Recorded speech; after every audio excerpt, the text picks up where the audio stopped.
Greetings. Welcome to the Evidence and Reasons for the Christian Faith video channel. And greetings to Schnoil and Mark O'Connell. Right now, they're having a celebrity roast of me at DapperDino's channel. Actually, no, they're probably just, I didn't watch what they're saying. They're probably doing a hatchet job on me. That's fine. I'd like to thank the hatcheteer, Zach B. Hancock, an evolutionary biologist at Michigan State University. And as far as I understand, that's the same university as Richard Lenski. I don't know if they're collaborators or whatever, but I'm definitely drawing the attention of varsity. They're getting an evolutionary biologist to try to refute my points. And I salute Zach. He's always been cordial to me, and I respect that.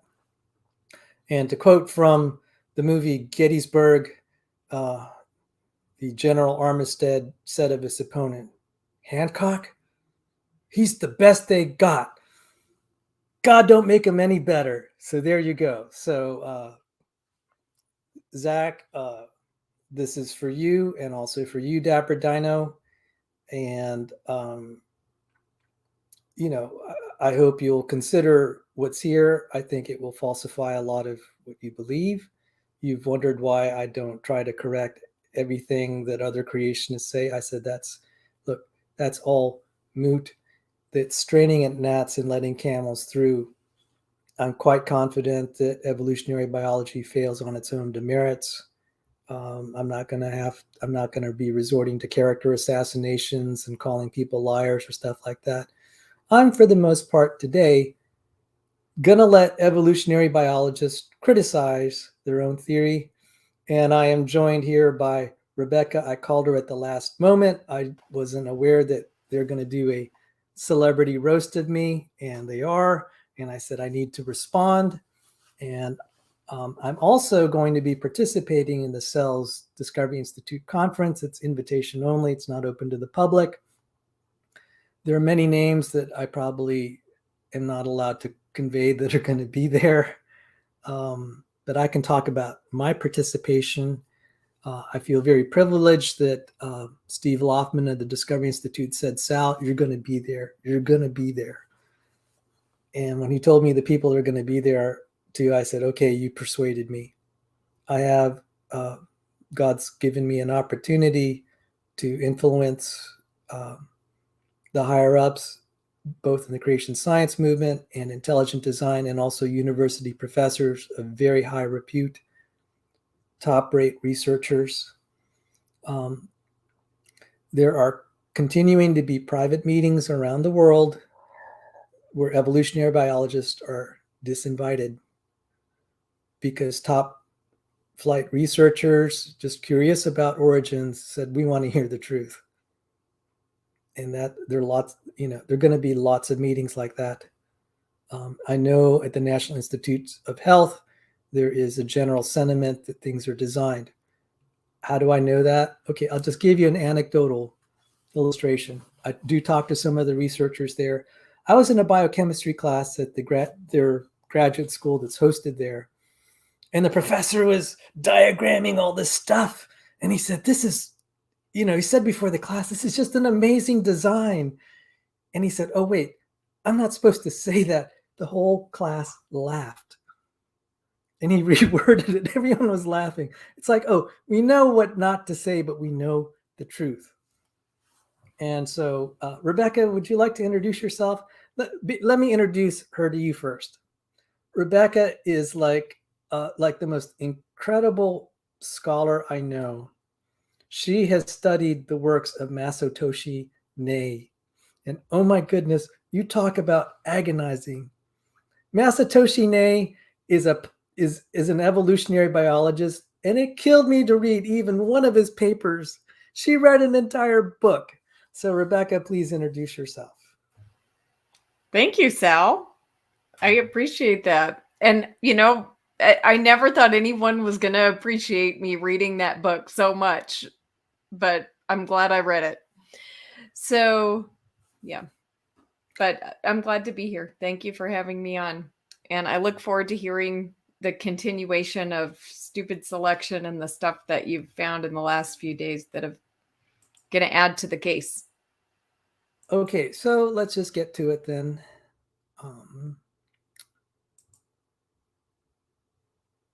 And let me know if the audio breaks. So the thumbnail to this is Darwinism as religion. I'm just going to cover this briefly. Keeping the Darwinian faith. Michael Ruse, Darwinism as religion and has always been one. Darwinism is a religion and always has been one. So says distinguished philosopher Michael Ruse, whose 2016 book, Darwinism as Religion, proposes that evolutionary theory is no mere explanation for our planet's biology, but a worldview that exceeds the warrant of science.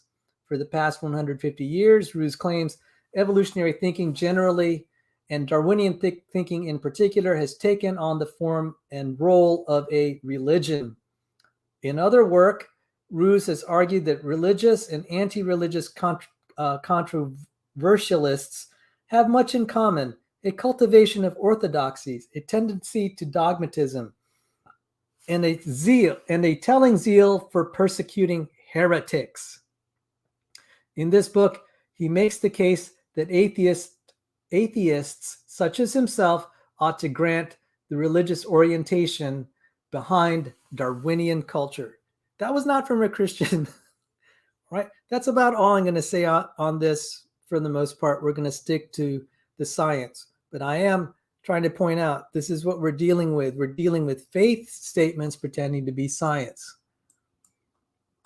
So on the thumbnail of DapperDino's video, he's saying there's Zach B. Hancock, the evolutionary biologist, saying genetic entropy is dumb. So genetic entropy was by world-renowned genetic engineer John Sanford, Cornell research professor, whose invention is in the Smithsonian National Museum of American History. It's possible that his invention led to the feeding of starving billions. And he was a atheist turned Christian turned creationist, and his theory is that the human genome is deteriorating. Zach B. Hancock saying, hey, that's a dumb idea. So let me defend myself by citing evolutionary biologist more senior than Zach Hancock. No disrespect to him, but Michael Lynch is more, has lived a longer career. So there was a movie called Idiocracy. Private Joe Bowers, the definition of average American is selected by the Pentagon to be the guinea pig for a top secret hibernation program. Forgotten, he wakes 5 centuries into the future. He discovers a society so incredibly dumbed down that he's easily the most intelligent person alive. With that in mind, Michael Lynch cited this paper favorably about steady IQ decline. I say favorably in that he thinks it's credible, not that he's liking it, okay? 2 dysgenic models of declining general intelligence have been proposed. The first posits that since the Industrial Revolution, those with low G, that is IQ, have had a reproductive advantage over those with high G. The second posits that relaxed purifying selection against deleterious mutations in modern populations has led to G declining due to mutation accumulation. Here, a meta-analytic estimate of the decline due to selection is computed across 9 US and UK studies, revealing a loss of 0.39 points per decade. By combining findings from a high-precision study of the effects of paternal age on offspring, G, with a study of paternal age and offspring de novo mutation numbers, it is proposed 70 de novo mutations per familial generation should reduce offspring G by 2.94 points or 0.84 points per decade. Combining the selection and mutation accumulation losses yields a potential overall dysgenic loss of 1.23 points per decade, with upper and lower bounds ranging from 1.92 to 0.53 points per decade. The estimate is close to those studies employing secular slowing of simple reaction time as a potential of indicator of declining G, consistent with predictions that mutation accumulation may play a role in these findings. Let me try to uncoil that. One proxy measure that's objective for intelligence without an IQ test is measuring the speed of the conduction of nerves. So someone with very fast reflexes is inclined to be intelligent. It's just like you have a faster computer. So when you want a computer that compute fast, it has the higher gigahertz. Same thing apparently in intelligence. We've been able to objectively measure the nerve speed over time. It's declining. It's declining. So, I mean, Zach saying genetic entropy is dumb. Okay, this is just the tip of the iceberg. Michael Lynch himself said, thus, without any compelling arguments, without any compelling counter-arguments at this time, it remains difficult to escape the conclusion that numerous physical and psychological attributes are likely to slowly deteriorate in technologically advanced societies. The incidences of a variety of afflictions, including autism, male infertility, asthma, immune system disorders, diabetes, already exhibit increases exceeding the expected rate. This observational work may substantially underestimate the mutational vulnerability of the world's most complex organ, the human brain. Because human brain function is governed by the expression of thousands of genes, the germline mutation rate to psychological disorders may be unusually high. At least 30% of individuals with autism spectrum disorders appear to acquire such behaviors by de novo mutation. It has been suggested that there has been a slow decline in intelligence in the United States and the United Kingdom over the past century. So again, Zach, dude, don't say genetic entropy is dumb. You have to find one evolutionary biologist of this caliber saying we're actually improving. Find one. And I asked that question to Dr. Dan years ago. He still never found one. Rebecca, if you wanted to say something.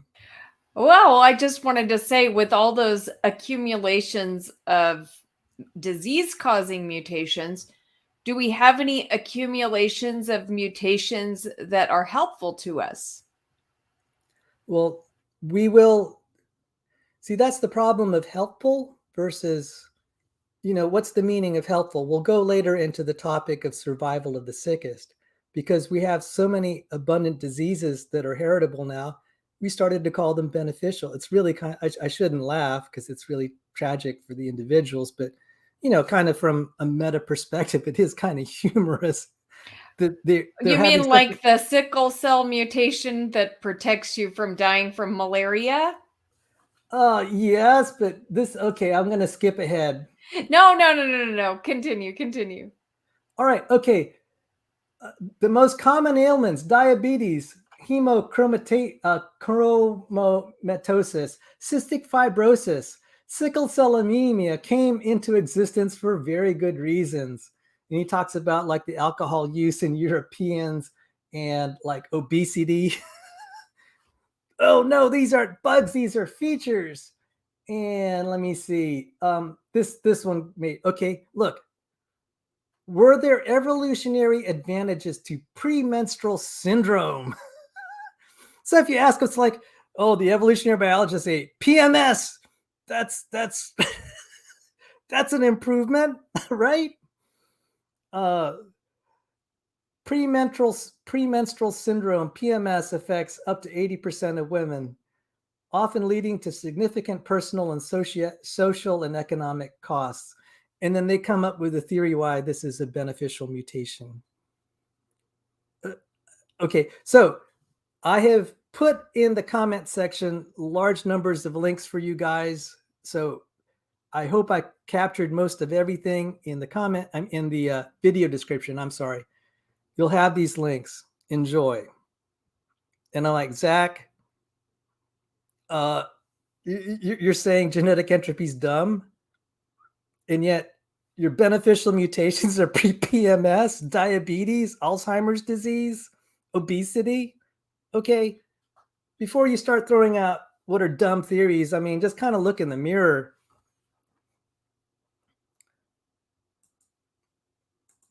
All right, so then Michael Lynch. I mean, if I read this, would you think it was John Sanford or Michael Lynch and you didn't know who it was? Michael Lynch is one of the top evolutionary population geneticists on the planet. Eugene Koonen's maybe a little more senior, but okay, just forget that this is Michael Lynch. You think this is John Sanford. Within the field of population genetics, the phenomenon of mutational meltdown, in which a population may become extinct owing to the accumulation of deleterious mutations, has been well studied both theoretically and experimentally.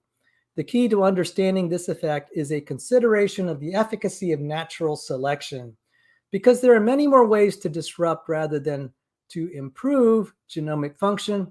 The vast majority of new fitness impacting mutations are deleterious rather than beneficial. Thus, if mutation rates are increased, the result is a disproportionate excess of variants that are detrimental to the organism. Because natural selection will not be able to purge this input of deleterious mutations, if the mutational pressure is sufficiently large, these variants may remain in the population and even reach fixation. This deleterious load further restricts the ability of natural selection to purge additional variants, allowing more deleterious mutations to accumulate and fix, and so on. A snowball effect that can result in the eventual loss of the population. I mean, did a creationist write that? I mean, there's kind of been a private joke among us when I start reading this. It's like, okay, who paid him off to say that for us? Greetings, Damian Martinez. Greetings, Mark O'Connell and Schnoyle. Like Zach, you're going to get hammered keeping saying this is a dumb idea. What are you going to say about that? You see, it's easy to criticize when it comes out of the mouth of a creationist. It starts to feel uncomfortable when it's one of your guys. And senior at that. Michael Lynch is very senior. So go ahead and wail away for 2 hours about how genetic entropy is dumb. You're going to have to confront this. And DapperDino's same goes for you, buddy. My pal, DapperDino.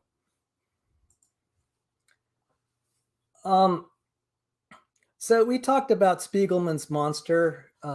Yes, maybe a couple of days ago. But let me see. Let me just start with this one first. How does selection really work? How does selection really work? How does natural selection, so-called natural selection, let's not call it natural. It's just like selection. Look at this paper, selection-driven gene loss in bacteria. Selection-driven gene loss in bacteria.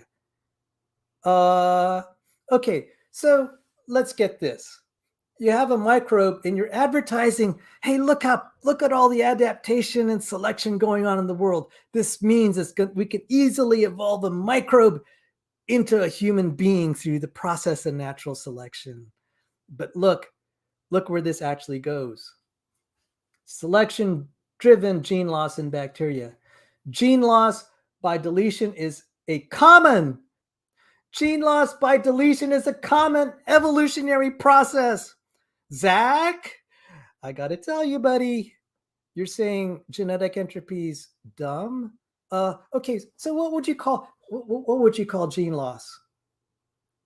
Hey, there's a way to spin this. We'll call it adaptation. Because that conveys that, hey, we can improve things. But I mean, you kind of like obfuscate and kind of hide and equivocate what's really going on. Hey, I get it, dude. If I wanted a defense attorney and I was guilty of some crime, I'd want an evolutionary biologist really good at rhetoric.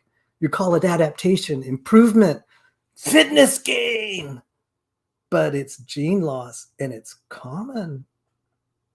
So if you with all this loss and destruction, it makes one wonder how we could have ever built up from a single-celled organism to the incredible diversity of life on Earth today, with incredibly complex systems at every level, the cellular level and then beyond. Where is this happening? We should see this happening now. But what we continuously have is these examples of loss and destruction. Greetings, my unfinished journey. Welcome. And, I don't have that other channel still going, but hey, grateful for all the viewers coming here. You're getting to actually hear the truth. I'm going to read the last sentence.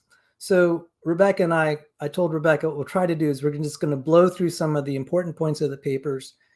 Then later on, I'll go into in depth. She may, I told her I want to respect her time and said whenever she feels she wants to leave, that'd be fine, because I called her at the last minute. So, we'll go into this more detail. Okay, guys. But let me just read the bottom sentence. This is embarrassing. This is really embarrassing. These results suggest that selection could be a significant driver of gene loss and reductive genome evolution. And so, Zach, you're going to have a hard time saying genetic entropy is dumb in light of these experimental results. This is the worst possible outcome. If you're trying to claim selection is accumulating improvement, and it never ends, I'm just going to cite these studies and throw it in your face. And there's not going to be any shortage of these, and you know it, dude. You can be my defense attorney. This is so funny. I mean, this is so funny. This is so funny. All right. So, and this leads to reductive evolution. So what we saw here experimentally, it's called reductive evolution. So the Wikipedia entry here, reductive evolution. Reductive evolution is the process by which microorganisms remove genes from their genome. It can occur when bacteria found in a free living state enter a restrictive state, either as endosymbionts or parasites, or completely absorbed by another organism, becoming intracellular. Okay, I'll just stop there. That made my point. Reductive evolution is loss of genes, particularly in microorganisms. I don't think it's, I think we can reasonably try to extend the word to all organisms, genome loss. And it's like, well, is it, so this is well acknowledged. Okay, you can't run away from this.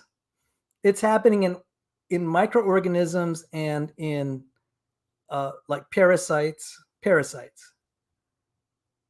But it is more widespread than that. The top, in my opinion, Eugene Koonin, the top evolutionary biologist on the planet. He says, genome reduction as the dominant mode of evolution. I'm like, Zach, you're saying this is dumb? Okay, you might say that. Are you going to say that about Eugene Koonin? How about you go out record and say, hey, Eugene Koonin, I'm just an upstart evolutionary biologist. I know you're the best, but I think what you said stupid. Or are you going to say, oh, Michael Lynch, I think what you said stupid. We're clearly improving. Let me just read the opening parts and we'll go. All right. I told you that this is going to be savage for you, DapperDino and Zach. I'm quoting your guys. I'm not quoting some guy from Patriot University. I'm quoting your guys. A common belief is that evolution generally proceeds toward greater complexity. Yeah, that's a belief. It's not the truth. A common belief is that evolution generally proceeds toward greater complexity at both the organismal and genomic level. Numerous examples of reductive evolution of parasites and symbionts notwithstanding. So he'll say, except for all these cases that we found experimentally, we still believe it goes toward complexity. So, I mean, even Koonin saying you can't run away from these experimental facts. It's going to come to bite you. So, Zach, what do you think about that? However, recent evolutionary reconstructions challenge this notion. Two notable examples are the reconstruction of complex archaeal ancestors and the intron-rich ancestor of eukaryotes. In both cases, evolution in most of the lineages was apparently dominated by extensive loss of genes and introns, respectively. Go tell, all right, DapperDino, why don't you go to the best evolutionary biologist on the planet and tell him he's dumb? Not going to fly. Or that his idea here is dumb. All right. This is not from me. This is from experiments. This is from their side. Okay. So, I get it. Okay. I could be a little conspiratorial here. The best way to hide all of this is to go after the creationist. These are inconvenient facts. Let's just try to make it a creationist thing. Let's get all the debate about genetic deterioration and just assail the creationists. Let's have all those Tuesday drinking shows on another channel that just assail Kent Hovind, and you could just be oblivious to all of this because these are inconvenient facts. Rebecca, if you have anything, you're smiling. I know you look kind of worn out from all the YouTube streaming, and I'm glad I could put a smile on your face. Do you have any thoughts? Well, if anybody does respond to this video, what I would like to see is the experimental results of the improvement of the genome instead of, of various genomes, rather than deleterious. Because even as you talked about yesterday in the Linsky experiment, even the ability to, I think it was to catalyze cytochrome C or something like that. I don't remember exactly, but citrate. Okay. So, yeah, even that ability was a reduction in the genome. It was not an improvement. It wasn't an adding of new genetic information, coordinated mutations that would allow for the new function. It was it's actually loss of regulatory circuit. So, so the principle I'll lay out here. I'm doing this in reverse order. I call it Spiegelman's principle. I'm not going to go in detail in this, but they basically took something that started out as 4,500 nucleotides. So DNA is made of nucleotides, DNA nucleotides, RNA nucleotides. They are related by the central dogma of molecular biology. So DNA transcribes to RNA, RNA translates to proteins, roughly speaking. And so this was a very early experiment. When was this? 1965. And so they are trying to replicate this, and they said, okay, let's see what happens, what selection does. So Spiegelman took some RNA and moved it into okay. So Spiegelman introduced RNA from a simple bacteriophage Q beta into a solution which contained Q beta's RNA replicase, some free nucleotides, and some salts. In this environment, the RNA started to be replicated. After a while, Spiegelman took some RNA and moved it to another tube with fresh solution. The process was repeated. Shorter RNA chains were able to be replicated faster. So the RNA became shorter and shorter as selection favored speed. Okay, this is an important point. Selection favors speed of reproduction. Selection favors speed of reproduction. This is going to explain a lot, okay? Selection favors speed of reproduction. After 74 generations, the original strand with 4,500 nucleotide bases ended up as a dwarf genome with only 218. The short RNA sequence is replicated very quickly in these unnatural circumstances. So someone was objecting, Sal, that's artificial. That's why I started with real experiments. This is really, and I started with Kunin. And you can see it all the way down at the very basal level.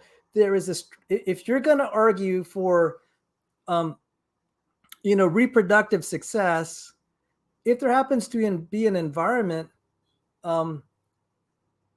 that will allow that, the guy who can reproduce that has the least stuff to copy, he's going to succeed. So of course it makes sense to lose genes because you have less to copy. All right. If the teacher gave me an assignment, it's like, Sal, by hand, this is your punishment. You copy, 500 letters, or I'll let you copy 10,000. What am I going to pick? And this is, again, We can go on a little more if you have any comment here. I'm like, Zach, I'm giving you a theoretical reason why there's gene loss, why selection favors it, because selection's stupid. All right, it's just going to favor reproduction. It's not favoring like some new complex capability. It wants simplicity. So, you live by reproductive success, you die by reproductive success. The theory fails because there's an inherent tendency not to be more complex. And Darwin was kind of troubled when he saw the peacock's tail because it looked so wasteful, like it was just spent for aesthetics, as if there were a creator that just wanted to make impressive Rube Goldberg machines. And you're like, yeah, because that looks like a wasteful expense of metabolic resources. It also makes you clumsy. You don't fly as well. And gee, you're going to be really easy prey for a predator. I mean, you've got a target. You've got big bullseyes painted all over you.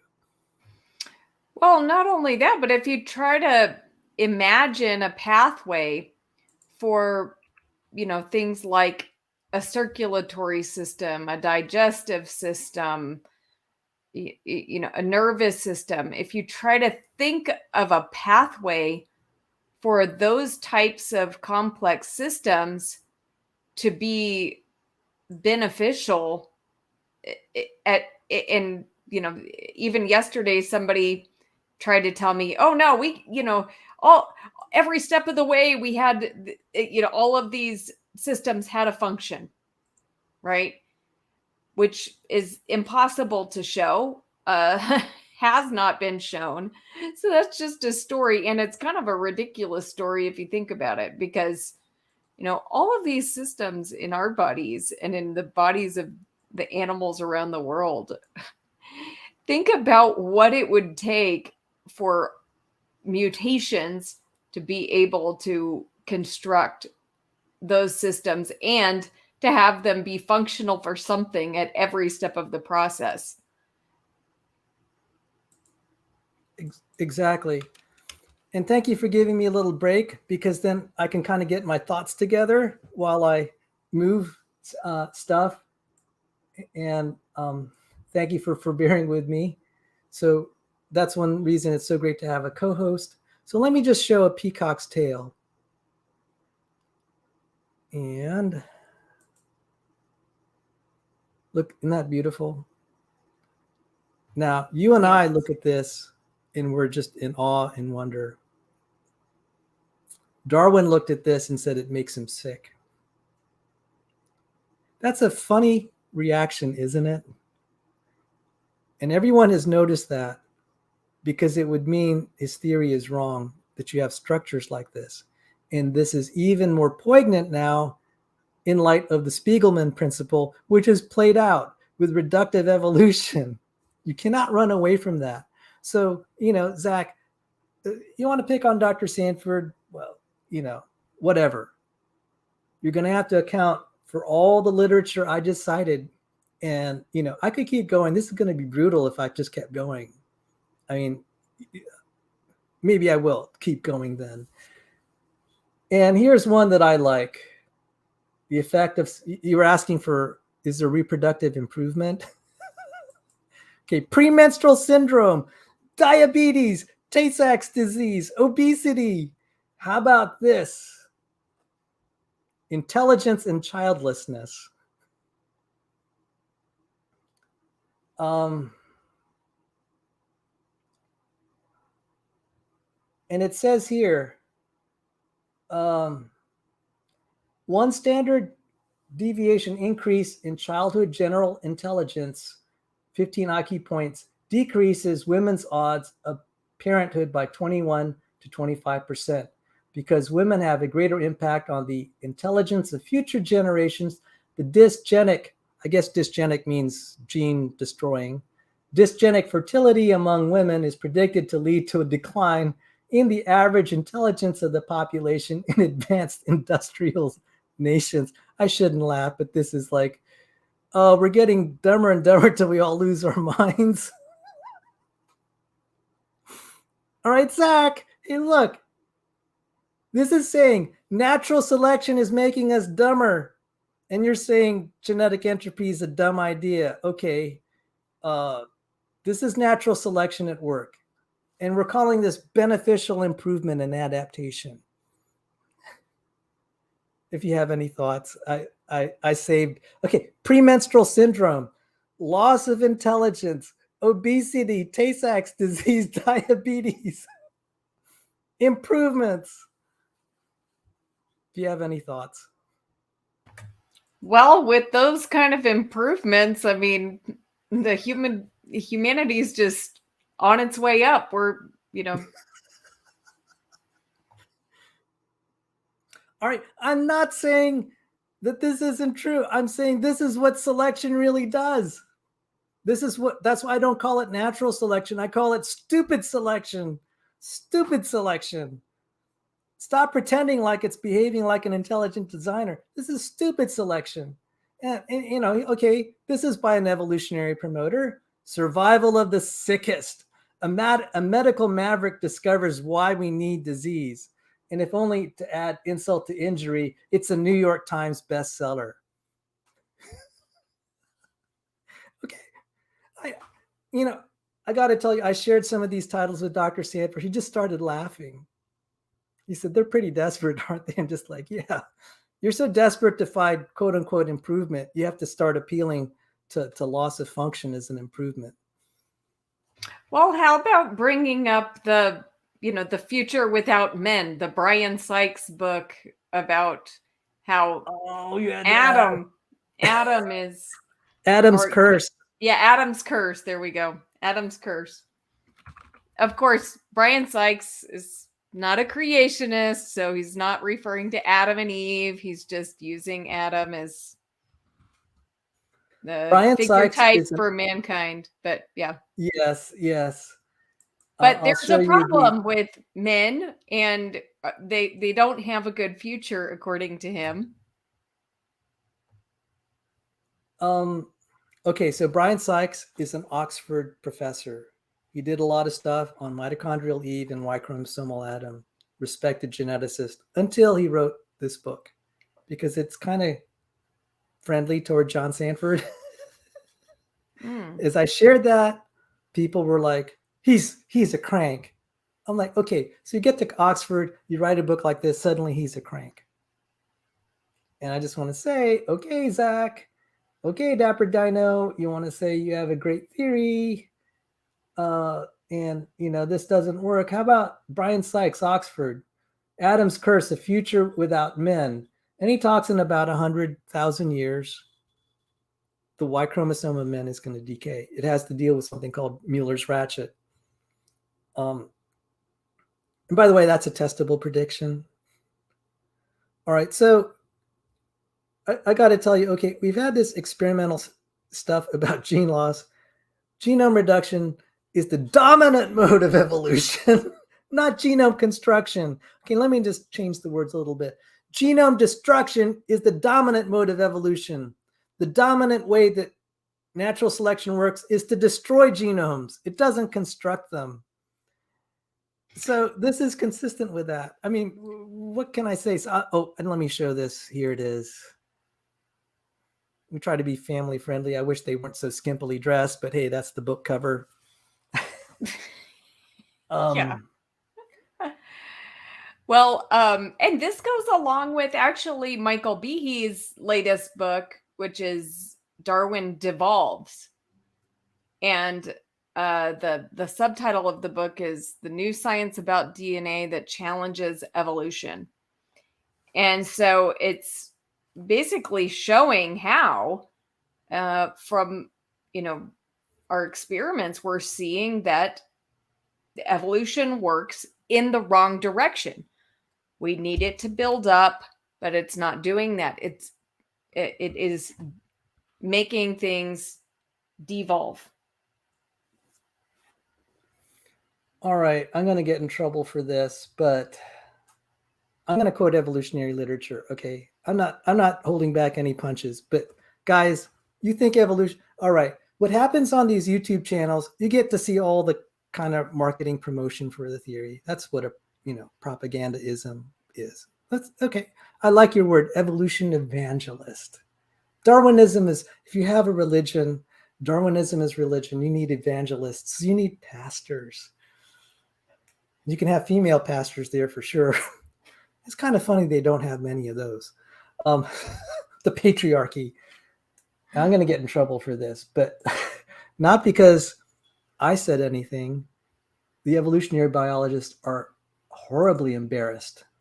Horribly embarrassed. Let me get this.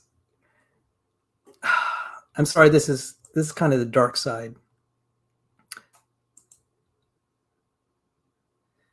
A natural history of rape, biological bases of sexual coercion. And they argue natural selection would favor the evolution of rapists. And oh my goodness, people just went ballistic. And I'm like, well, that does what they did. Okay, this is kind of painful, and I'm sorry I have to broach a topic like this, but they said, look at all the species, look at the behavior in the animal kingdom. That's what you see. You don't see cooperation. You see very aggressive behavior. And this is what also is in Adam's curse. In Adam's curse, it describes what will happen. Brian Sykes confronts recent advances in evolutionary theory to find answers to the questions that inexorably flow. Is there a genetic cause for man's greed, aggression, and promiscuity? And, you know, for evolutionary evangelists, this is something you don't want to talk about, because evolutionary theory actually predicts that it should promote this if reproduction is the key thing. Yes, and I get in trouble when I talk about this because I'll have discussions about morality on my channel. And I'm like, guys, if evolution is true, your morality is all backwards, because, you know, we should be killing and raping and doing all these things. That would be beneficial. And they'll say, no, but evolution, we realized it was better if we cooperated and we could get more done. And I'm like, does that really bear out in, you know, nature? Is that really what would happen naturally if there weren't some other factor involved, right? It's not beneficial to our species to keep around the weak, right? Like it would be much more beneficial for us to just kill off the weak. And in certain periods in history, people have done that. You know, there was the eugenics attempt, you know, the eugenics movement where they were sterilizing people, you know, who weren't up to par with their intelligence. And so anyway, that's exactly what should be done, right? If we're like, you know, trying to preserve the best of the species. But of course, that's abhorrent to most of us. People who, and even atheists who still have a conscience, are, you know, appalled by that idea. And so they'll fight back by saying, no, but it's better if we all cooperate, which I agree with. Of course it's better. Of course it's morally better to protect the weak. But why do we have that idea? It's not because of evolution. All right. So again, the discussion took a little detour because you cited Brian Sykes, which is great. I'm glad there's so many, like, look, I had so many, Rebecca will attest to this, you could see it. We had so much literature. It's kind of like our Big Bang debate. We have to kind of cull it down because we have so much. But let's take another one. So natural selection favors premenstrual syndrome, diabetes, Tay-Sachs disease, lower intelligence, tendency toward rape, aggression, and of course, murder. The murderer next door, another evolutionary biologist, psychologist, taking readers through the surprising twists and turns of the evolutionary logic of murder. He explains exactly when each of us is most at risk, both of being murdered and of becoming a murderer. So he says, He puts forth a bold new general theory of homicide, arguing the human psyche has evolved specialized adaptations whose function is to kill. And if you think, I mean, I know where that came from. If you've seen the walruses or sea lions, all right, there's a guy, he wants to have all the girls. And so the guys will fight among each other. Sometimes it's kind of deadly. It's painful to watch. And so, of course, if you want to perpetuate your offspring, you kill off your competitors. I mean, this is savagery. So, I mean, if you're looking at humanity through this lens, all right, I'm showing that there's gene loss, but then you have to say, okay, then it's going to create all these aggressive, very immoral behaviors. And as all this kind of came out from evolutionary quarters, some people were like, hey, this is giving us a bad name, you know? And Jerry Coyne came out and started assailing all these evolutionary psychologists. So it's very fashionable. Like Dr. Dan, God bless you, Dr. Dan, if you're out there. He said, hey, Sal, you and I can agree every evolutionary psychologist are just, you know, nuts. You know, it's pseudoscience. I'm just like, gee, you know, that's kind of funny. You don't feel so comfortable with what they're saying. And it was so bad that Jerry Coyne came out. Let me see, was it? Do I have it? A Vice in Men. A Vice in Men. Now, unfortunately, I can't read that whole. That was another embarrassment. People don't like it because he is reacting to the evolutionary psychologist. And in the process, he said, in science's pecking order, evolutionary biology lurks somewhere near the bottom, far closer to the pseudoscience of phrenology. And then he was saying the latest thing dragging our reputations down are the evolutionary psychologists. So that's where I got that quote. So this is how I started to find all this. I'm like, oh, I'm starting to find where they're trying to hide things. Do you have any thoughts? Oh, well, that quote is also in Jerry Coyne's book, Why Evolution is True. So it's not just no, this in was an essay, but he's the author of Why Evolution is True. Right. And that quote about an evolution, I mean, in science's pecking order, that is in Why Evolution is True. I've not seen it there. If it is. It is. Do you have that book? Yeah. All right. Rebecca is our resident scholar. Oh my goodness. I cannot believe how much she reads. But only if I could remember what I read, because I read it, but then I forget. So I mostly, don't know. Hey, I only know what I'm talking about for about a week after I read a book. Then I forget everything. So there's someone called Breath of God, and I sometimes confuse him with you. And greetings. Yes, I saw the comment. That's fine. I welcome that sort of criticism. But I'm not going to worry about the individual in question. He's been banned from the channel, so I'm not going to worry about him responding on my channel anyway. I don't care at this point. I've decided over the weekend I'm going to start burning some bridges that, relationships I really don't need. So just FYI, neither here nor there. And I'm sorry, I saw this title again. The evolutionary advantage of premenstrual syndrome. Now, are you going to read articles now, or where are you going next with this? If you need to leave, let me just finish off with a couple. I'm going to go into a phase so I can let you go, because we're already at about 50 minutes, and I said half an hour. So I'm going to start reading articles, and just, I want to thank you. But let me just read two more. I'm going to read another set after you're gone. I'd like to give you some parting words, but this one is funny. Richard Lenski. Okay, so let's see all the authors and affiliations here. There's a way I could expand this. Hang on.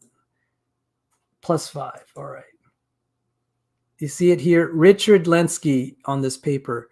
It says, genomes decay despite sustained fitness gains. Lenski. Like, look at all this adaptation, this new stuff. Oh, we're not telling you we lost all these other genes in the process. And this is a great paper. Genomes decay despite sustained fitness gains. And he says it talks about losing versatility, but I'll tell you the ultimate insult. Okay, so this took 30,000 to get this improvement, 30,000 generations or so. Turns out the creationists can out-evolution the evolutionists. Scott Minnick was in the Dover trial. Here he is, Scott Minnick. And so he's a known ID proponent. I don't know if he's an actual creationist, but let's call him an ID proponent. And he's saying they were able to do, he did the same experiment, but he was able to, okay, let's see if he has it here.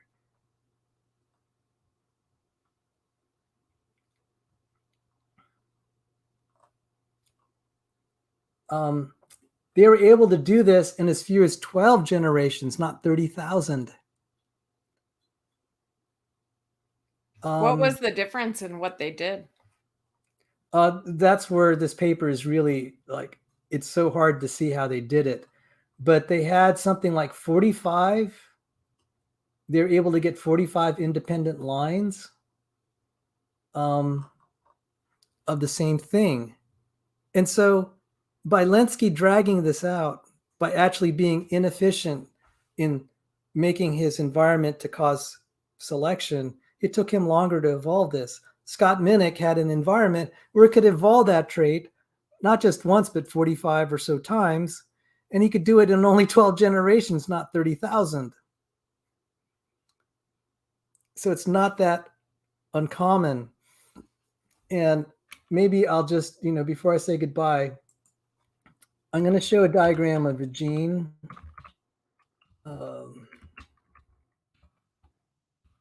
See if I could find it.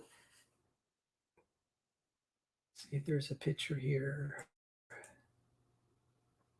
All right, this is of a eukaryotic gene, unfortunately, but it's close enough. All that happened, okay, so the real thing that makes the proteins is in this region. This is the coding, what we call the coding region. So this is eukaryotic, not prokaryotic, but this is the easy one. So we take the blue regions and then it's used to make the protein here. This is just the thing that says switch the gene on, start expressing it. And all that happened was a copy. So every gene has this promoter region. One promoter region got copied and just slapped on there. So whatever was here originally got destroyed.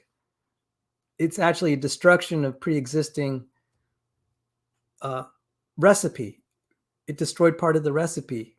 It kind of switched the order of things. And suddenly it's able to do this. That's all. It didn't create a new protein.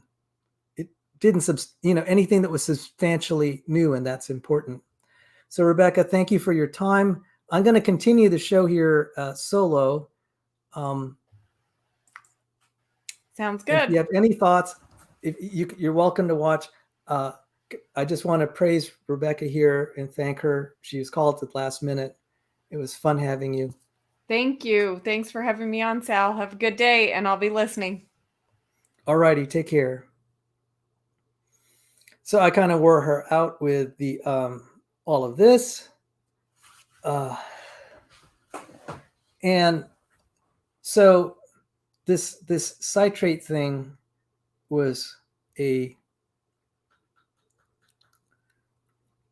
wasn't as good as it was advertised. It was loss of function, and even it was loss of genes in the way it quote unquote gained function. It was to trade off another function.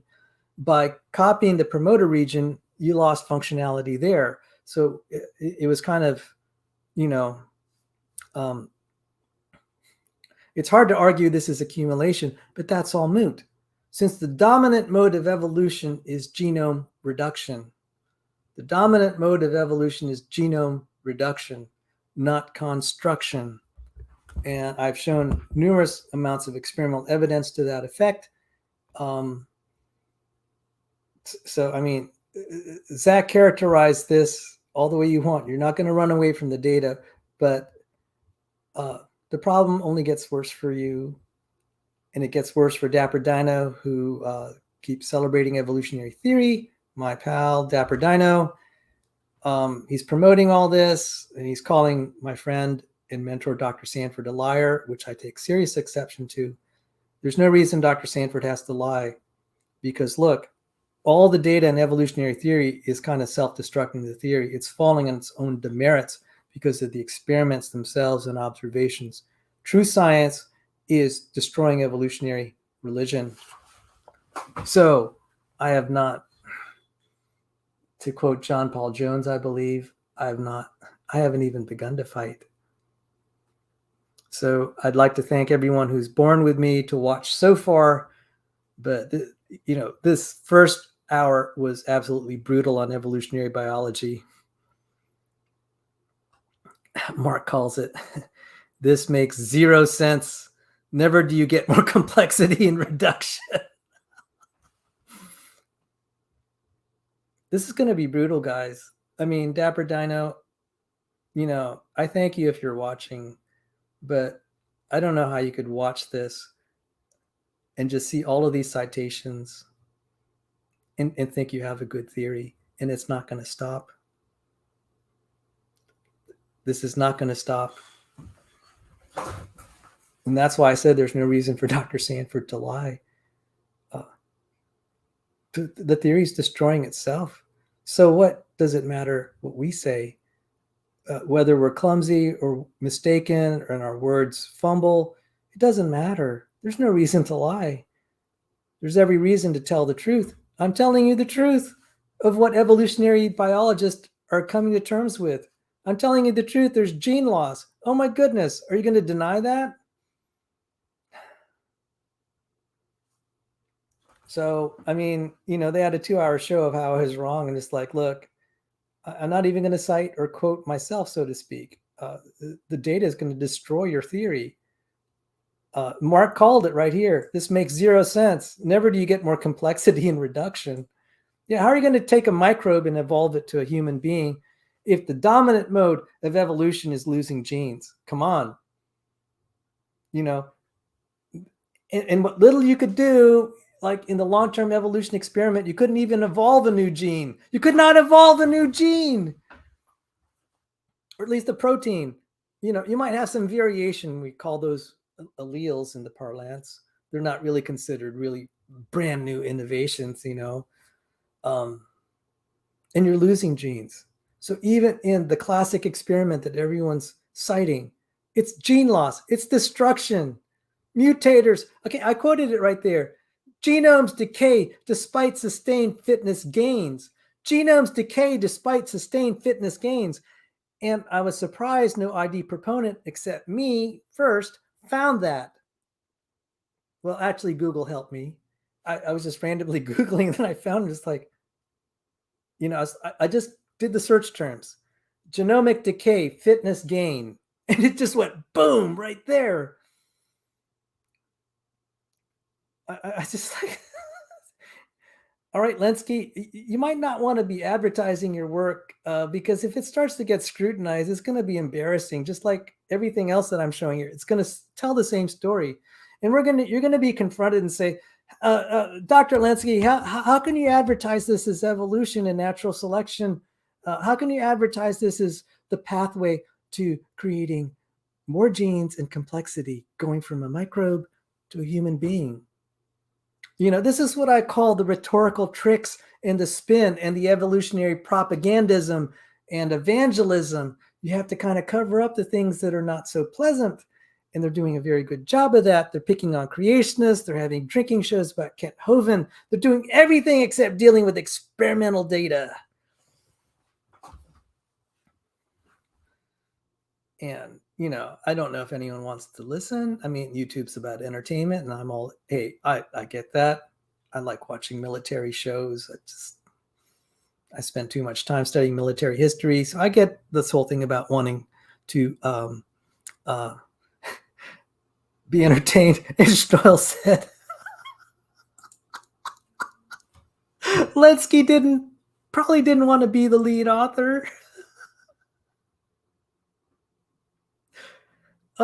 Yeah, I could understand, it's like, you'd never hear the end of it, I guess. Yeah, he wouldn't want to be the lead author of Genome's Decay despite sustained fitness gains. But you know what? I tell you what, Schnoil. I would like to give Richard Lenski the honorary title of lead author.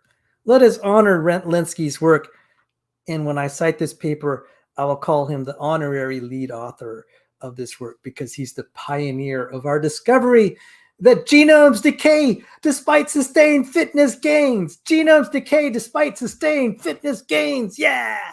And Zach, you're going to have a hard time, buddy, selling that genetic entropy is a dumb idea. I'll say, okay, what do you say about your colleague there at Michigan State University? And he's a senior professor. You're going to say, hey, don't use that title. It looks kind of dumb. Makes us all look bad. Go ahead and try that. See how that flies. So now, like I said, this isn't even.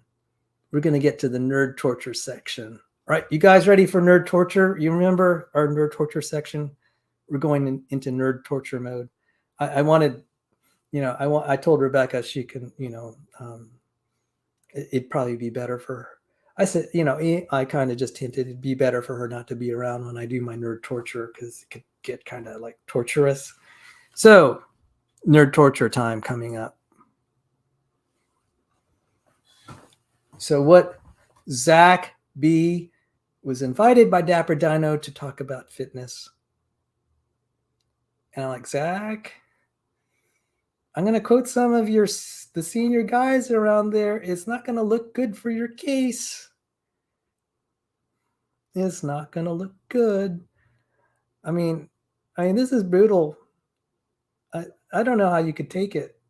I mean, I got to commend your courage. You went up there against this onslaught of data from your own side. This is going to be painful. Andreas Wagner. This is way back in 2005. God bless you, Mark. God bless you. Okay. I scared off someone. I scared off Mark in my nerd torture segment. So let's talk about fitness.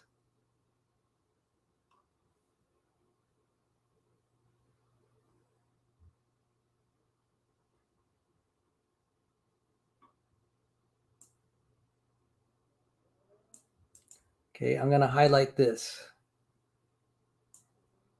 Start around here. First, how can we determine whether a mutation does not affect fitness? Beyond the commonplace that fitness means the ability to survive and reproduce, fitness is difficult to define properly and nearly impossible to measure rigorously. Let me try to make this a little bigger, guys. Especially for Zach's benefit. Maybe he can appreciate this and respond. Beyond the commonplace that fitness means the ability to survive and reproduce, fitness is difficult to define properly and nearly impossible to measure rigorously. To give a simple example, laboratory evolution experiments in microbes often use cell division rates of bacterial strains as an indicator of fitness.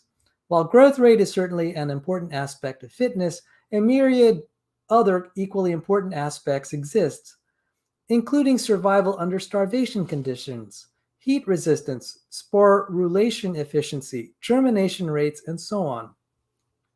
In addition, growth rates themselves could be measured in countless different laboratory environments. Which of these would be most representative of environments a microbe encountered in its recent evolutionary past? The answer is usually unknown and perhaps often unknowable. Such problems are exacerbated in higher organisms where sexual reproduction, age-specific mortality and fertility, and increased ability to change the environment and smaller population sizes pose daunting principal and technical problems. Taken together, these difficulties mean that an unassailable measurement of any organism's fitness does in practice not exist. Let me shout it out again. Taken together, these difficulties mean that an unassailable measurement of any organism's fitness does not in practice exist. I was accused of quote mining. I mean, all right, you tell me how I misrepresented this. This looks really bad, guys. If you have a scientific theory, like let's say you have something weighing a kilogram, you're going to describe how it behaves. Like if you're going to throw up a kilogram satellite into space, there are some space probes that are like coffee pot size. So let's make it, I don't know, heavier, like say 100 kilograms. You better know how you're going to build your rocket to handle that. You need to measure its weight. A lot of physics is built on 4 primitive quantities. Depending on how you ask, how many are there primitive? Time, measurement of time, measurement of mass, measurement of charge, and measurement of length. A lot of all the units you hear in physics are composed of those 4. So like, for example, a measure of force is the Newton. It's kilogram meters per second squared. So these, you have all these composite units. And then I think a joule is a Newton meter or something like that. And a watt is a joule per second. So you just build all these units. But let me just take a brief pause here. I'm going to show NIST units. See if I could find it.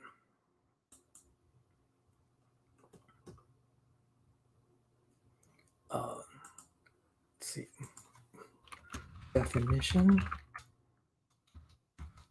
Should I had this up? It didn't occur to me to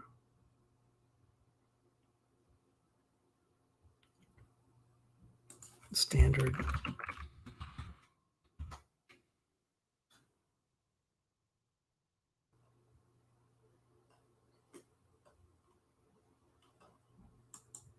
I had a diagram here, and I just can't seem to find it. Okay, so like for example, how would we define a kilogram? We have a way of defining a kilogram. And there are ways we can define a second. Let's see, NIST.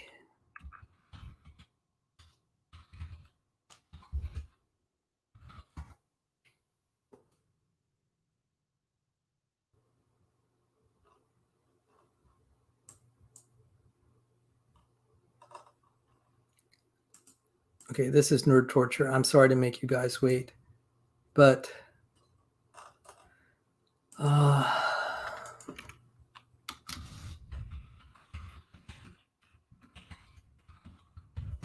see.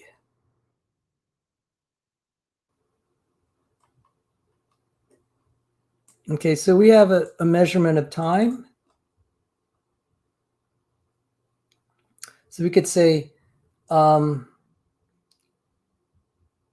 cesium atoms absorb microwaves with a frequency of 91926317770 cycles per second, which defines the international scientific unit for time, the second. All right, I'm just pointing out, look how hard in real scientific disciplines do we go to make, oh my, she can't get enough of us. Oh my goodness, she's here. Hi, I'm back. You were back. torturing me too much now.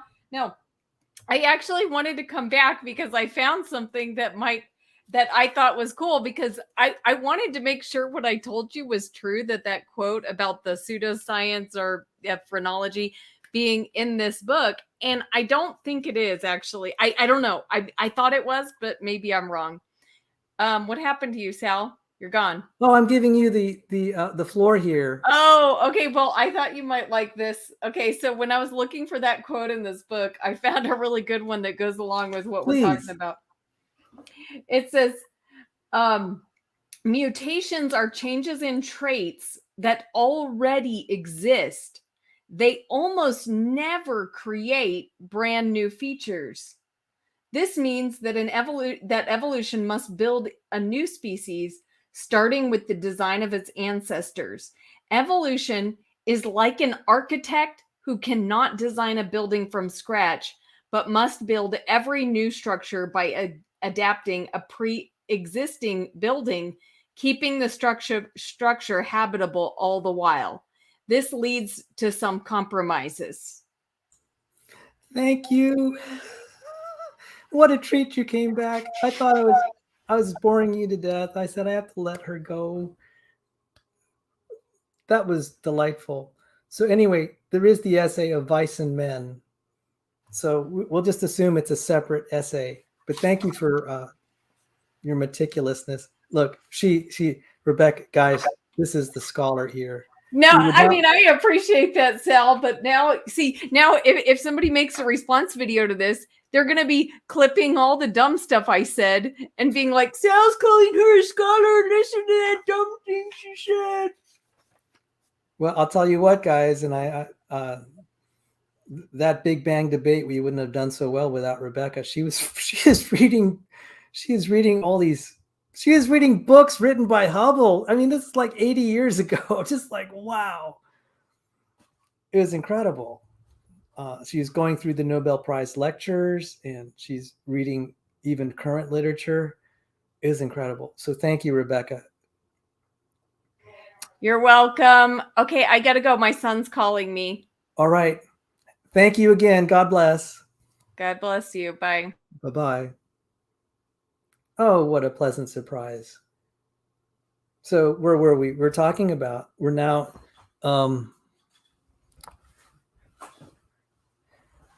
yes, evolution works by modifying existing structures, but if it keeps losing them by gene loss, look, natural selection drives gene loss. And I'm going to keep going into why that is. We saw that with the Spiegelman principle, that if the rate of reproduction is what selection favors, it's going to go towards simplicity. That was clearly seen in the Spiegelman experiment. It could not really, the way it modified. So if evolution works by modifying existing structures, and then we look at the way it actually works, it modifies the existing structures, one, by disposing of things and making things smaller. Not just by extinction, but the genome reduction. That's the dominant mode of evolution. So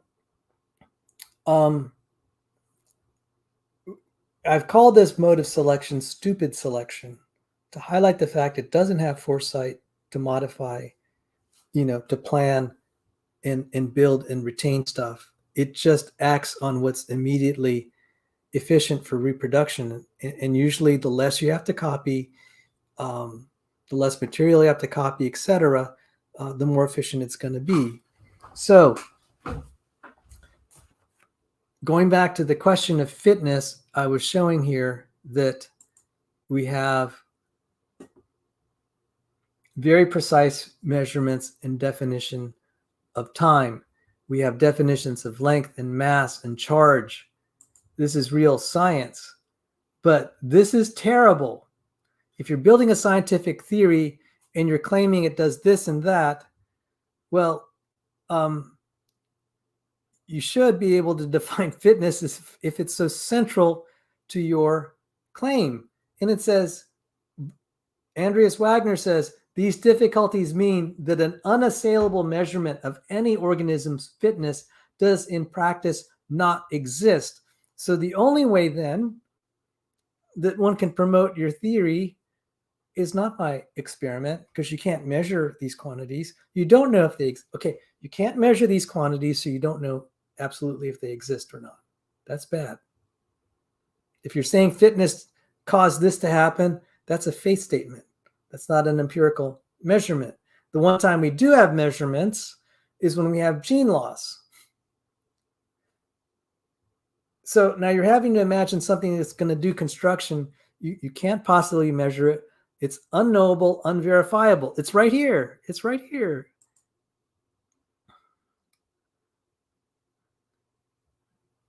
The answer is usually unknown and perhaps often unknowable. The answer is usually unknown and perhaps often unknowable. So some of the biggest and most important evolutionary transitions, you're going to punt and say, I don't know. I mean, I ask evolutionary biologists, how did collagen evolve? How did ion channels like potassium evolve? Like, I don't know. They'll say, well, it did this or that. I said, okay, well, then can you be a little bit more detailed? And I'm like, I don't know. So you believe it, but you cannot define it. You believe it, but you cannot define it. You believe it, but you cannot measure it. You cannot observe it. You cannot measure it. You cannot define it, but you believe it. What does that sound like? Religion! Darwinism as religion. You're going to base a theory on things you cannot measure practically, that are unknowable, that are untestable, that are unseen, that are unknowable, unpredictable. Guys, I mean, for those atheists out there, I mean, I thought that I had faith. For you who believe in evolutionary theory, it is religion because you're believing in the unprovable, the unknowable, the unmeasurable. Don't represent it as science. Put it in the religion department. I would add, and sorry to be a little insulting here, that I'd also put it in the bad religion department. Bad religion.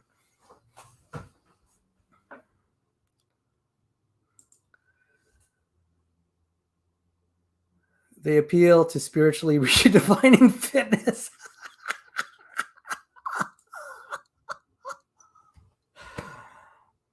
I mean, guys, look, I'm not appealing to just like common sense. I'm citing evolutionary biologists. This is brutal.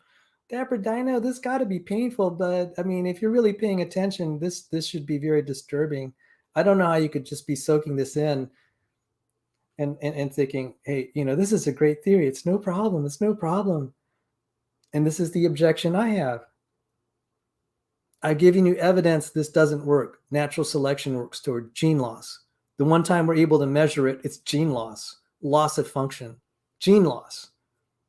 The times that you need it to start doing construction, it goes into that realm of unknown and unknowable, unverifiable, unmeasurable. I mean, do you really want to advertise this as a good theory? I mean, there's a chance you could be wrong here. And you're having Zach tell you that genetic entropy is a dumb idea. Okay, well, let's use different words. Why don't we talk about genome decays despite sustained fitness gains? Or genome reduction is the dominant mode of evolution, or selection-driven gene loss. I mean, I could go on and on.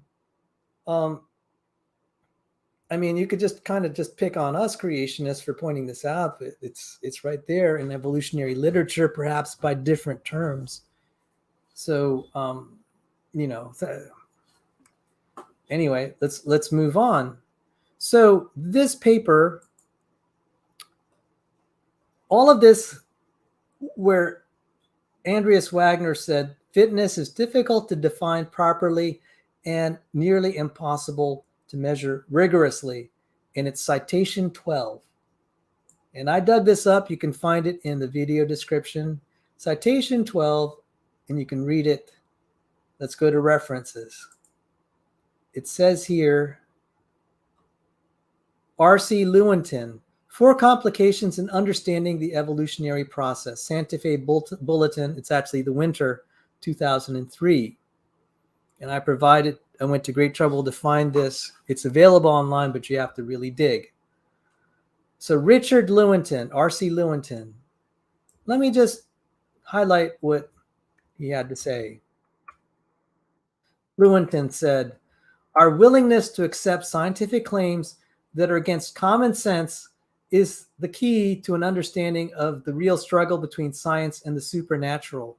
We take the side of science in spite of the patent absurdity of some of its constructs. I mean, That has got to hurt. We take the side of, oh, no. Let's know, because I consider myself on the side of science. We take the side of Darwinism in spite of the patent absurdity of some of its constructs. In spite of its failure to fulfill many of its extravagant promises of health and life, in spite of the tolerance of the scientific community for unsubstantiated just so stories, because we have a priori commitment, a commitment to materialism. It is not that the methods and institutions of science somehow compel us to accept material explanation of the phenomenal world, but on the contrary, that we are forced by our a priori adherence to material causes to create an apparatus of investigation and a set of concepts that produce material explanations, no matter how counterintuitive, no matter how mystifying to the uninitiated. Moreover, that materialism is absolute, for we cannot allow a divine foot in the door.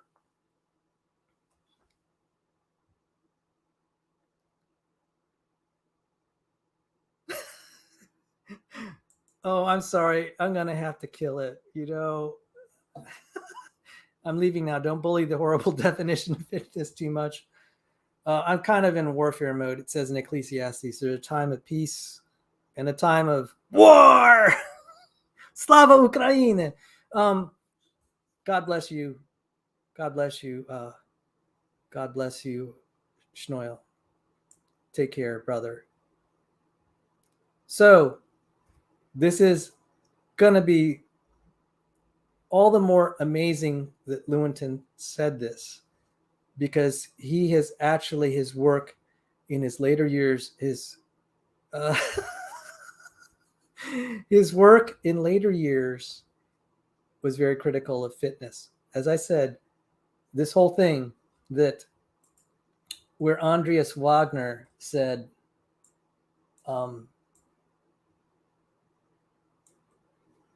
let's see, find it again. Beautiful. It was a beautiful passage.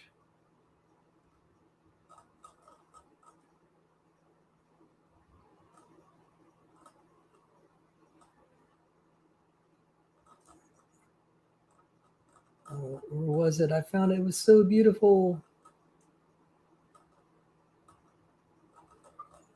It's around number 12. Okay, so where did this all come from? So I mean, where did Andreas Wagner get this? He said, taken together, these difficulties mean that an unassailable measurement of any organism's fitness does in practice not exist. These difficulties mean that an unassailable measurement of any organism's fitness in practice does not exist. And he got it from whom other than Richard Lewontin. And now and this is the essay that Andreas Wagner was referring to, and it is devastating. Okay, so now there is one that describes this a little better. Let me turn down the heat. 1 second.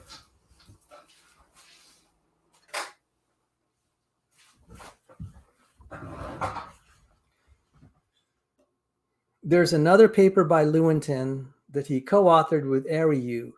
There is a version of this that is published, but the unpublished version, I think, is actually better, in my opinion. It has some typesetting issues, but I think it's excellent. So you could I've linked both in the video description, Lewontin's essay,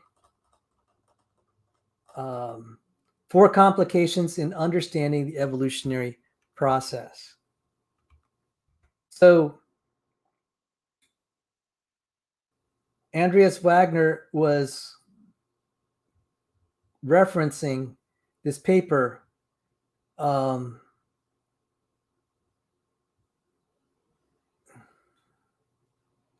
See if I could find it here.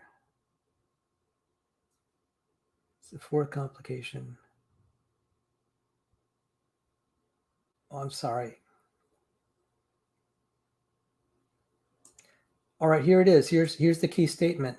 The problem is it is not entirely clear what fitness is. The problem is that it is not entirely clear what fitness is. Now, in this essay, it's a little bit too terse. We get a better elaboration in his other paper, The Confusions of Fitness. This isn't a creationist saying this.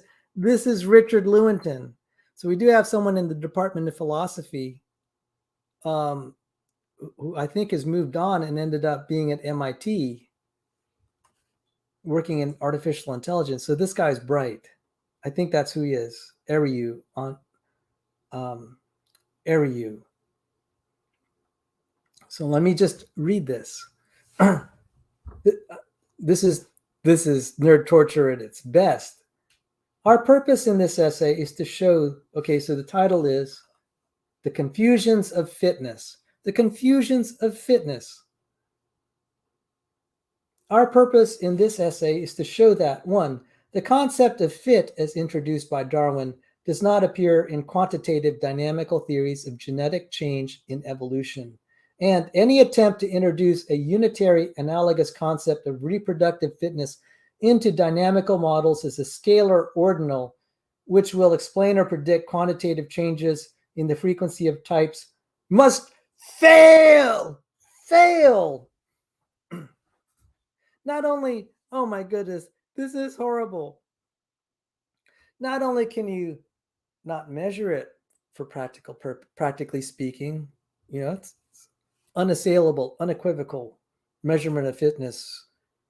To be able to do that, it does not exist. You cannot measure it.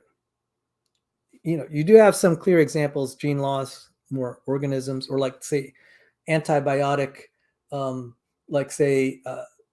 killing off bacteria with antibiotics. You can clearly see which variants might survive or be killed off.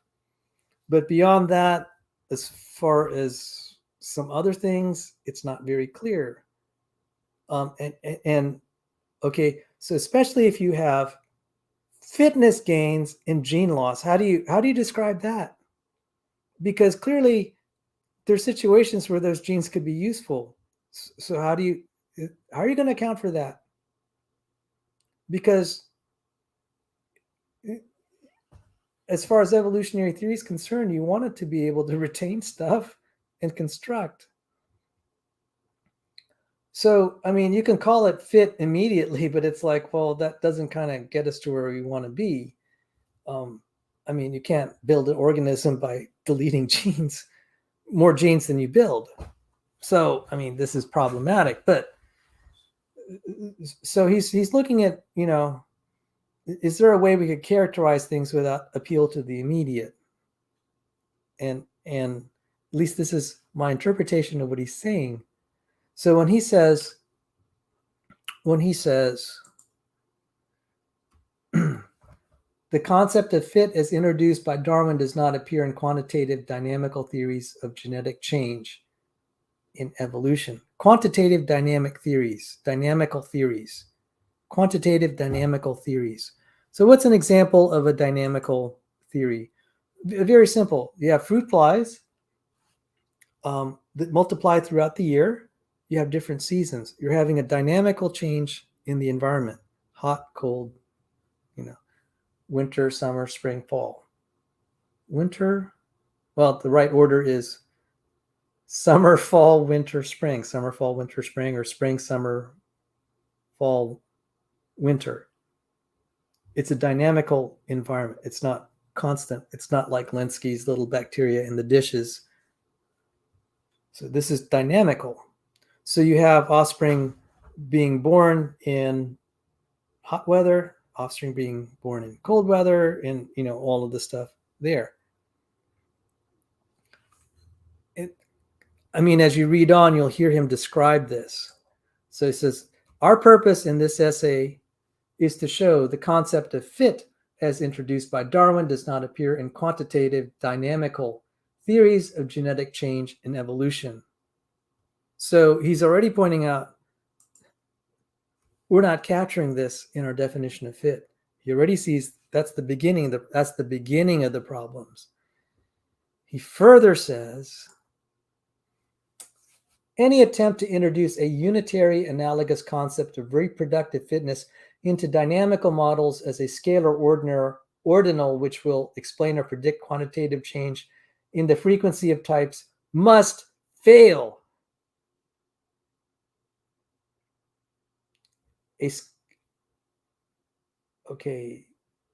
Introduce a unitary analogous concept of reproductive fitness into dynamical models as a scalar ordinal. All right, let me uncoil this. Scalar ordinal is just a number. So you want to say, hey, this is bigger than that. So you could say fitness. If you want more selection, you give it a positive number, and the more intensity, you give it an even bigger one. If it's selection against, you give it a negative number, and the more destructive it is, you can give it a more negative. You could play all sorts of games with the numbers. All right. There are any number of ways to do this. I've seen a variety of ways that this is accomplished. You can do the reverse, I think. It's been a while since I've done this.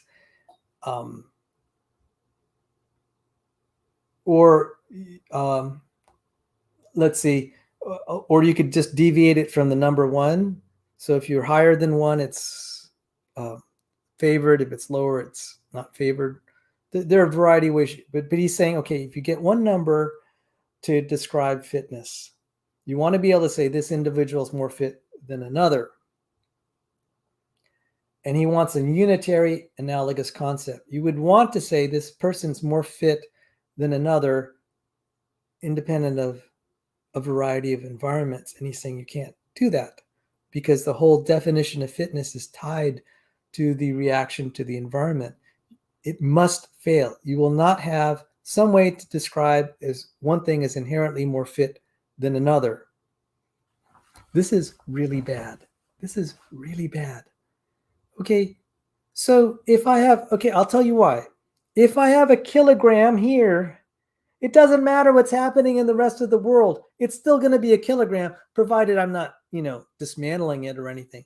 It persists. It's not environmentally dependent unless it's, like I said, being taken apart. I could take a kilogram here, put it in another environment, and as long as it's not being shred apart, it's going to be a kilogram there in terms of mass. I put it on the moon where there's a lower gravitational field. It'll have a different weight, but it'll still have a kilogram of mass. This is beautiful. This is what you want. This is a desirable quality that you look for as someone interested in physics. You can make predictions about how this is going to behave. This is why you want a stable quantity that is not environmentally dependent. This will be the death knell of fitness if the way that you characterize it is fully dependent on the environment. Why is this terrible? Because if you're going to try to predict that evolution proceeds by evolution creates complexity by accumulation, through process of fitness and reproductive abundance. But that is determined by the environments that you have no clue what happened. You cannot prove your theory. I can tell you the behavior of a kilogram of something in a variety of environments, all sorts of temperatures, as long as it, like I said, as long as it doesn't get shred to pieces or, boiled away or whatever, it's going to retain the characteristics of a kilogram. You can predict how it will behave in all of these variety of environments, be it on a rocket ship, on the moon. It's a nice, stable quantity. Fitness, on the other hand, if it's environment dependent, you're like, oh my goodness, what am I going to do here? I have no idea. This quantity is dependent on it. And if you can't predict the environment, you're not going to be able to predict how it's going to evolve. So granted, if you have a kilogram space probe out there, unless you, if you don't know what the environment is, yeah, you may not know exactly the trajectory, but with evolutionary biology, you're making a very strong claim that, oh, it's going to start from an uncertain condition and it's going to arrive here, even though it seems kind of like ridiculous, like especially in light of reductive evolution. So this is a very uncomfortable thing where he'll go on to say, if not here, in his other essay, that how are we doing anything except describing, just counting things and just restating in a different way that doesn't add any insight. He calls it reproductive schedules. How is a description of fitness at this point anything more than just restating the obvious? Like the one that made the most is the one that made the most. And we'll go to that more. But I needed to open this in the abstract. Our purpose in this essay is to show that the concept of fit, as introduced by Darwin, does not appear in quantitative dynamical theories of genetic change and evolution. Any attempt to introduce a unitary analogous concept of reproductive fitness into dynamical models is a scalar ordinal which will explain or predict quantitative changes in the frequency of types must fail. So again, even if you didn't have predictive quantities, the fact that this quantity varies by environment is real bad. As I said, the desirable fact about physical measurements, if you have an object of a kilogram, doesn't matter. It doesn't depend on the environment that is its mass. Its weight may change depending on the gravitational field, but its inertial properties, its mass does not. Okay, so as a physics student, you take a mass of a kilogram, you say what weight it would be on the Earth, what weight it would be on the moon, what weight it would be on Jupiter. You can do that. Its mass does not change as long as it's not blown apart by the environment. When you have this situation here, it's going to be bad. And he says, as a result, this will cause such severe problems that a scalar ordinal which will explain or predict quantitative changes in the frequency of types must fail. This is disastrous. As a matter of principle, evolutionary theory based on this sort of fitness that is just one number, it's going to fail. It's going to fail. This is bad. This is seriously bad. No concept in evolutionary biology has been more confusing and has produced such a rich philosophical literature as that of fitness. The confusions have arisen because a concept originally introduced as an inexact metaphor by Darwin has come to play an analytic role in the formal quantitative dynamics of evolutionary biology. The confusion has arisen from the mistaken belief that a single coherent definition of fitness is required and can be applied over all dynamics of evolutionary genetics. Oh boy. A single coherent definition of fitness is required and can be applied. Okay, I wouldn't say, okay, let's just say it's not required. But let's just try to apply one. Okay, this is a confusion. This is a confusion. And by the way, in the video description, there's a link to a debate I had with DapperDino. This was the issue. He said, well, look, it's just one number, kind of like this is fitness. And what Sal was proposing is you have all sorts of measures of metrics of engineering performance. There's not really one. It doesn't resolve to like one simple concept. And even when I said that seemed kind of made me feel uncomfortable. But I was like, no, this seems right. And here it is, Lewontin saying, look, the confusions arise over fitness if you're trying to have a single coherent definition. This creates confusion. There is a conviction among philosophers and biologists that somehow a property of fitness must be included in dynamical explanations of evolution through natural selection. Our purpose in this essay is to show the concept of fit as introduced by Darwin, both in the explanandum and the explanans of his theory, does not appear in quantitative dynamical theories of genetic change in evolution. I don't know what an explanandum, explanandum. I want to find out what that word means. Explanandum. Another term for explicandum. An explanandum and explanans is a sentence describing a phenomenon that is to be explained, and explanans are sentences adduced as explanations of that phenomenon. Adduced as explanations. For example, one person may pose the explanandum by asking, "Why is there smoke?" And another may provide an explanans by responding, "Because there is fire."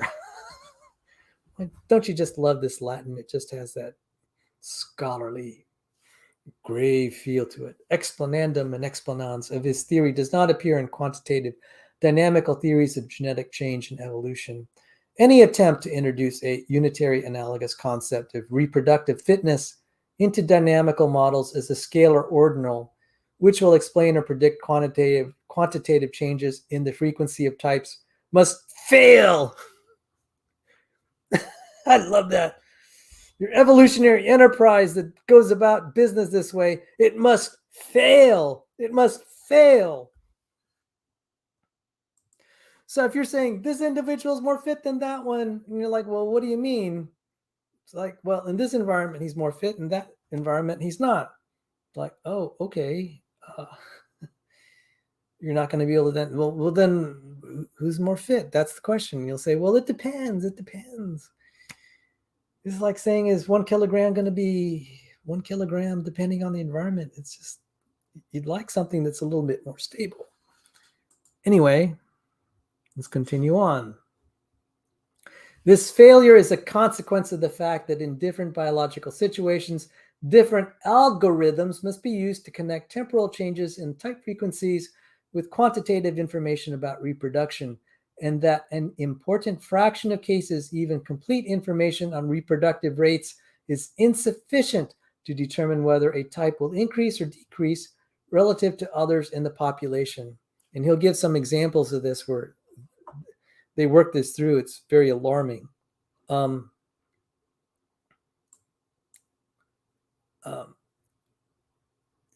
we'll just continue on because it is a little complex to deal with it right now.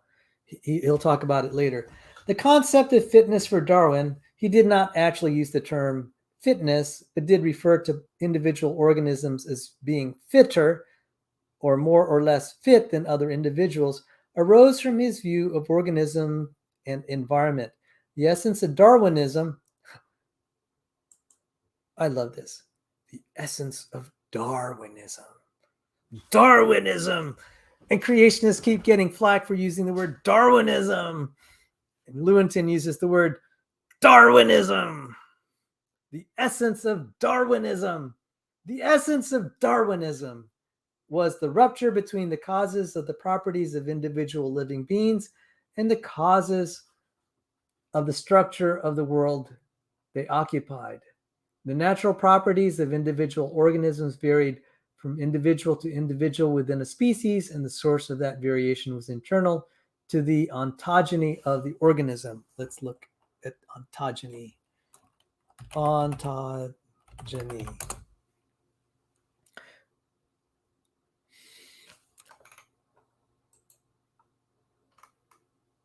The process of individual development from a single cell, an egg, cell, or a zygote, to an adult organism. The natural properties of individual organisms varied from individual to individual within a species, and the sources of that variation were internal to the ontogeny of the organism. At the same time, the organisms lived in an external world, the environment, whose structure was causally independent of those organisms. Different individuals different individual members of a species then fit into the environment to different degrees as a consequence of their variant natural properties, and those that made the best fit would survive and reproduce their kind. Oh, that's a nice creationist word. Their kind. They reproduce their kind, just like it said in Genesis, one kind reproduced after its kind. Their variant natural properties and those that made the best fit would survive and reproduce their kind better than those whose fit was poorer. The word fittest, fitness, is a metaphorical extension of its everyday English meaning as the degree to which an object, the organism, matches a pattern that is pre-existent and independently determined, the environment. This metaphorical lock and key fitting of an organism into the environment is reflected in the modern concept in ecology of the environmental or ecological niche that species are said to occupy. Species occupy a niche in the environment. In the original Darwinian structure, fitness is a derived property of the natural properties of individuals living in a particular juxtaposition to the structure of the environment.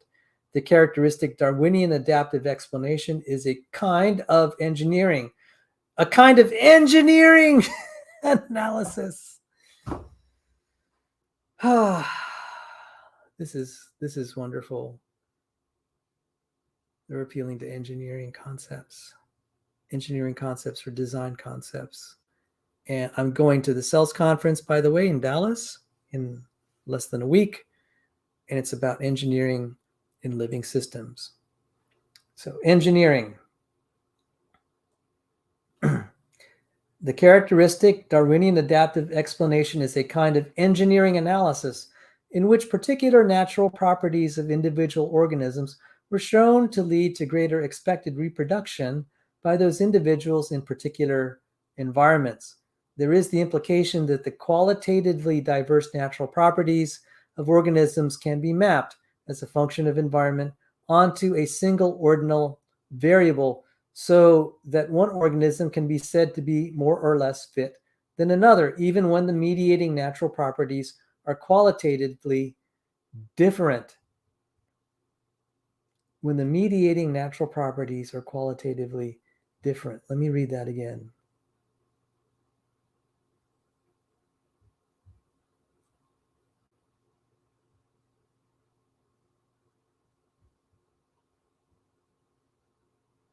In this explanatory scheme, the property of fitness plays an ambiguous role, appearing both as the explanandum and the explanans. And let's go back to this. He's using such scholarly, Harvard-like terms. Explanandum, explanans.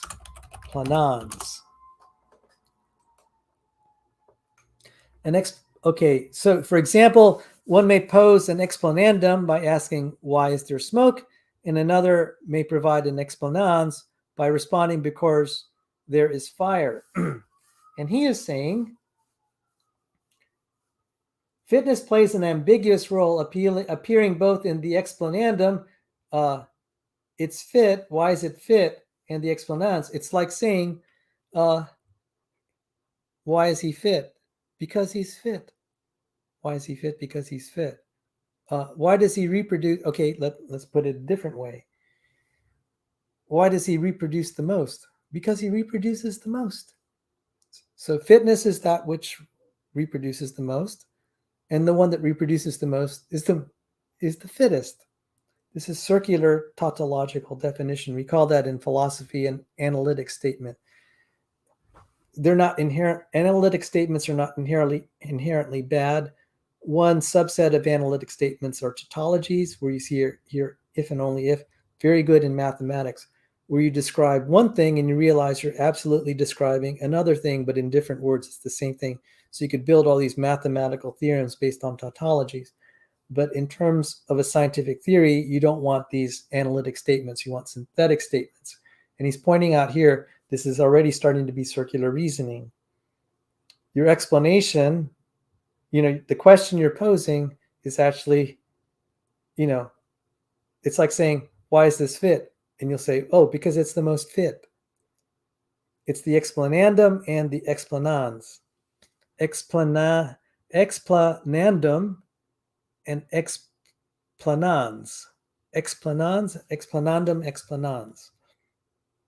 So let's just go on. Okay, he's already picking this up. I've said the pillars of evolutionary biology are equivocation, non sequitur, and circular reasoning. So let's just review. Non sequitur. The evidence of natural selection is gene loss. A non sequitur is saying, look at all this process of gene loss. That's how you accumulate complexity. That's a non sequitur. Equivocation, the notion of fit. It's very bad when you're saying survival of the sickest. The sickest are the fittest. The sickest are the fittest. So premenstrual syndrome, sickle cell anemia, diabetes, you're fit. Tell that to a doctor. Tell that to the patient. Okay, so that's equivocation. Now we're talking about circular reasoning.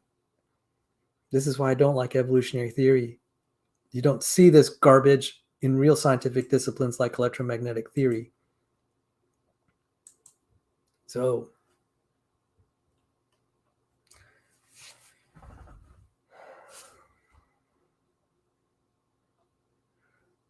in this explanatory scheme, the property of fitness plays an ambiguous role, appearing both in the explanandum and the explanans. What is to be explained is the origin of marvelous fit. What is to be explained is the origin of the marvelous fit between the natural properties of the individuals that make up a species and the ecological niche they occupy. The explanans is that, one, in a previously less fit species, an occasional variant individual arises whose natural properties make it more fit to the environment. The variant natural properties are heritable. A consequence of a greater fit is a higher reproductive rate of the variant individual, which together with results in an increase in the representation of the more fit natural properties among individuals of the species in future generations. What is consequential about this Darwinian explanation for the present confusion about fitness is that the dynamic of the explanans does not, in fact, depend on fitness, unless the explanandum also involves fitness. That is, if what is to be explained is the greater metaphorical fitness of evolved species, then the connection is required between the metaphorical fitness of variant individuals and their reproductive properties.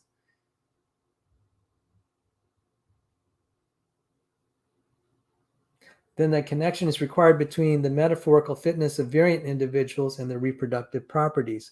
But suppose what is to be explained is simply the evolutionary change in the natural properties of the species over time without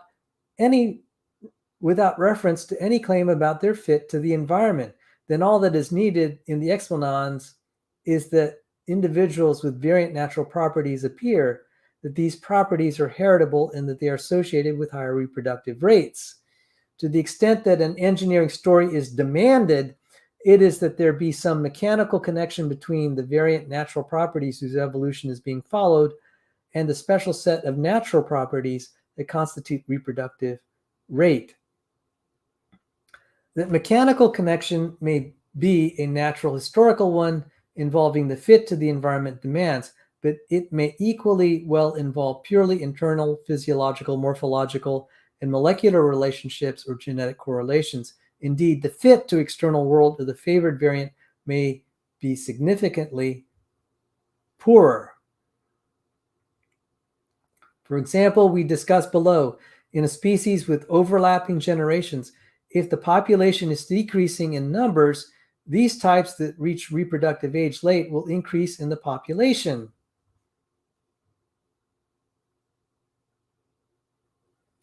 Yet this retarded development may be a consequence of poor ability to gather the resources necessary for development. I'm sorry to have to pause here. This is really thick stuff. I mean, I'm struggling to just kind of digest it. He's using a lot of abstract terms without really getting into the meat. So just like you all, I'm just going to have to forbear, but I'm going to read this.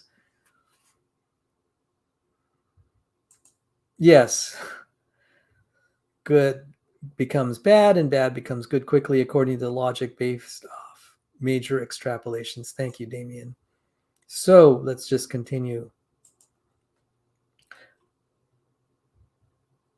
The present confusion over the concept of fitness in evolutionary biology has been the consequence of the attempt to find a general attribute analogous to Darwinian ecological fitness that will appear both in the explanandum and explanans of evolutionary scenarios independent of any claim about ecology and indeed without the requirement of an engineering story at any level.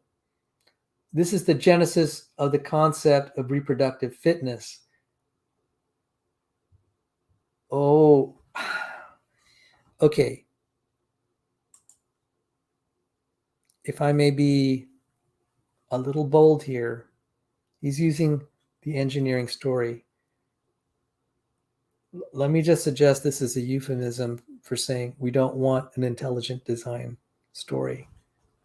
We don't want anything that even remotely sounds like an engineering design story. Like suddenly the organism had these mutations that gave it these fabulous new quantities. I mean, large numbers of mutations. Like, let's say you want to build an eye. You don't want this kind of like sudden appearance or anything in gradual steps where it's just changing. That's not in reference to reproductive success. This is immediate reproductive success. This. I'm just speculating here, but let me not go down there too far. If I'm wrong, just erase it from your mind.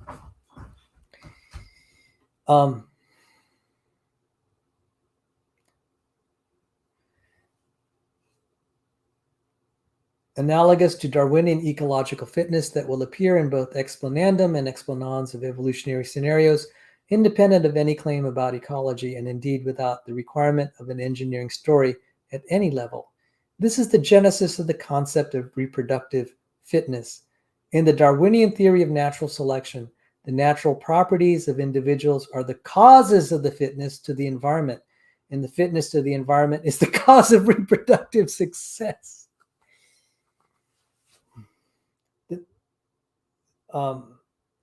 In the Darwinian theory of natural selection, the natural properties of individuals are the causes of the fitness to the environment, and the fitness to the environment is the cause of reproductive success.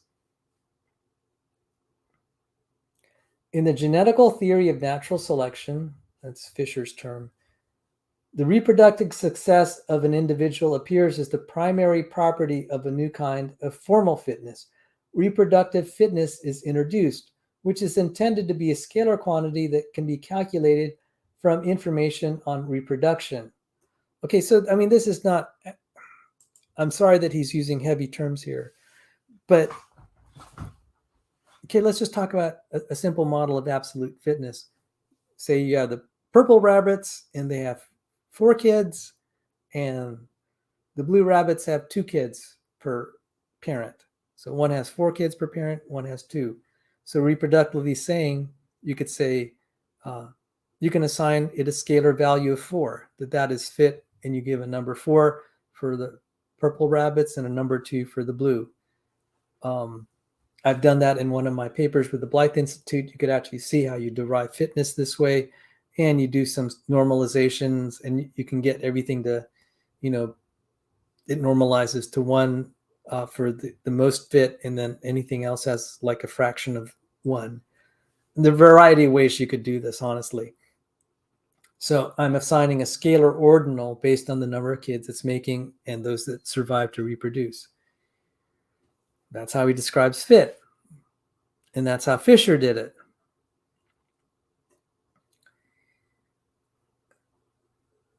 Reproductive fitness is introduced, which is intended to be a scalar quantity that can be calculated from information on reproduction.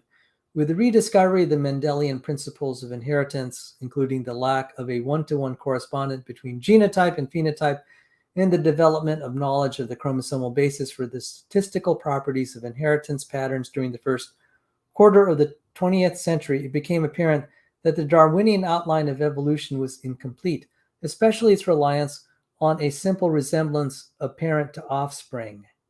The result was the development of current, specifically genetical theories of evolution under natural selections, theories that have essentially no natural historical elements or even internal causal narratives, theories that have essentially no natural historical elements or even internal causal narratives, with the exception of genetic mechanisms.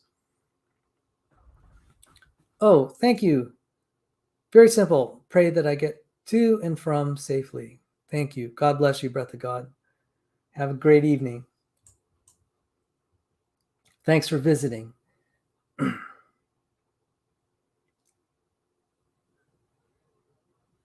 And in which Darwinian fit plays no role. Okay, so the result was the development of current, specifically genetical theories of evolution under natural selection, theories that have essentially no historical elements or even internal causal narratives, with the exception of genetic mechanisms, and in which Darwinian fit plays no role.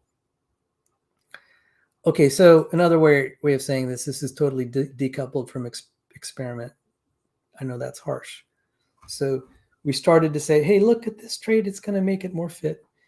We started to eliminate that. We just say, we don't try to predict. We just say this one's obviously reproducing a lot. We'll just assign a more fit value to it.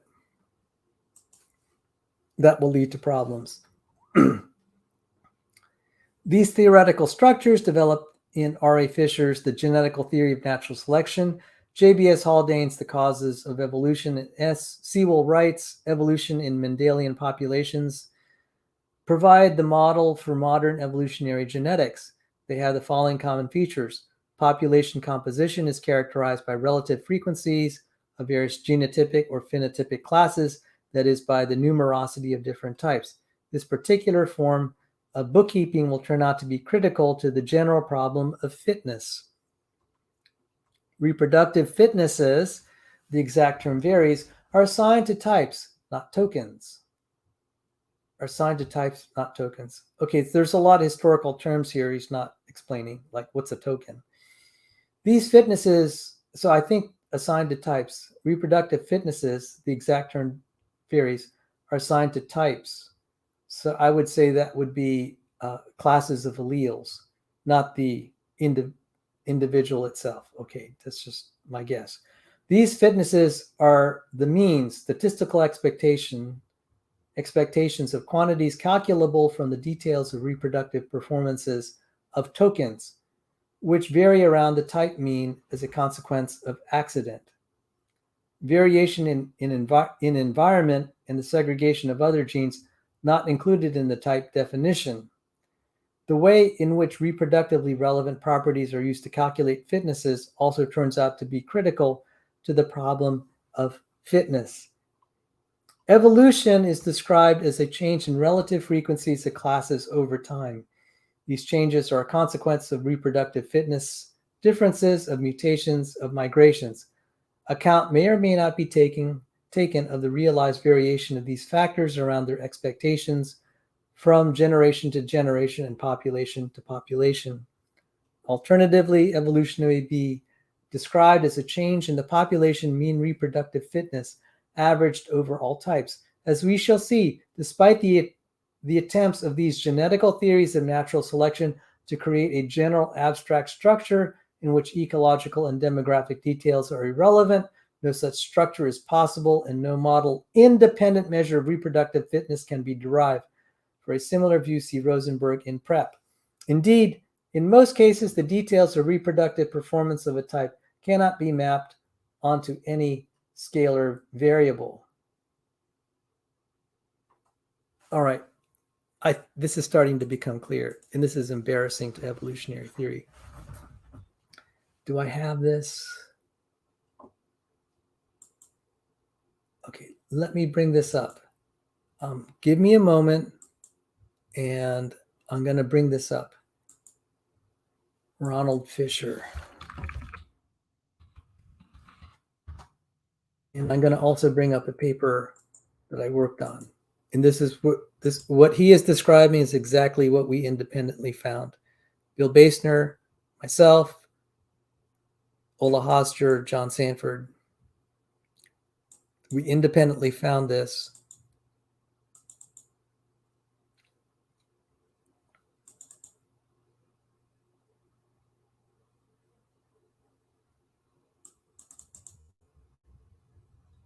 Okay, so let's look at the Wikipedia entry on Ronald Fisher. Wikipedia, Ronald Fisher.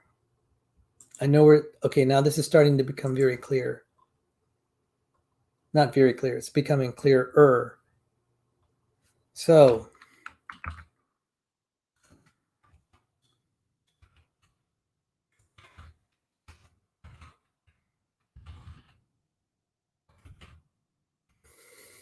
Richard Dawkins.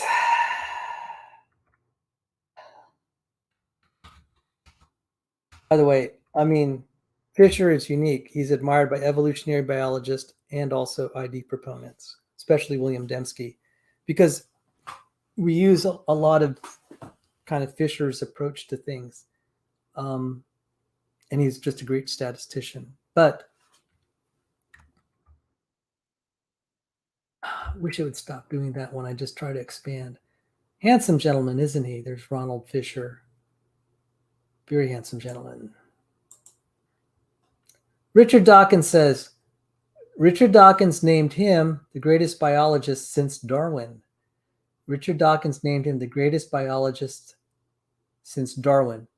Not only was, okay, this is Richard Dawkins saying, not only was he the most original and constructive of the architects of the neo-Darwinian synthesis, Fisher also was the father of modern statistics and experimental design. He therefore could be said to have provided researchers in biology and medicine with their most important research tools, as well as with the modern version of biology's central theorem. Okay, let's just go around and ask biologists, what is the central theorem of biology? And you should get some funny looks. Dawkins is referring to Fisher's fundamental theorem of natural selection.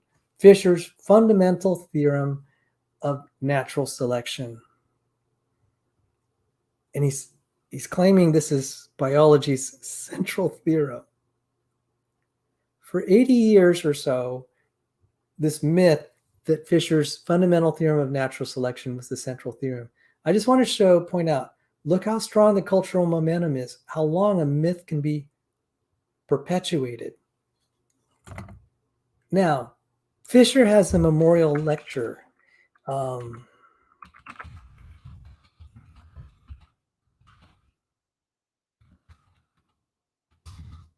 me see. I wrote an article for Creation Evolution Headlines. Not so fundamental.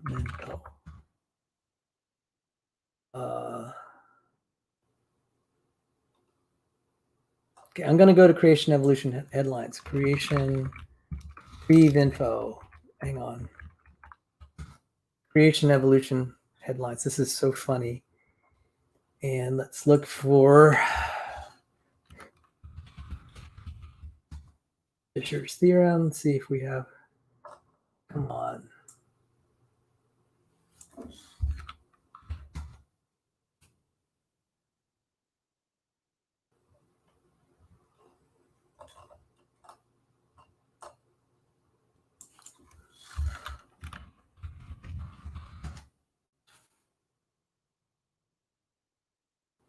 Okay. I'm going to read the account of Fisher's fundamental theorem of natural selection. I'm going to pause here a little bit. I said, if someone makes a mistake, doesn't make them a liar.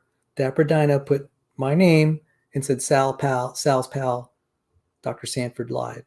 I'm like, dude, that is so rude. He's not like Kent Hovind. the first hour of the show, we just totally demolished evolutionary theory.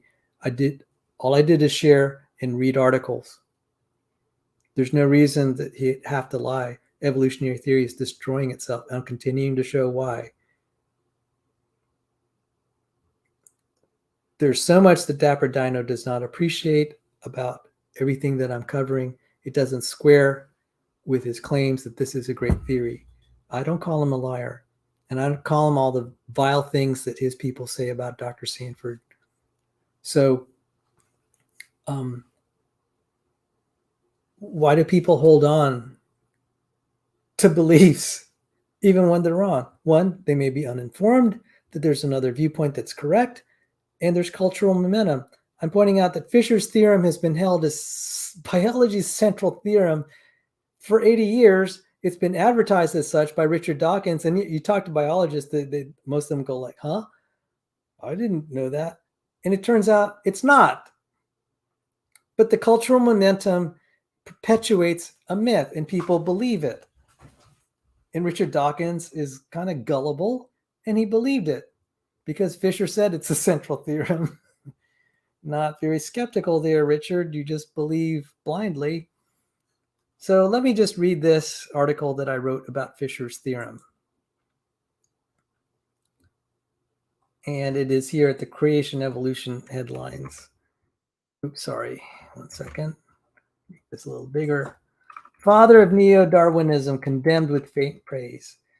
National Academy of Science members comedic eulogy of Fisher's theorem of natural selection by Sal Cordova. The father of okay, don't take this too seriously, but there's plenty of, okay, this is a humor piece, all right? So I took a little bit of artistic license. The father of neo-Darwinism, R.A. Fisher, put forward what he called the fundamental theorem of natural selection, FTNS, in 1930. This mathematically impressive theorem, of which Fisher was very proud, was long considered to be one of the main pillars of neo-Darwinian theory. Almost comically is now referred to in some evolutionary circles as Fisher's not so fundamental theorem of natural selection. We give it the corrected abbreviation FNSF-FTNS. Bill Baster and John Sanford recently provided a correction to Fisher's equations in the FNS-FTNS that demonstrated real evolution proceeds toward destruction rather than construction of biological function. It basically flips Fisher's theorem upside down, and that's been confirmed experimentally. By the way, that paper set records in the Journal of Mathematical Biology. Concurrently and equally comedic, something odd happened at the 37th Memorial Lecture on January 4th, 2018, meant to honor the memory of the late R.A. Fisher. Joe Felsenstein, a National Academy of Science member, condemned Fisher's work with faint praise. Basically, he criticized Fisher's famous theorem, but tried to do it in a nice way. After all, this was a memorial lecture intended to honor Fisher's accomplishments. As with many eulogies, Felsenstein tried to put as much whitewash on the failures of the deceased individual as possible. He said, that is, Felsenstein said, in spite of Fisher's assertion that the theorem holds the supreme position among the biological sciences, the fundamental theorem is, alas, not so fundamental. So there was the criticism, now the whitewash. How would Felsenstein manage to elevate Fisher's work and make it look like a stellar accomplishment, given that he's on the spot to eulogize the deceased father of neo-Darwinian theory? Well, Felsenstein may not have intended to do so, but he made Fisher's work. I'm sorry to laugh, guys. I'm sorry to laugh. I'm sorry to laugh. Even though I wrote the joke. Well, Felsenstein may not have intended to do so, but he made Fisher's work look better than his own. He made Fisher's work look better than his own by comparison. He did this by pointing out how much more widely cited Fisher's work has been than one of his own absurd models. In turn, he claimed is better than all the other absurd evolutionary models out there. Watch. This is what Felsenstein said. Felsenstein says, I will not attempt to revive FTNS, Fisher's fundamental theorem of natural selection, which turned out not to be so fundamental after all, but instead am trying to extend a 1978 model of mine, put forth in what may be my least cited paper. This attempts to make a toy model of an evolving population. Translation: I'm trying to draw attention to my clever idea about how evolution works, but which everyone else seems to be ignoring and hasn't gotten as much citation as Fisher's fundamental theorem, which wasn't ever really fundamental anyway. I have to make a toy model of evolving populations because real models are mathematically intractable, and it's better to have a model that gives inaccurate answers than no model at all. The comedy continues. The models are somewhat absurdly oversimple, but I argue that models like this can at least can give us some results, which decades of more hand-wavy papers on the general connection between evolution, entropy, and information have not.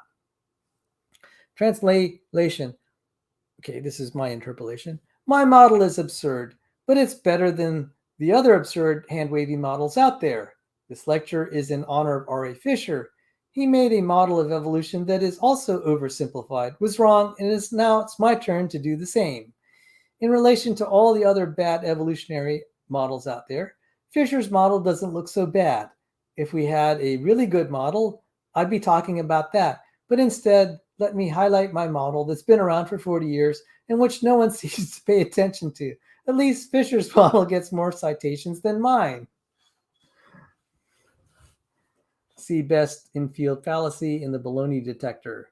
Sanford and Basner's paper critiquing Fisher's theorem, first announced here, was introduced by Evolution News and by World Magazine with favorable reviews. Felsenstein's solution to the dilemma. Okay, that was it. Now the green part is David Coppage interpolating here. Felsenstein's solution to the dilemma of criticizing Fisher, yet keeping his status as the patron saint of neo-Darwinism, reminds me of this joke about a preacher who was offered a lot of money to do something similar. Actually, this is mine in green. In a small town, there were two brothers who, over the course of many years, cheated, swindled, robbed, and generally stole from everyone that they ever did business with. The entire town and surrounding community reviled and despised these two brothers, as everyone was aware of just how disreputable and dishonest they were. One day, one of the brothers mysteriously died. Although they had never attended church, the one remaining brother went to the local pastor and offered vast sums of money if he would come to the funeral and say appropriate words, and a large bonus, but only if he would, during the course of the eulogy, refer to his brother as a saint. The pastor was troubled by the request. However, it was a very poor church, and the church desperately needed repairs. The parishioners had heard about the pastor's dilemma and were anxious as to what he would do. The funeral began. The church was packed, and the pastor started with the usual prayers and followed the rites and traditions as required by the church's teachings. In closing, after referring to the man in the box, he paused and turned to face the remaining brother.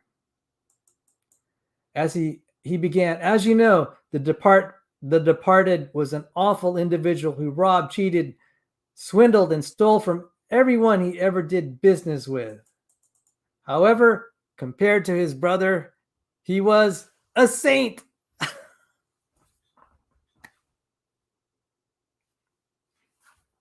So that describes a little detour about Fisher's fundamental theorem of natural selection. The myth has been perpetuated that it's fundamental. It's been quietly dismissed, but the cultural momentum of we figured it out kind of just, the myth has persisted. The myth has persisted. It's still in Wikipedia. You can see it right there.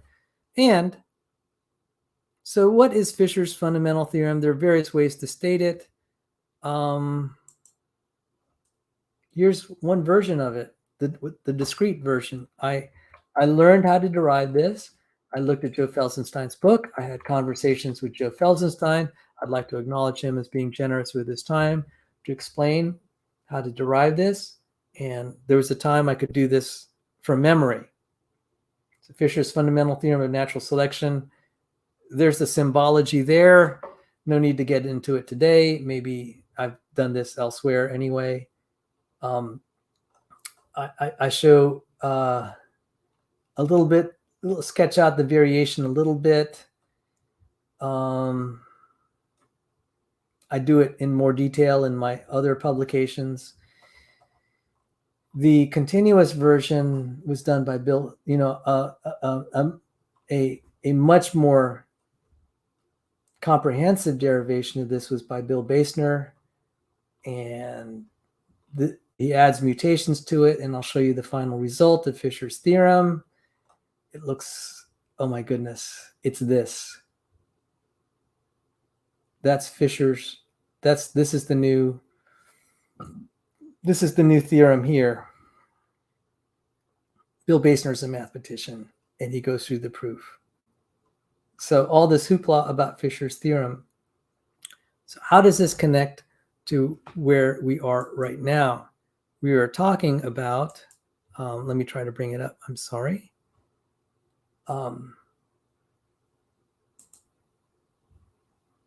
We are talking about this. Most cases of detail, the details of reproductive performance of a type cannot be mapped onto any scalar variable. No such structure is possible, and no model independent measure of reproductive fitness can be derived. No model independent measure of reproductive fitness can be derived.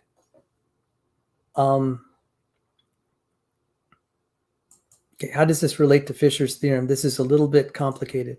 As I said, if something's a kilogram, it's going to be that way independent of your model. The correctness of your model is dependent on, if you're dealing with a 1 kilogram object, your model has to work, and it doesn't matter what your model, it's always going to be that 1 kilogram unless it, it kind of boils off and becomes nothing. So it has model dependence on what value. That's very bad. That's very bad. And he's talking about Fisher that just uses numbers. So okay, so I'm going to go now to Fisher's fundamental theorem and say, hey, here's the fundamental theorem with some mutations in it.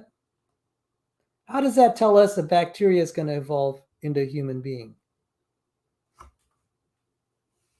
How does that tell you that a bacteria is going to evolve into a human being? And the answer is it doesn't. That's the thing. That's the first thing we realize. This Fisher's fundamental theorem, if it's going to be fundamental, it's going to tell you, apply this theorem, we'll show how a bacteria is going to evolve into a human being. And no, it doesn't work that way. Not at all.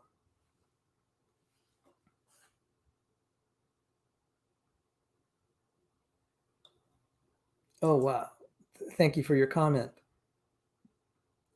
So that's exactly the problem. If you look at this, I'm going to show you what Fisher's theorem. So when we put numbers into here, like say we have, see if I have pictures of it. And you're going to just laugh. I mean, it's pathetic, honestly. Let's see if we have it. We had pictures of rabbits. Do we have pictures of rabbits? Yeah. Okay. So we have pictures of rabbits here. So the green rabbit makes 2 offspring, the red rabbit 5, and the purple rabbit 10. So the purple rabbit's the most fit. We give these scalar ordinal values with some mathemagic stuff, being able to assign the fitness of these various individuals and the fitness of the population, etc. And it's just saying, look, you're going to get more of the purple rabbits, and you won't have so many of the green. So after 2 generations, you've got all these rabbits here. They multiply like rabbits. Lots of purple, less green, and then red. And you can create statistics, and I mean, people know about variance and mean, and you relate the variance of like a prior generation to the mean fitness of the next, or vice versa. I mean, it's been a while since I've done this. I used to know this by heart. I'm embarrassed. Let me just look at this. It's easy to see in the discrete version.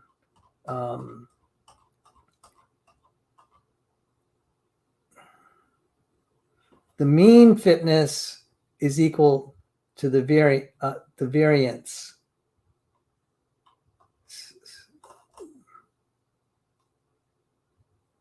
The mean fitness is equal to the variance. I mean, people who've done statistics know about mean fitness. Okay, so you have the variance here.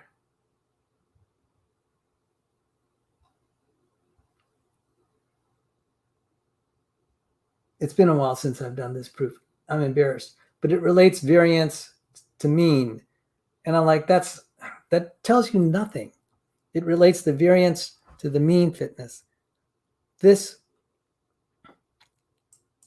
I mean, guys, this isn't going to tell you how a bacteria is going to evolve into a human being. All you're doing is relating mean fitness to the variance in the fitness. I think one is in a prior generation. I have this in my thing that I published for Blythe. It's been so long since I've done the proof, I'm embarrassed to say I've forgotten, partly because I've been studying general relativity and electromagnetism. The way I learn something is to forget something else, which is kind of pathetic at this stage. So this is like, when I saw this, I said, this does nothing. This is like a nothing explanation. You're just comparing means and variances. It's not going to tell you how complexity arises. It's not so fundamental after all. Joe Felsenstein said it's not so fundamental for different reasons. We're saying it's not so fundamental for another set of reasons. But we both agree, an evolutionist and creationist both agree Fisher's fundamental theorem of natural selection isn't so fundamental. So we call it the not so fundamental theorem, the not so fundamental theorem of natural selection. And Lewontin is saying, look, this is going to be problematic if all you're doing is just bean counting like this. You're not going to be able to describe how something really evolves. And there are also internal problems in the way to describe populations like this. And he's going into the very anal, difficult details. So even just not even coupling it necessarily to reality, he said there are internal ways of our mathematics that are going to be problematic in what we're trying to do. So I wanted to try to put a little flesh on this, and you could see we're arguing about, it's almost like arguing how many angels can fit on the head of a pin. It's like, you look at this, it's like, what's the relevance of all this? And it's like, that's exactly what I saw. This is much ado about nothing, but it's great mathematical theater. So let's move forward. And by the way, I made a presentation where I walked through the Fisher's theorem like this with the math, and the biologists were like, is that all there is? That's terrible. Practically laughed.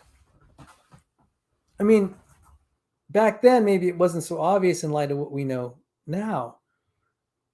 But in light of what we know now, this seems really kind of comedic that anyone would think that this is a fundamental theorem, biology's central theorem.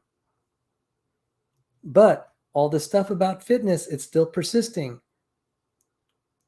We saw it earlier in the first hour where I said, look, fitness gains, genomes decay despite sustained fitness gains. It's like time out. This is bad. Or natural selection is the cause of gene loss. It's like time out. If this is the way fitness is being described and you're losing genes and fitness is increasing, you've got something wrong in your understanding of the evolutionary process, because you cannot build more by deleting genes. This is like so basic, experimentally verified, reproductively understood, like in terms of things like the Spiegelman principle I talked about, there are even more that Lewontin, there's stuff in Lewontin's stuff that is just great. You could actually see it, why there is gene loss if you think about it very carefully. But let's continue to continue on. The standard variability model. Wright and Haldane, but not Fisher, based their formulations on a simple model of simultaneous reproduction in a sexual population. A population is represented as relative frequencies of alternative genotypes so that an absolute number of individuals do not enter the model. So that absolute numbers of individuals do not enter the model. We need to consider here only the simplest case, where the alternative genotypes are the different diploid combinations of alternative alleles at some locus, say A1, A1, A2, and A2, A2. Okay, I get that. Alternative genotypes are the different diploid combinations of alternative alleles at some locus. These genotypes reproduce completely, sexually, and successive generations are discrete with no overlap of individuals, so that all reproduction can be considered to be simultaneously. The model has the following formal structure, and he highlights it here. Maybe I'm going to just skip it a little bit. Let me look at this.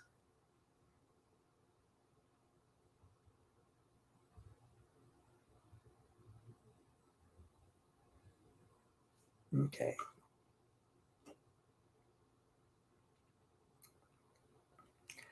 A generation begins at the moment of the formation of zygotes from a union of sperm and eggs produced by the previous generation, and the population is characterized by the initial frequencies of the alternative alleles assumed to be the same in the sperm and egg pool.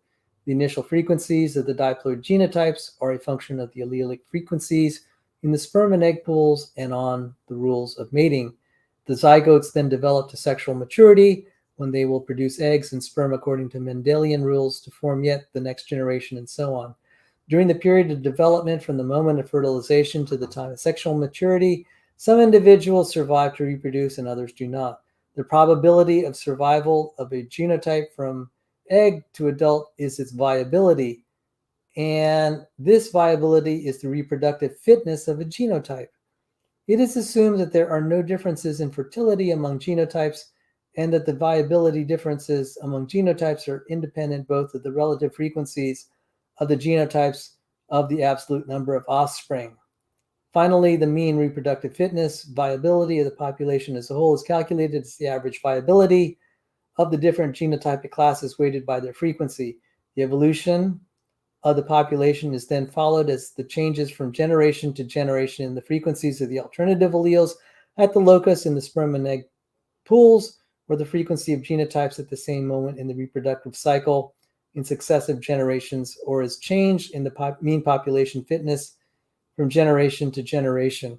Okay, this is some painful details here, but okay.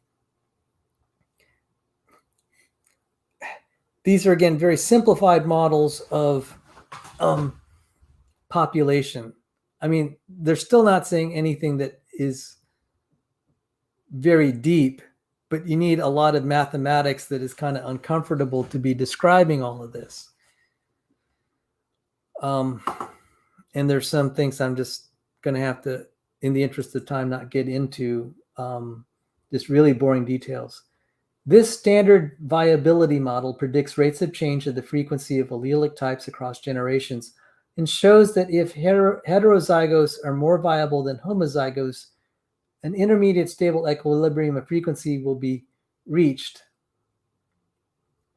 Most powerful in its apparent implications is the analytic result that the average fitness viability of the population as a whole increases during the evolution, Fisher, and reaches a maximum when the selective process comes to a final end, either because the population consists of single most fit genotype, or because at the intermediate stable equilibrium of frequencies predicted from viability is the case that heterozygotes are more viable than homozygotes.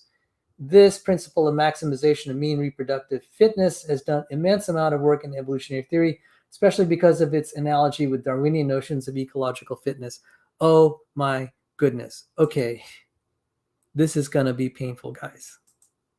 You've heard about sickle cell anemia being a favorable trait.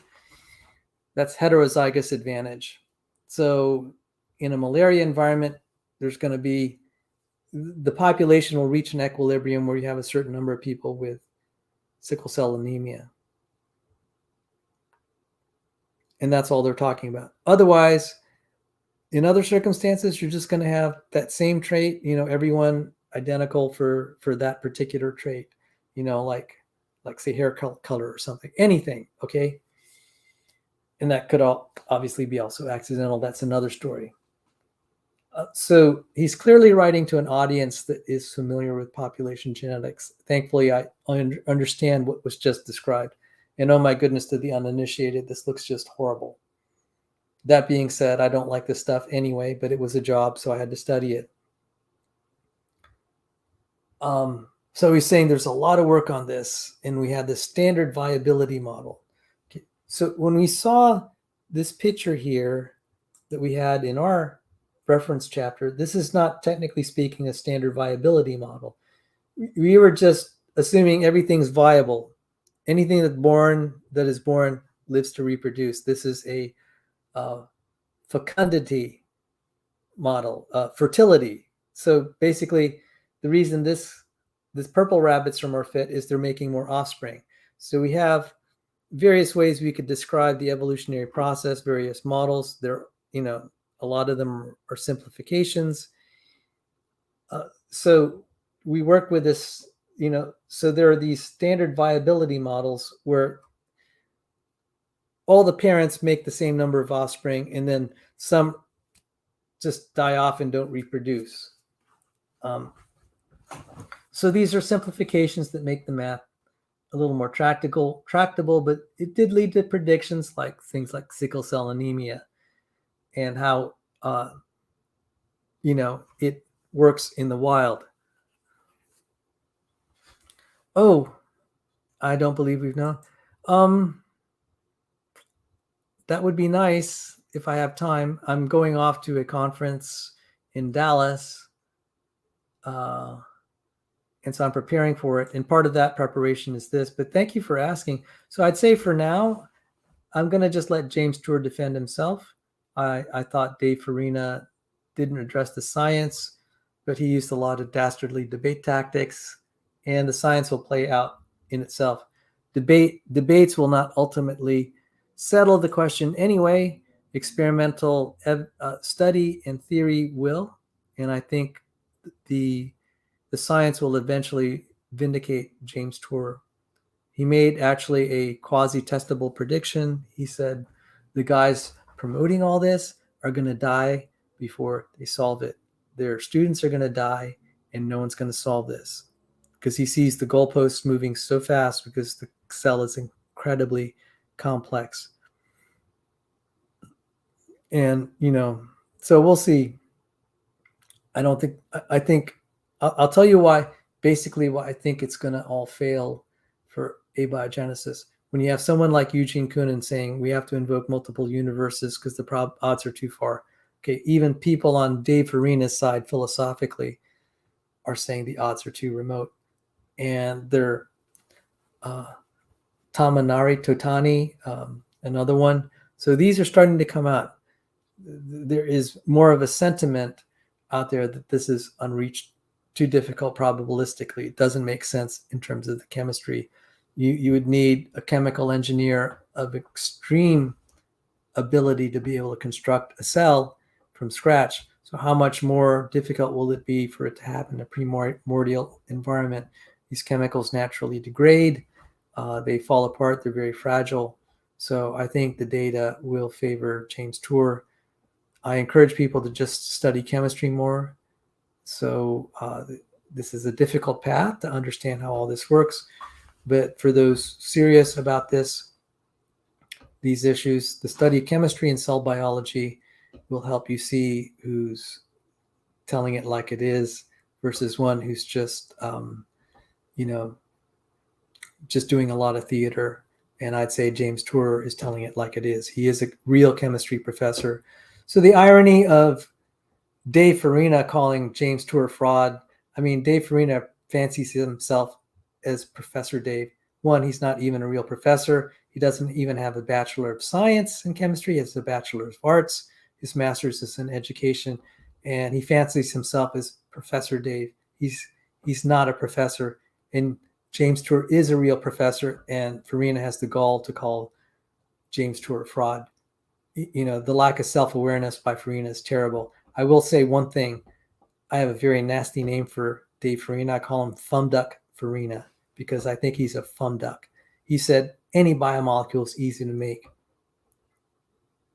All the chemistry guys out there who are involved in synthetic chemistry or do any type know that that is a stupid statement. You cannot I wanted to say, okay, Farina, why don't you build a lignin molecule? Guy's a total fumduck. Enough said. But thank you for asking. So there, you have a mini video of me talking about Dave. So let's continue on. Frequency-dependent selection, and I've talked about this before. The assumption in the standard viability model that fitnesses are independent of the frequencies of the genotypes is generally incorrect. Ow. The assumption in the standard viability model that fitnesses are independent of the frequencies of the genotypes is generally incorrect.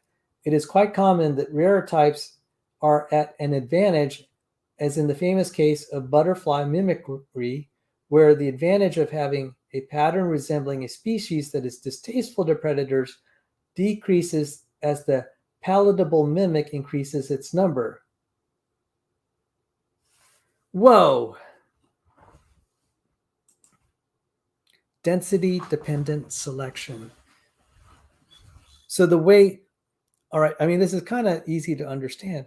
If something is rare, in some sense, it becomes more valuable. Gold is rare, it's valuable. It's not only is it beautiful, but it's also rare.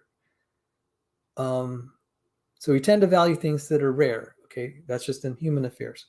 In this case, if something has a trait, it becomes reproductively advantaged because it is rare. That's interesting. He's describing this. The butterflies that can kind of shape themselves to look distasteful to potential predators, they're reproductively advantaged because of that, but also because there are not many of them. That advantage is lost as the butterflies become more numerous. This is very difficult then for characterizing what the fitness is of that particular trait or butterflies with that trait. This is exactly what I said. This is not a situation you want for a scientific theory. If I say I have a kilogram of this, I want it to stay a kilogram throughout my model unless the object is blown apart. This thing about, the fitness of this type, this trait, it changes even depending on the number, the relative proportion in the population. This makes the definition of fitness very unstable. This is something you don't want in a scientific theory. So now he's getting to specifics. I wish there were probably a way to describe this paper in not so technical the language that he had. I'm trying to uncoil it. There's some parts that are still a little foggy, but I'm making the case. Zach Hancock is, I didn't even watch the show because everything I said is going to render anything he made moot. So for those of you who are interested in this, watch the first hour. The first hour has a lot of the meat. The rest is going to be nerd torture.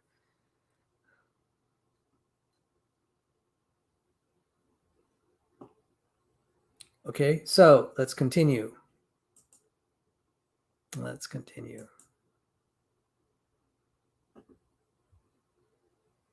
The assumption of the standard viability model that fitnesses are independent of the frequencies of the genotypes is generally incorrect. It is quite common that rarer types are at an advantage, as in the famous case of It is quite common that rarer types are at an advantage, as in the famous cases of butterfly mimicry, where the advantage of having a pattern resembling a species that is distasteful to predators decreases as the palatable mimic increases in numbers. Fitness and frequency dependent models is not a scalar, but a set of functions of genotypic frequency so that it is not possible to order the fitness of the genotypes except at a given frequency. Oh, this is a beautiful example. Oh, Zach, you're in trouble. You can't just assign a figure and say, this guy's more fit. It's going to be you don't have a single number. Now you have a function that varies with time or somewhat equivalently, the density in the population. This is bad, Zach. This is bad. So let's continue on.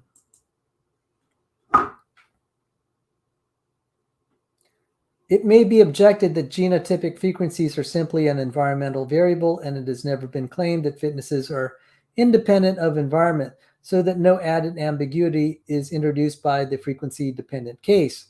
An additional problem is that in the frequency-dependent case, the induced change in fitnesses consequent on changes in genotypic frequencies may lead to a decrease rather than an increase in mean population fitness, and no optimal fitness principle applies. Lewontin, 1958. When it is allowed that there are fertility as well as viability differences among genotypes, the problem of assignment of fitnesses to genotypes becomes even greater. When it is allowed that there are fertility as well as viability differences among genotypes, the problem of assignment of fitnesses to genotypes becomes even greater. In general, fertility is determined by a mating pair, so that in the simplest case of a population with two allelic variants at a locus, there are 9 mating pair types, and the net fertility of a given genotype is a function of the relative frequencies with which these mating pair types form. Again, it may be claimed that the fitness of a genotype is simply contingent on its mate, as it is on other environmental circumstances, and that one can calculate the net mean fertility of each genotype for the particular distribution of potential mates. The problem, however, is that the genotypic identities of the offspring of an individual of a given genotype also depend upon the genotype of its mate, so the net mean fitnesses are insufficient to generate the frequencies of offspring in the next generation. So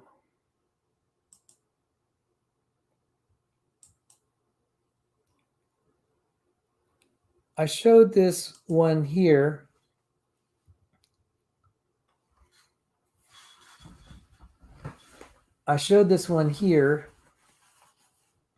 Let me put this up.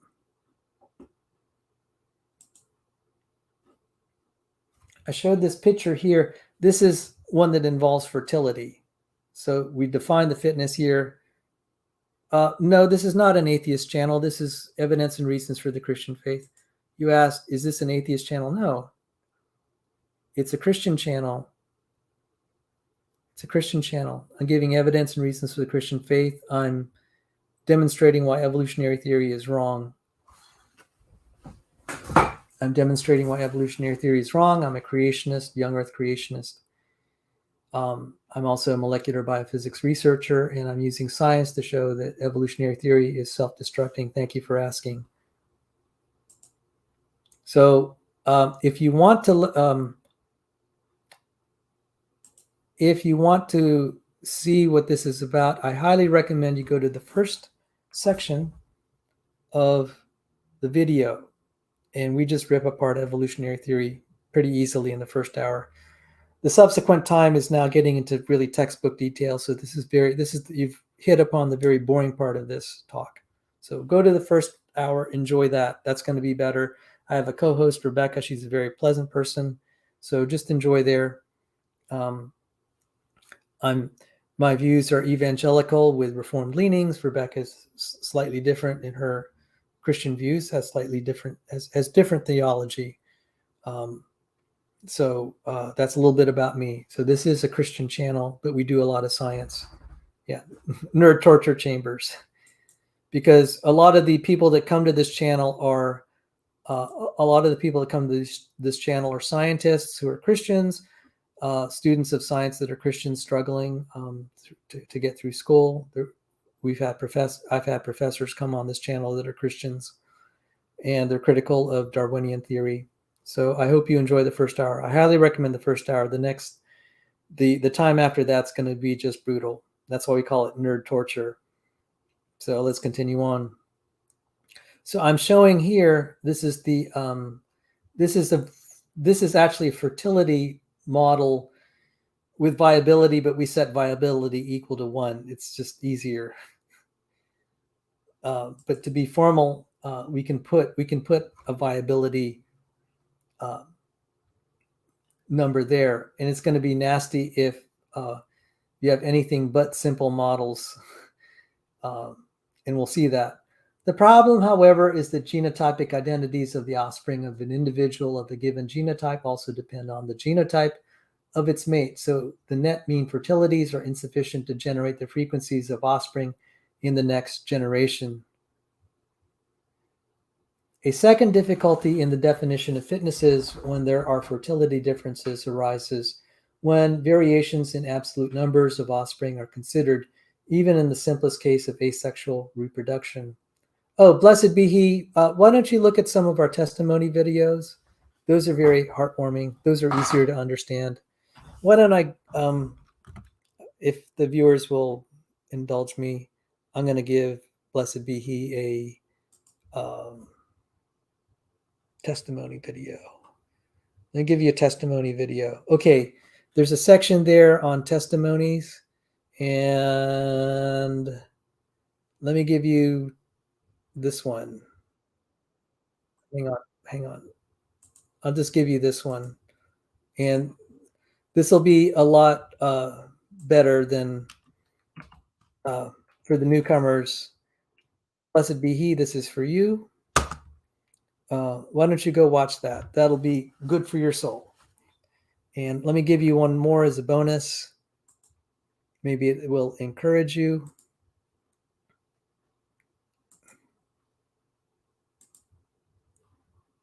Give you one more as a bonus.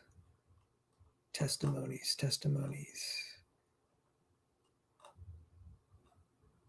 I'll give you one more as a bonus. This is a beautiful one. It's one of my favorites. So just give me a moment here. Here's another bonus. So enjoy. So we do all sorts of things here. There are 4 pillars for evidence, 4 or 5 pillars for the evidence for the Christian faith. First is answered prayer, Christian testimonies, what Jesus has done in people's lives.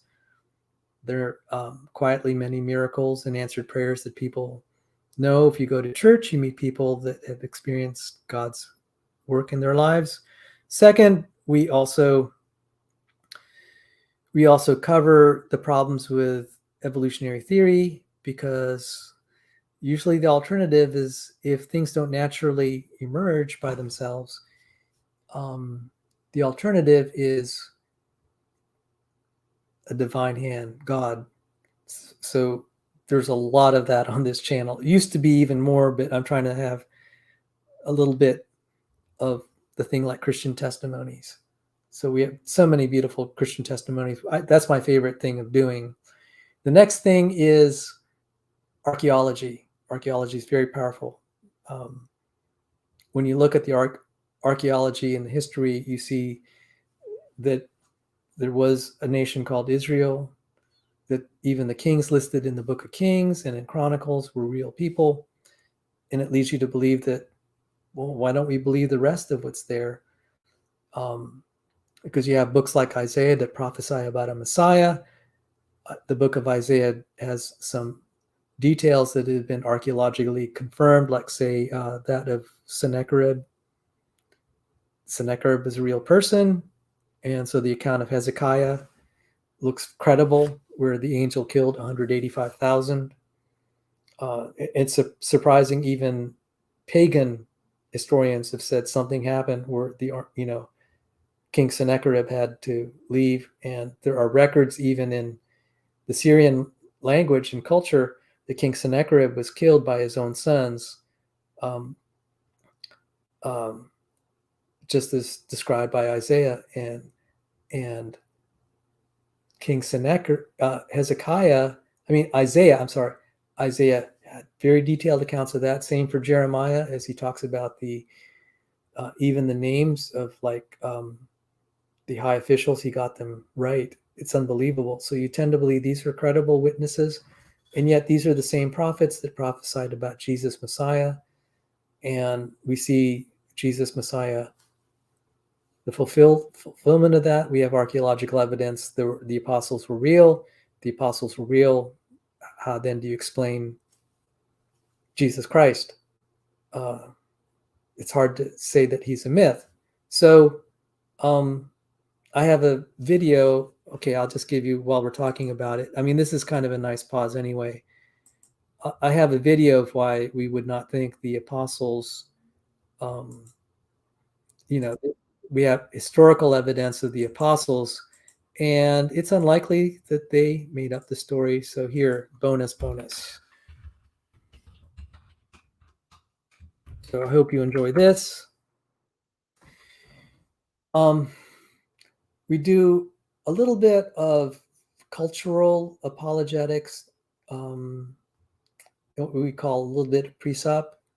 So, and it's very simple. We'll say, well, what do atheists have to offer you? Jesus Christ offers Christians eternal life to those who will call upon him. What do atheists have in the way of giving you answers in life? And one atheist even told me, I call it Richardson's principle because his name was Randolph Richardson, and he's a very activist atheist. I said, are there any answers in atheism? He said, no, there are no answers in atheism. Very politely, swell guy. And I said, well, okay, that's just not for me. I think even if I don't have as many facts as I'd like, I'm going to pursue the Christian faith. So that's very simple. Those are kind of like the 4 pillars. We haven't had really a section on false religions. I just haven't had time to get around to it. So thank you for visiting. But now to our irregularly scheduled program and nerd torture on population genetics and the definition of fitness. So enjoy. Nice girl. It is great to see you. I'm so glad you dropped in.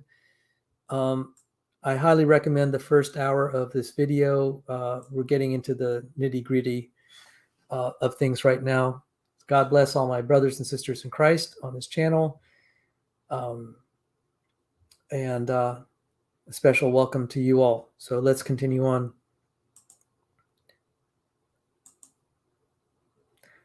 A second difficulty, okay. So these net mean fertilities are insufficient to generate the frequencies of offspring in the next generation. A second difficulty in the definition of fitnesses when there are fertility differences arises when variations in absolute numbers of offspring are considered even in the simplest case of asexual reproduction. An example is given by Sober in 2001. Suppose type A always produces 2 offspring, while type B produces 1 individual in some generations and 3 in others, with equal probability. Thus, the expectation of the reproductive rate of the 2 types is equal 2. Suppose we begin with 2 individuals of each type. In the next generation, there will be 4 type A's and either 2 or 6 of type B's with equal probability.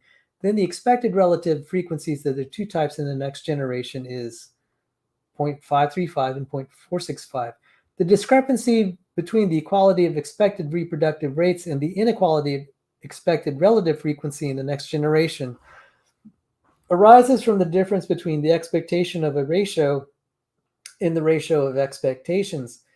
The type with the lower variation in reproductive rate has the greater long-term expectation, which then is the correct measure of fitness. Ow! Ow! Ow! Okay, so why am I going through all this trouble? Not that I'm really eager to get into all these painful details, but let's just back up. Let me just zoom out a little bit and just kind of remind why I'm doing this. I'm trying to explain. I was accused of quote mining this by Michael van der Graaf, or a quote mining something. He just vaguely said I'm quote mining, and I'm like, no, especially not this. So I read this part. It said, these difficulties mean that an unassailable measurement of any organism fitness does in practice not exist. These difficulties mean that an unassailable measurement of any organism's fitness does in practice not exist. This is terrible for a theory, a scientific theory, if you cannot define or measure a central quantity. This is a death sentence. It ends up, and as he's saying, this is unknown and unknowable. The answer about the level of fitness is usually unknown and perhaps often unknowable. So then evolutionary theory has to proceed on faith.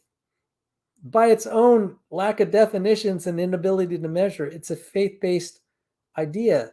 It is not like something like the physical sciences, where you can measure things like, say, electric current, charge, mass. This will be very problematic. And he says, beyond the commonplace that fitness means the ability to survive and reproduce, fitness is difficult to define properly and nearly impossible to measure rigorously. So now I'm going through this painfully. This is why it is difficult to define properly. It is brutal. And Lewontin is just savaging this whole idea that you can define it easily. It's just savage. So take that, anyone who's criticizing me about fitness. This is straight out of evolutionary literature, evolutionary biologists kind of destroying their own discipline. It's beautiful. A major fraction of living species like humans do not have discrete non-overlapping generations.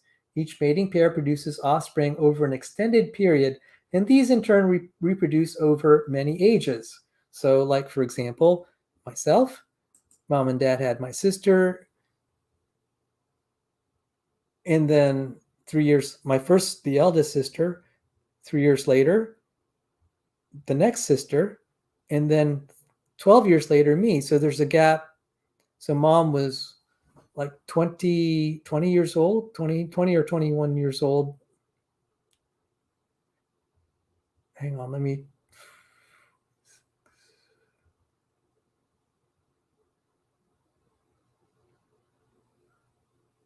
she's probably 22, could be 22. I don't quite know. Something like that. She was young. And she was almost 37 when I was born. Okay, so, I mean, and there are all sorts of people, there are all sorts of families like that. So, so this is all that it's saying. A major fraction of living species like humans do not have discrete non-overlapping generations. Each mating pair produces offspring over an extended period, and these in turn reproduce over many ages. As a consequence, the time rate of change of a particular genotype in a population depends not only on the total number of offspring of the genotype, but also on the ages at which those offspring are produced. Since it depends on the number of successive offspring generations that are produced per unit time. Thus, the relevant reproductive information for a genotype is the complete age-specific survivorship and fertility schedule of the type. What is the probability that an individual reach age X, and given that it reaches that age, what is the expected number of births it will produce between age X and X plus DX? The problem is to map the age-specific survivorship and fertility schedule onto a scalar fitness. Fisher, 1930, built his entire structure of evolutionary genetics on the model of overlapping generations using an erroneous method of converting age-specific survivorship and fertility into reproductive fitness. He reasoned as follows: it is a basic result of demographic theory that a population characterized by a particular age schedule of survivorship and fertility will eventually reach a stable distribution of ages, the stable age pyramid. When it does so, the total population size will then grow at a steady geometric rate, m, given by the solution to the Euler equation, which now I have seen Okay, the typesetting is a little funny. I've never seen an equation that looks like that. So I think that's a typewriter issue. This is kind of astonishing given that this is like 2002. So there is a version of this paper that did get published, but it didn't have this equation in it. If you look up Euler equation, there's so many versions of it, one in fluid dynamics and another in differential equations. I've never seen one like this. And I certainly don't know what this notation is. I'm assuming this is a summation symbol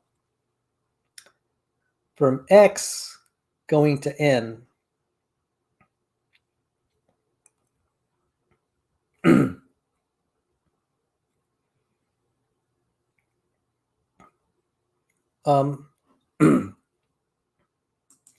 If you'll excuse me, I have to get something for my poor throat. I'll be back.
Oh, thank you all for bearing with me, and thank you for your well wishes and kind words.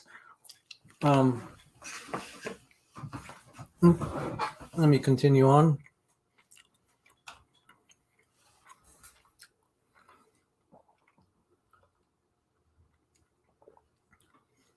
So this Euler equation, if I assume this symbol here is a summation, then I could totally see how you'd probably need a computer to help you solve for m given Lx and Bx.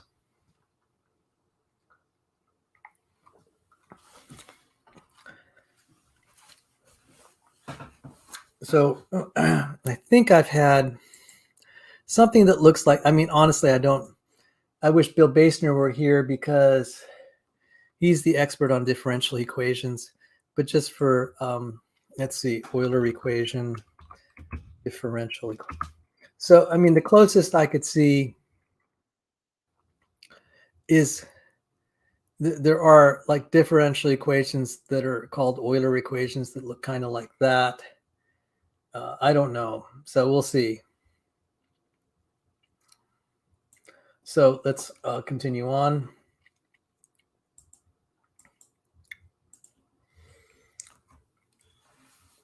Where Lx is the probability of surviving to hx and bx is the expected number of births to an individual aged x.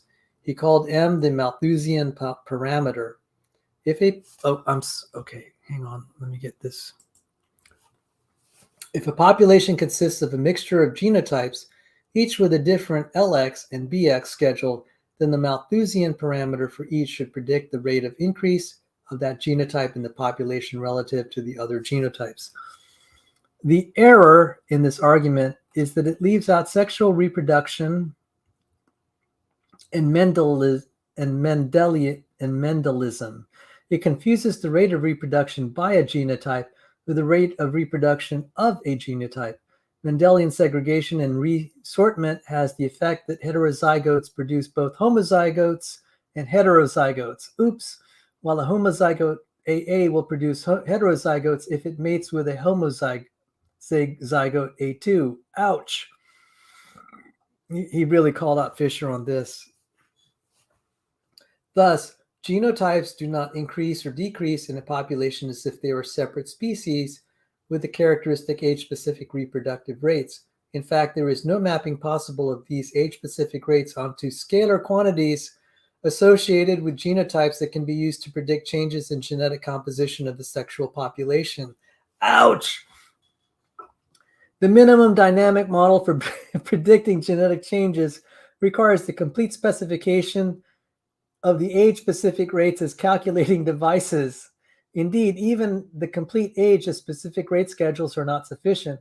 It is also necessary to know whether the population as a whole is increasing or decreasing in size. Charles Wirth and Giesel give an example of two genotypes with different reproductive schedules that differ in the timing of reproduction, such that the first produces its offspring at an early age, while the second delays reproduction to a later age. If the population as a whole is increasing in size, the first precocious genotype increases in frequency, while the population is decreasing, its second genotype that increases relative to the first. We are forced to conclude that for species with overlapping generations, that is for a very large fraction of organisms, no scalar reproductive fitness measure can be derived from reproductive schedules that allow statements of the form type A is more fit than type B. This is really bad, guys. So let me reiterate again, why are we going down this route? It is, as I said, I'm trying to show. Someone was accusing me of quote mining, and I'm like, and I said, fitness is difficult. Fitness is difficult to define properly and nearly impossible to measure rigorously. I have gone through great detail to say that everything I have quoted here is consistent with what the literature says. Lewontin is a very senior biologist, evolutionary population geneticist, and he is just skewering, he is justifying everything that I have already claimed. So at least as far as me saying fitness is difficult to define properly and nearly impossible to measure rigorously, I think I've vindicated myself on that. And as I said, look, you could take two random objects. You could say one is heavier than the other, or they're equal in mass. One has the same mass. One is X number of kilograms. The other is this many kilograms. One is heavier than the other, or maybe they're equal. You can't do this with fitness. You cannot say, is this more fit than the other? It depends. And this is going to be very problematic for evolutionary theory. So if someone's saying I'm quote mining, it's like about that. No, I'm not. I've justified it here. I have totally vindicated myself that that was accurate. So fitness is outcome. The recognition of difficulties in deriving a general measure of fitness from reproductive properties has led some evolutionary theorists and philosophers to propose that fitness should be measured from the trajectory of change in type abundances rather than as a scalar calculable from reproductive information that would predict such change. See, for example, Price 1995, Mika 1999, Rosenberg 1983. Our criticism of this follows the lines already laid down by others. Oh, before I forget, because I actually suffered to find this, they highlight Charlesworth and Giesel. I just want you to see this math is just miserable. I mean, I gotta credit people how much they suffered to get to this point. They are referencing this paper. You won't find it online. I had to get it through my university. And I'm just, okay, this is Giesel and Charlesworth. And oh my goodness, my jaw just drops when I look. I just like, this looks really painful, guys. This is, I mean, the amount of work they had to suffer through to make this work. I was looking at this last night and my head was just like, oh, what, I woke up with a headache, literally. And they put this through a computer because obviously this is difficult. Now, if you look at this graph here, Lewontin refers to this graph in his other, the paper that Andreas Wagner is citing. So you'll see the same graph.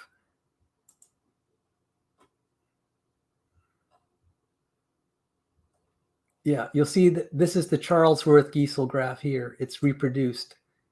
He reproduces it.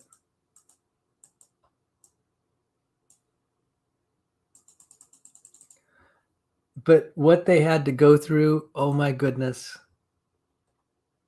The math, it just boggles the mind. How difficult it is to describe fitness. It is just like miserably difficult. And Lewontin is saying, guys, this is just like, oof, what do you do with this? So okay, so I'm trying to make my point. I'm defending myself from accusations that I quote mined because someone said you're quote mining all these people because they believe in evolutionary theory. You're making it seem like they don't. I'm like, no, I'm saying I don't get it that they see all these problems and they still believe it. And that's my whole point. As I said, this is religion. This is faith-based religion. You have all these problems that I cited, especially in the first hour, and you still believe it. But the math doesn't lie. The math doesn't lie. It's difficult to define fitness. And specifically, Lewontin is pointing out you can't define it as a single number, what he calls a scalar ordinal. You end up having functions, and then you have not just single valued functions. You have these multiple. It's no longer a single unitary number. Maybe a unitary number, but it's not a single. It's a scalar that varies depending on like density or whatever over time. That's an undesirable property, by the way. But then it's like now you need multiple numbers, and you have these matrices, and it just gets awful. And he said, how do you characterize this? It's difficult to define it in a generalized, overarching description. The more you try to be the more that you try to describe the quantity that it can capture the information you want, the more mess you get. Contrast this with physics. Okay, you can measure an object. Doesn't matter that it's a bird. Doesn't matter that it's a rock. You can measure its mass. the definition is easy. You don't have to have so many details about what you're looking at. And Bondi, who wrote on general relativity, was pointing out that's kind of the nice thing which you could do in physics. If you have a planet like, say, the size of Earth, and it has a given mass, you can calculate, and if it has a reasonable shape, like, say, a sphere, or approximately so, you can estimate what the gravitational field around it is. It's beautiful. You don't have to know so many of the details of, like, the composition. You just need to know the mass. It's preferable it's kind of relatively homogeneous, but you can get a very accurate characterization of the gravitational field around it if you know the mass, plus some assumptions about its shape. And there is something called the Newton's shell theorem that kind of even makes that easier. It's beautiful. So you don't have that. This is why physics is superior in the areas that it explores. A lot of the disciplines of physics have nice, stable, primitive things to measure. Fitness cannot be defined so easily. And this is devastating to the theory. And if you can't measure it, all you could do now, I mean, I don't think this is Lewontin's intent, but look, if you can't, you're having now to appeal to something you can't measure, you can't see, you can't predict, you can't prove it exists. It now becomes out of the realm of science and into faith. Pure faith, pure faith. So let's continue on.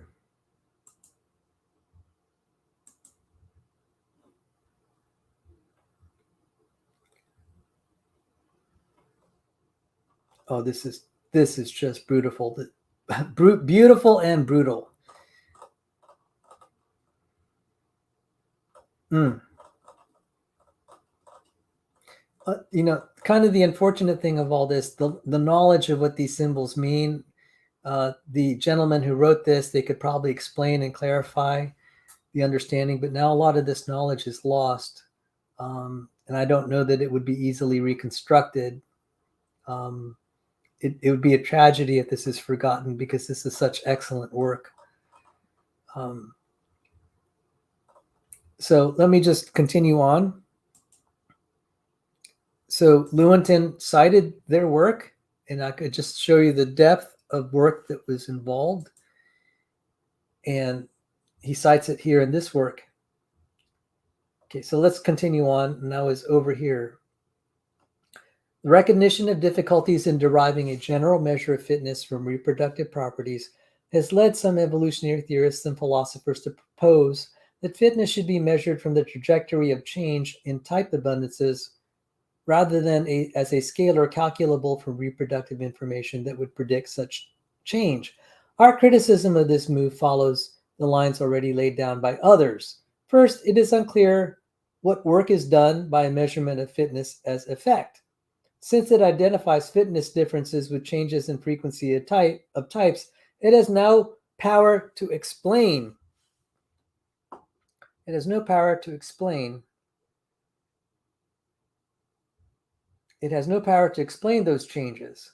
Second, beyond a general extrapolatory use that changes in type frequency that are observed will continue in the future, it is only the weakest predictive power. Yes, can't extrapolate.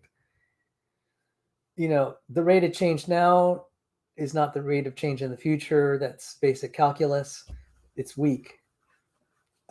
It can only approximate in relatively close events in time. Yeah. It could not predict, for example, prospective intermediate equilibrium of type frequencies. Third, as we illustrate below, it may lead to incorrect conclusions if fitness so defined is taken to be an indicator of the cause of type frequency histories. Fitness is actual increase in type.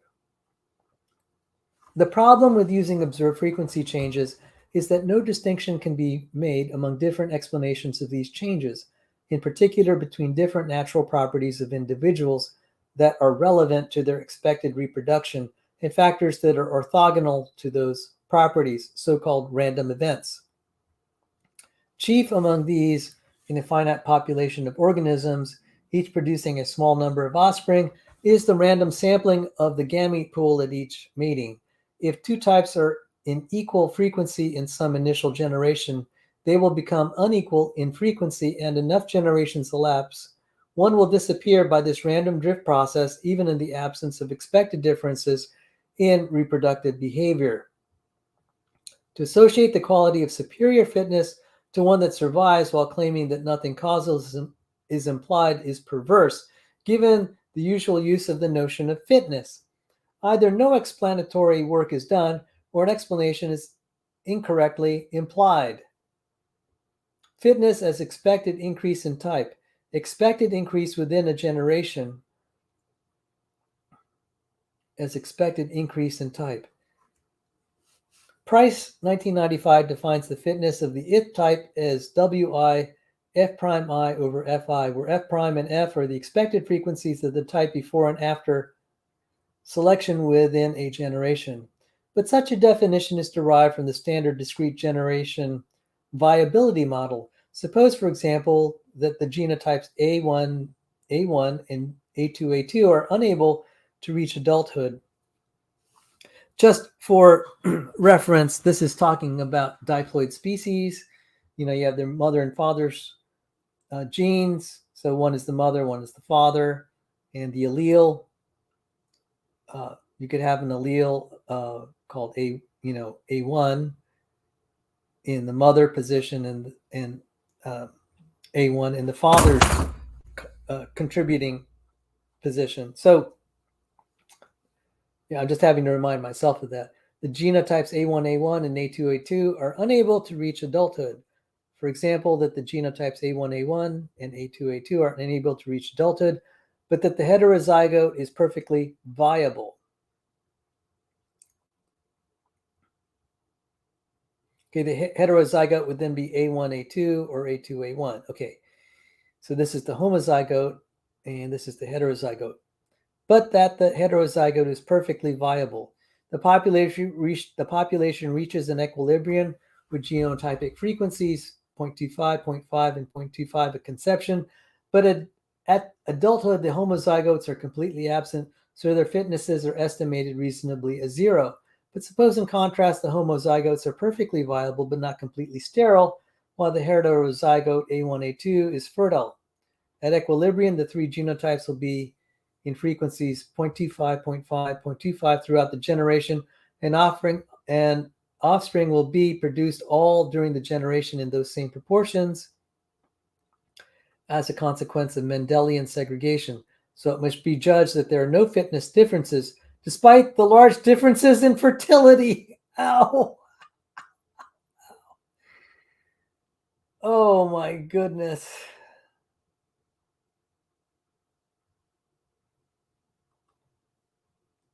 Fisher, 1928, on the other hand, defined the relative fitness as the Malthusian parameter m. But as we have seen, this erroneous use of the Euler formula results in fitness values that have no determined relation to changes in population composition. Expected increase between generations. Okay, expected increase between generations. This definition confounds the absence of selective differences between types with a stable equilibrium of types expected under some schemes of selection. The case of the sterile and inviable homozygote gives in the previous section are examples. In no case where there is an equilibrium will fitness differences appear when between generation changes in type frequencies are used. It might be claimed that if no changes in type frequencies are occurring, then indeed there are no net fitness differences at equilibrium, and that the equilibrium is a consequence of reproductive differences balancing out. But this confounds differential reproduction with the effect of Mendelian segregation and resortment. There's no balance of reproductive differences at equilibrium.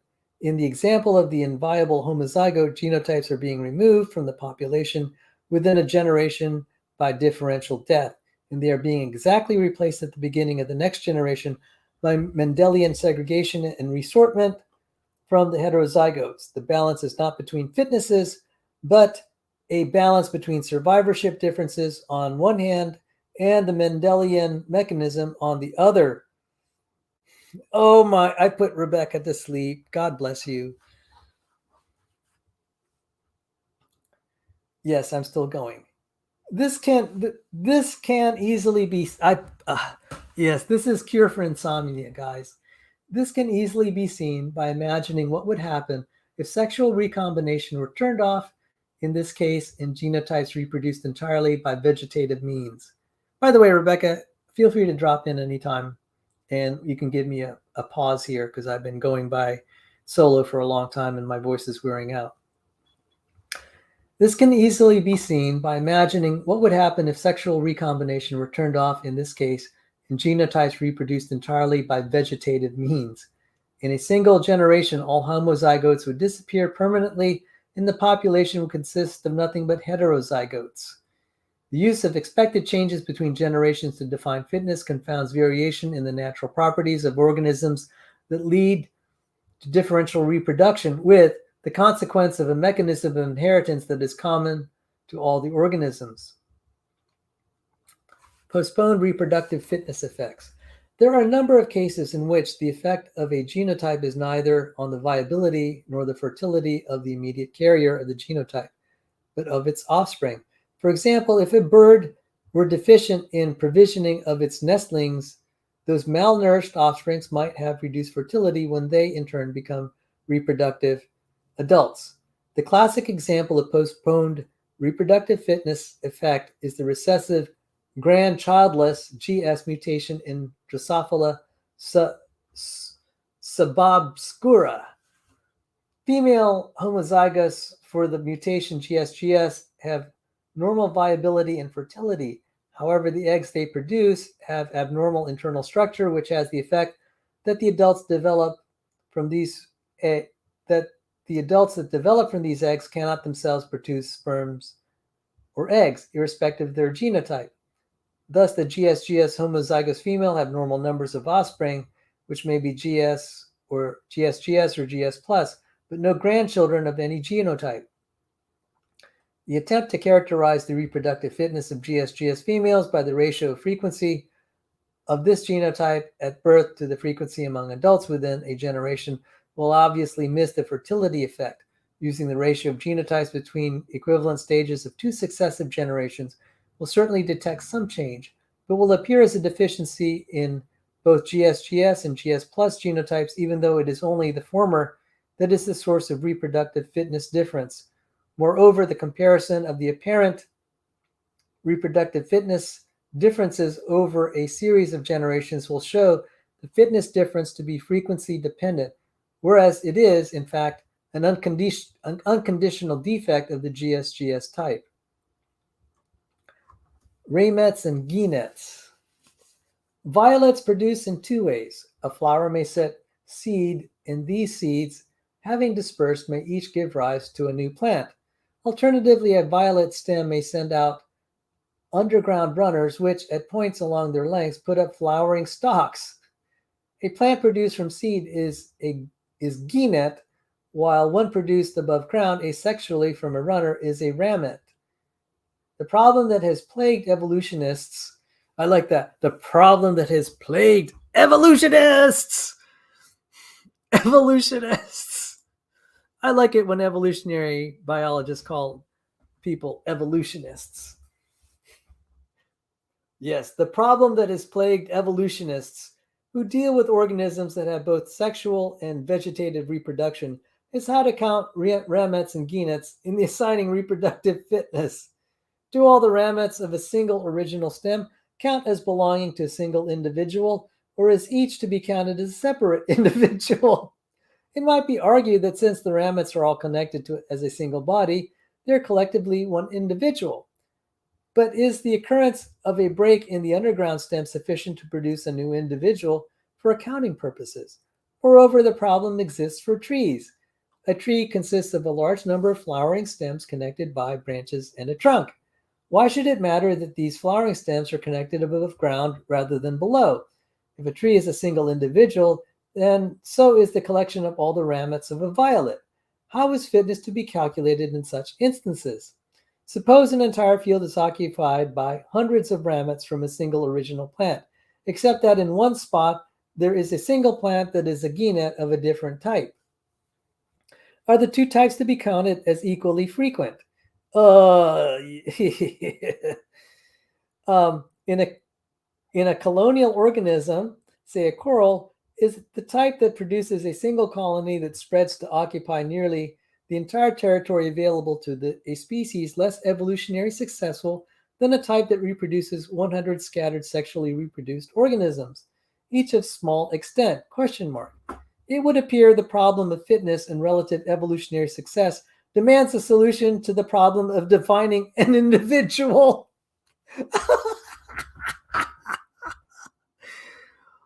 Where is Emery Moyna when you need him? Emery would just laugh at this. And Rebecca observes, yes, because the evolutionists hate when we call them evolutionists. Because evolutionists makes it sound like you are you are professing a certain theological belief. You confess according to a certain creed. So Christians confess according to Christian creeds. Evolutionists confess according to an evolutionary creed. And then among the evolutionists, you have the segment called the Darwinists. And then the other segment are the neutralists, like Masatoshi Nei. So you have Darwinists and neutralists, and they all form under the heading of evolutionists. See, you have basically a religion, and you have the various sects of, denominations of, slightly modified professions. So anyway, let's go on. Evolutionists. It would appear the problem of fitness and relative evolutionary success demands a solution to the problem of defining an individual. The problem raised by individuation is a consequence of the Malthusian origin of evolutionary theory. The bookkeeping of evolutionary biology in terms of numerosity is the transfer onto the evolutionary problematic and onto a great deal of ecological theory as well, of the central problem of human demography. The growth in numbers that arises from using as a model a sexual species that reproduces solely by giving birth to clearly defined individual objects that all grow to approximately the same size. As an alternative, it would be possible to build a dynamical theory that uses not numbers of denumerable objects, but a continuous measure of occupancy of the external world, for example, the total amount of living protoplasm belonging to a given type. Indeed, the Malthusian preoccupation with numbers stemmed from the preoccupation with the supposed limit in the resources available and the struggle to acquire those resources that were in limited supply. But success in sequestering resources in short supply is measured by the total amount sequestered.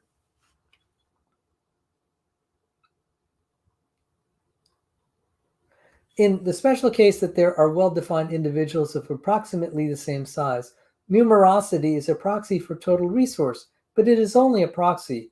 It should be noted that in present-day political analyses of human ecology, a great deal of attention is paid to the fact that some people use a great deal more resource and produce a great deal more pollutants than others. The question then is, what continuous measure should be used for a dynamical theory? There were some attempts to build a theoretical population ecology on the basis of energy fluxes. See, for example, Malgraf 1968. And population geneticists have occasionally used biomass as a measure of population fitness. Dubzhansky and Pavlovsky, 1961.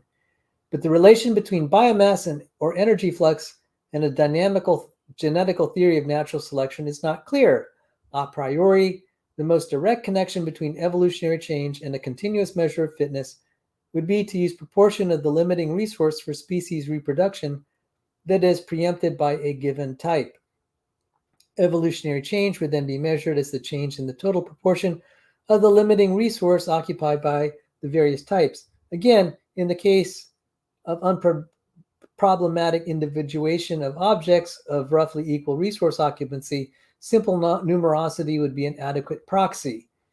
The difficulty of replacing numerosity by limiting resource occupancy is that dynamic evolutionary models could no longer be usefully framed in generalized abstract terms. Frequency-dependent selection is usually ignored because predictions depend on the exact form of the frequency dependence, and although there are classes of mathematical functions that can be treated as essentially alike, it is necessary in each application to determine which of these function classes, if any, the problem belongs. The use of a limiting resource theory is even more difficult because it demands detailed natural, historical, and physiological information in each case. Conclusion. It appears that the resolution of the confusions about fitness requires both the abandonment of the attempt to make a general quantitative dynamical theory of evolutionary change in which a unitary scalar reproductive fitness appears as a parameter, and the acceptance of a diversity of specific dynamical models in which variation in reproduction among heritable types appears in structurally quite specific ways. And I pointed out why this is, as a scientific theory, suicide. If I have, I'm sorry to repeat myself, if I have a kilogram object and it stays that way, it doesn't fall apart, doesn't matter what the environment is, you can count it. You could have all sorts of things that weigh a kilogram. You don't have to get into the details of what made it, of what it's made of. You could have a kilogram of quartz, you could have a kilogram of carbon, kilogram of this or that. It's still a kilogram. In evolutionary theory, this doesn't work so nice. It's just kind of a disaster, as you could see. So why did I go through all this trouble? Last night, Michael van de Graaff, physicist, accused me of quote mining. He didn't specify what I quote mined. But I was referring to this, where Andreas Wagner said fitness is difficult to define properly and nearly impossible to measure rigorously. And he goes on to some details. He said, taken together, these difficulties mean that an unassailable measurement of any organism's fitness does in practice not exist. These difficulties mean that an unassailable measurement of any organism's fitness does in practice not exist. At the very least, you have no historical construction of what the fitness profile was over time. It's only accepted by faith. You can't, look, this is bad. You can't define it. You can't measure it. You'll never know it. You'll never prove it. That's not science. That's religion. You want to assert all this happened. You can't measure the most important quantities. You'll never know them. You accept them by faith. And I gave the first hour, I said, look, natural selection results in gene loss. The dominant genome reduction is the dominant mode of evolution. This is devastating, guys. And then the only way that you can assert that something as simple as a microbe, okay, I cited the paper, gene loss, selection-driven gene loss. Selection-driven gene loss. That's common. I proved that the consensus is this is the dominant mode of evolution. How can you have gene loss in selection and it's going to go from a microbe to a human? You have to then invoke all these fitness parameters that you can never measure, you cannot define, you cannot prove. All you could do is imagine. That's not science. That's faith. Darwinism as religion. And I think I have abundantly proven my point. And no, I did not quote mine this. And Mike says, well, these people obviously don't agree with you. They're not creationists. And I'm like, yeah, that is kind of surprising. I mean, they basically self-destructed their entire theory and they still believe it. I mean, they've destroyed it in terms of making it a scientific enterprise. It could still function as a religion, but I think they've adequately proven a lot of this is just faith-based, not measurement-based. Yeah, I hammered on them pretty bad, Rebecca. And greetings, Potential Grasso. God bless you, dear brother. I mean, this is,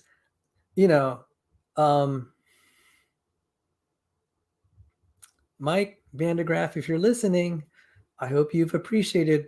I went through great detail to show I didn't quote mine. I went to great detail to show there's a lot of faith-based assertions pretending to be science. Where's the proof? Even something as basic as their definitions. You look how easy it is to like conceptualize mass of something and measure it. Okay, at least for macroscopic objects, maybe for teeny tiny things or things that are kind of inaccessible. But I mean, I hope you know the gist of where I'm going. But all these important quantities, they're making all these claims and they're all faith-based as a matter of principle. That's a bad situation.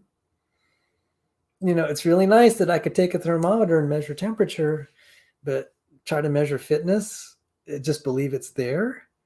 And then you're going to make all these theories of how stuff evolves with fitness you cannot prove exists. You cannot define it. You cannot measure it.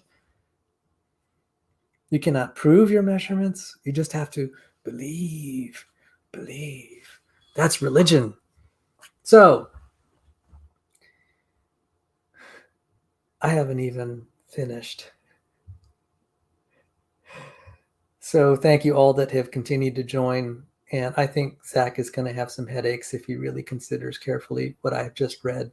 I think Lewontin has savaged the definition of fitness, and Andreas Wagner has done a good job of summarizing whether he believes this is a faith-based thing or not.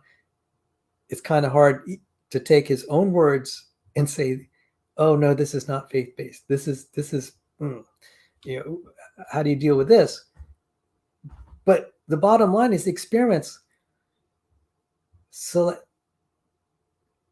Gene loss, selection drives gene loss. Selection drives gene loss. That's one title. Another one, genome reduction as the dominant mode of evolution. Another one, genomes decay despite sustained fitness gains. This is pathetic, guys. If you're going to say a microbe grows to a human being, you do not want to see experimental headlines like that. That's bad.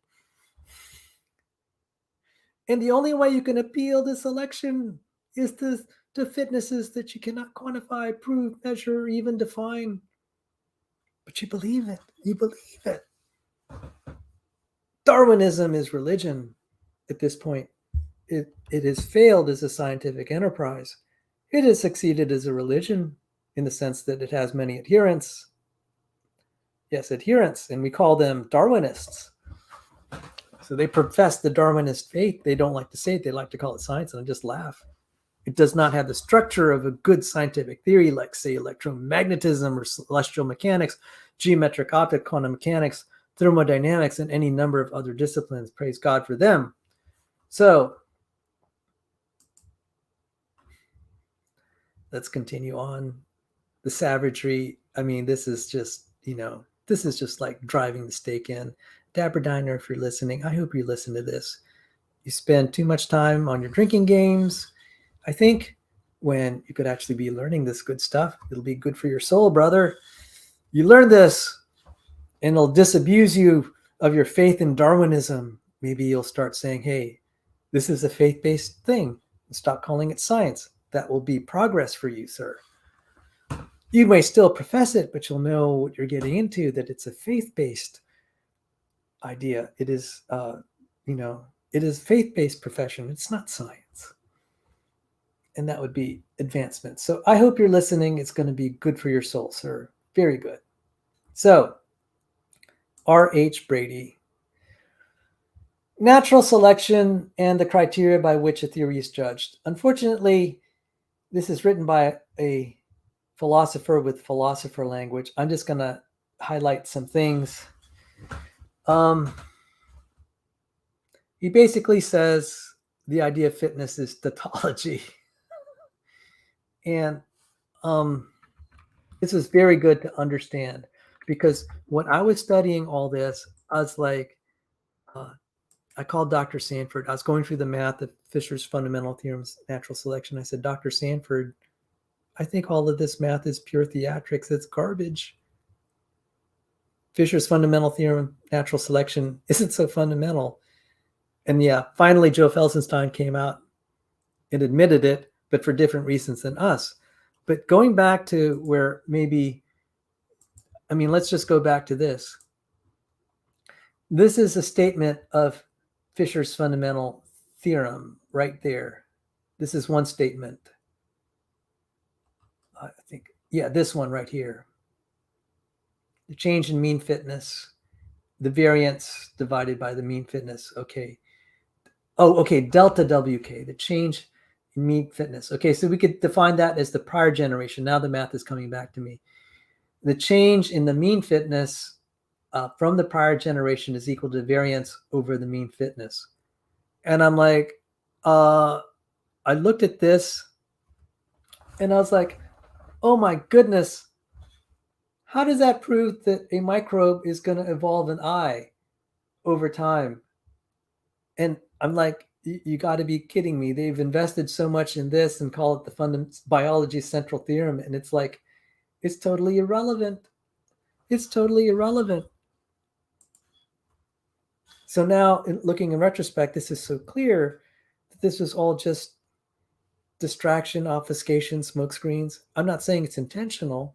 I mean, I think Fisher truly believed, I'm sorry to be mean, but I think Fisher truly believed this would solve the evolutionary mystery. And all it does is relate relate mean and variance. It relates mean and variance. It relates the mean of one generation to the variance in another. I'm just like, oh boy, sorry. I mean, there are other versions of this that are more compelling. I think Bill Basner here, my co-author, described it here, right here. That's I had the continuous, I had the discrete. This is the continuous version, and then there is one here. Bill, oh my goodness, God bless him. He did all the math to add mutations to it. And even when you look at this, it's like, what does that have to do with biology? How could this mean anything except he did add, if you add deleterious mutations, the mean fitness is going to go down. It's going to be genetic entropy. That's one way to characterize it. So going back to Charles, to this gentleman, Brady.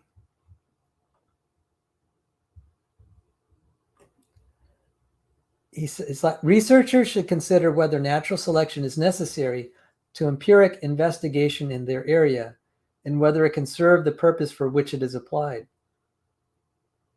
He's basically saying this is an unscientific theory. I mean, duh. I thought I've kind of adequately proven that by a different line of reasoning. R.H. Brady will actually analyze this and say this is not a scientific enterprise with its central quantities of, like fitness.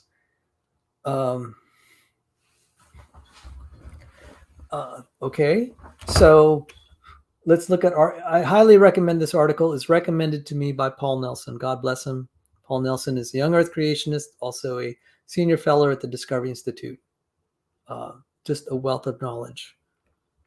He got his PhD at University of Chicago. He's very, very accomplished. His wife is an outstanding medical doctor. So he was able to do research all his life because he was married to someone that could really support his work. God bless him. He was able to be a scholar all his life. God really appointed him. And he comes from a family of very accomplished individuals, medical doctors at Johns Hopkins, etc. So just a brilliant mind. He was the one who gave me who recommended this paper. Because I gave a talk on Fisher's fundamental theorem. He was in the audience. And I said, guys, I looked at this. I said, this is empty. And I said, is the whole field of population genetics this empty as far as being able to enlighten us about evolution? And of course, I found out even Joe Felsenstein said himself, what it seemed to promise, it didn't materialize. There were specific words. Let me see if I even have what Felsenstein had to say. If I have it, it was a beautiful, beautiful, beautiful quote. I don't know if I have it here. It's a beautiful, beautiful quote.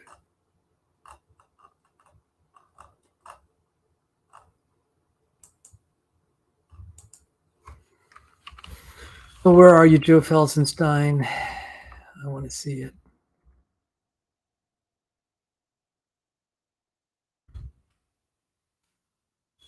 Here it is.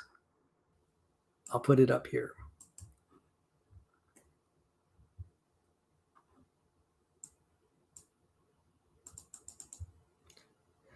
All theory has done, and Joe Felsenstein is the most eminent population geneticist on the planet. He says, and I've had the privilege, he's very kind to be able to teach me some of what is in his book through the internet. He didn't have to do that, especially since I'm a creationist, but he was very generous with his time, knowing that I'd be using what he's teaching me against him. Great guy. Anyway, he says, all theory has done is disprove postulated generalizations. Yeah, we just saw an example of that. Many evolutionists will fail to find the clear and simple messages that population genetics theory once seemed to promise. And that was in the essay, Mathematics versus Evolution.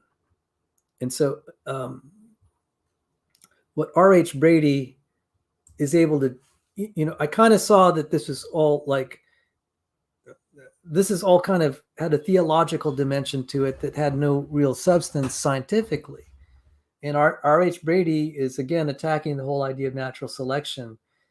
And this is kind of really embarrassing, but Waddington. Okay. Oh, boy. Sorry. What happened here? Waddington says, Waddington's a respected biologist. Let me make this bigger.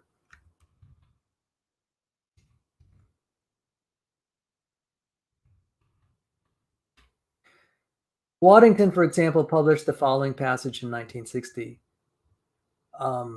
Natural selection, which was at first considered as though it were a hypothesis that was in need of experimental or observational confirmation, turns out on closer inspection to be a tautology, a statement of inevitable, although previously unrecognized relation. It states that the fittest individuals in a population, defined as those which lead the most offspring, will lead the most offspring. Once the statement is made, its truth is apparent. This fact in no way reduces the magnitude of Darwin's achievement. Only after it was clearly formulated could biologists realize the enormous power of the principle as a weapon of explanation. Okay. The fittest individuals, let's see if I could get this. I can't highlight it. Oh, it's aggravating. Did I freeze? Oh, it froze. Oh, bad.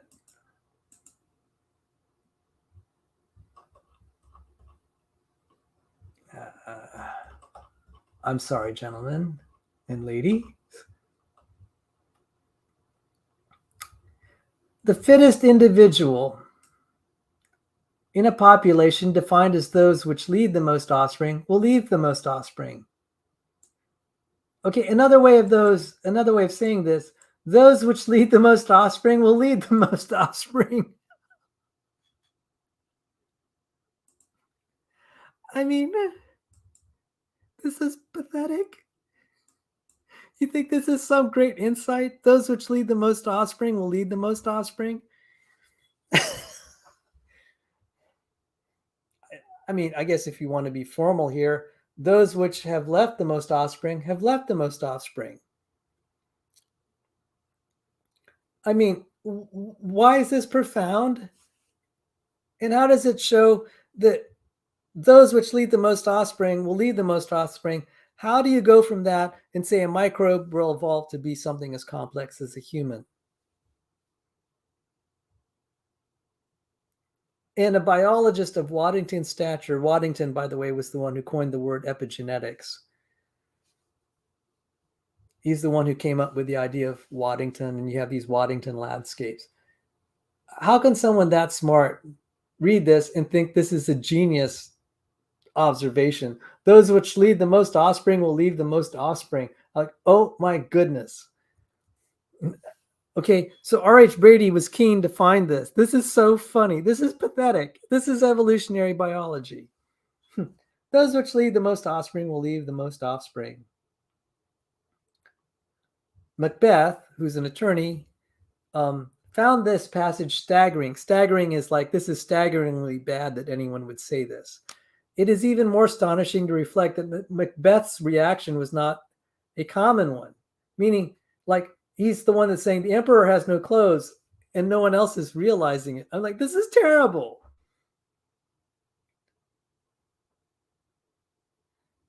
Because the statement, those which leave the most offspring will leave the most offspring. And he said, this is the enormous power of the principle as a weapon of explanation for evolution. I'm just like, oh my goodness, this is terrible. This is what we call in logic a non sequitur. So not only does the definition of fitness, is it not clear, it's not measurable, it's not provable. For the most important cases, it has to be accepted on faith. It also leads to non sequiturs. Because even if you had a definition of fitness that, like Lewontin was trying to describe in terms of reproductive success, it still doesn't lead you to go from a microbe to a human being. And I showed, even with kind of a simplistic definition of fitness, where we said selection as an explanation, selection-driven gene loss, selection-driven gene loss. They had one definition, they had a certain definition of fitness. They applied it, and they said, look, the fitness increased, we lost genes. So no, this is a non sequitur. You can't say those which lead the most offspring will lead the most offspring. Therefore, this will happen. This is terrible. This is pathetic for a theory that's claiming to be scientific. That's why I say this is religion. And it's bad. I put it in the bad religion department because it's self-contradictory. It makes no sense. You have to kind of numb your mind to be able to just feel it. Reminds me of some guy I heard about. He had kind of a science experience, and he was just so odd. I'm just like, okay. Anyway, got to read R.H. Brady. I mean, this is a brutal takedown. I mean, this will be good for the soul if you think evolutionary theory is scientific. The passage above defines fitness as leaving the most offspring. It then states the fittest individual will lead the most offspring, and it calls the statement a weapon of explanation. It is, to begin with, extremely difficult to believe Waddington's claim that the idea that individuals who lead the most offspring do in fact lead the most offspring was at any time an unrecognized relation. It's like no, that's the first thing that first time that it was realized that he who lives the most offspring leads the most offspring, that no one ever realized that before Darwin. But it is very clear that biologists might be slow in recognizing the explanatory power of this formulation. If the fact of deafness is to be explained, how does it help to suggest an impairment of hearing? Okay, if someone's deaf is because they had an impairment of hearing. Okay, if differential reproduction is to be explained, what light is shed by pointing out to differential reproduction? We already know that some individuals lead more offspring. What we want to know is why. In particular, we should like to discover some trait or traits independent of leaving more offspring that explain why an individual is more fit, more likely than others to leave greater number of offspring. Since the tautologous formulation does not produce any criterion of fitness other than the fact to be explained, differential reproduction, it amounts to the claim that facts explain themselves. Individuals leave more offspring because they leave more offspring. Contrary to Waddington's claim, the tautologous repetition is utterly useless for explanatory purposes. Where this has been useful is that we have examples where there was fitness increase and we lost genes. So a better statement than that which leaves more offspring leaves more offspring, we could say, in the case of selection-driven gene loss, that which loses genes leaves more offspring. That which loses genes means leaves more offspring. That's reductive evolution. Now you've got something to really work with. And unfortunately for evolutionists, one is left to appeal to other fitnesses that are purely imaginary, unverifiable, unprovable, and you can only make faith statements. You can only make faith statements. And pray. Pray it's true. Because your theory won't happen in a way that's provable. You just have to pray and hope it's true, even though you can't prove it. Therefore, it's not science. This is delicious.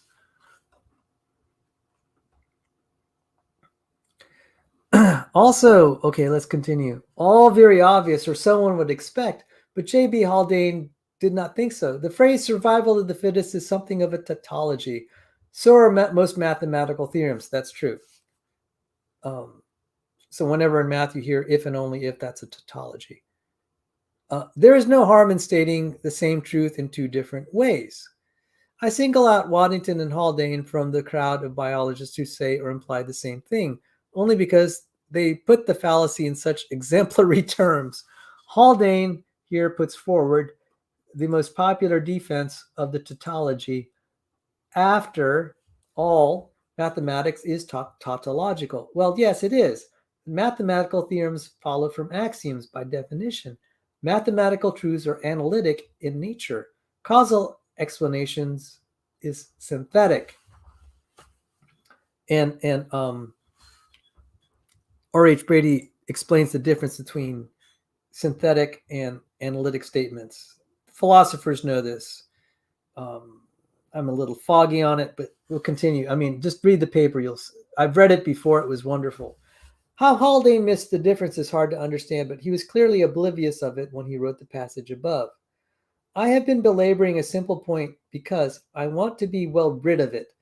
Differential reproduction, or even differential mortality, which is closer to the original idea, has no explanatory power, but remains a datum to be explained. If natural selection means anything in a causal framework, it means that a causal factor exists, independent of differential reproduction or mortality, the discovery of which could explain the differential. And I just showed one example. Gene loss leads to differential reproductive success in the experiment I cited, and in numerous experiments. Gene loss leads to differential reproductive success. The one most verified example of selection at work, probably the most that I know of anyway, is gene loss, or a change in allele frequencies, which is an addition of information to the gene pool. In the extreme, if it goes to fixation, you actually lose information, or you lose, a recipe, so to speak. So in the peppered moth case, if they all become one color and everything's, I presume, homozygous, then you've lost you've lost information. You've lost a capability. Rather than information, let me say capability. You have lost capability to make a certain color or pattern on the wings or whatever. So we have shown, a lot of evolution that has been advertised as adaptation is loss of versatility, loss of genes, loss of allelic diversity. That is not how you build a human.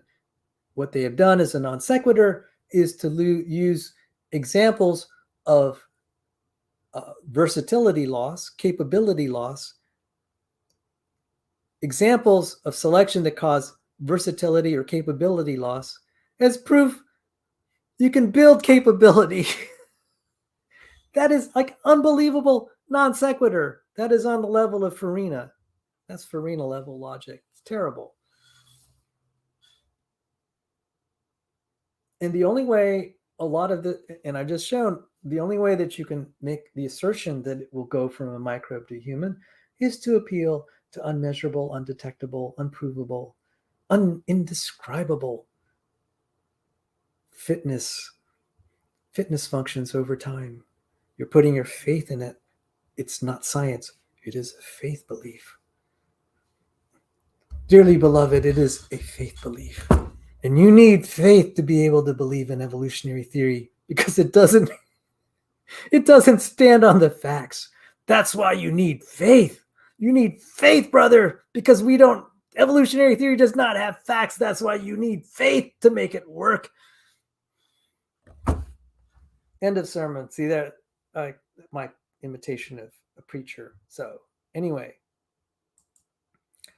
greetings, Mr. Jetty. God bless you, dear brother. And Jesus, I love that boxer. By the way, who is that boxer?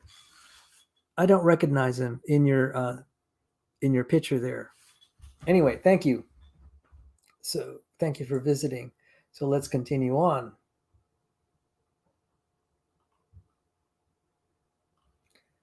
Now this is such a good paper, and I'm just, I'm going to have to skip some of the good stuff, but let me look for the word crow. Look for the word crow. I could find the word crow. There's no, okay, let's look for crow.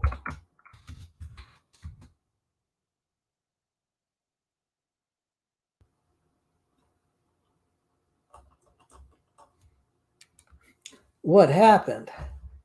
I wanted to search.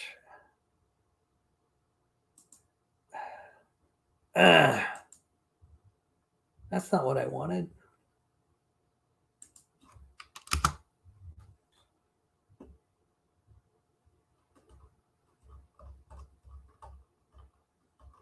There was a German proverb I wanted to close on. The last thing I wanted to find in this was that German proverb.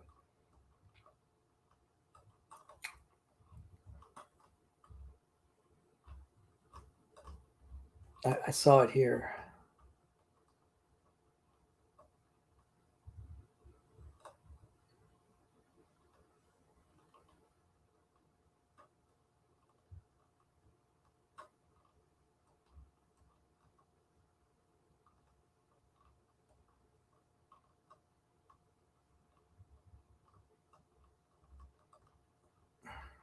Wow, this is a long, and I don't even know how I got this to become bigger. Okay, let me go to a different browser so I could get this to work. This is becoming really aggravating. So I'm going to go to Chrome.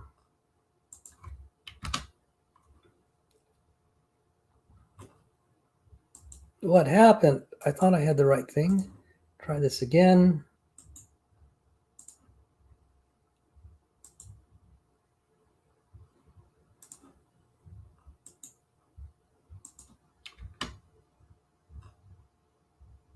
Now I'll look for crow.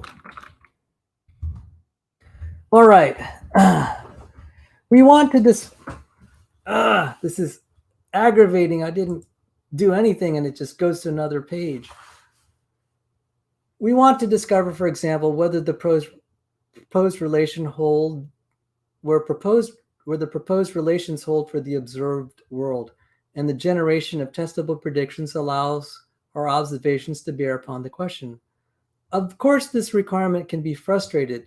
It is not difficult to formulate statements about the world which cannot be altered by reference to the world. If our theory had the form, for instance, of the German saying, if the cock crows from the manure pile, it will rain, or it won't. Empirical tests would be precluded.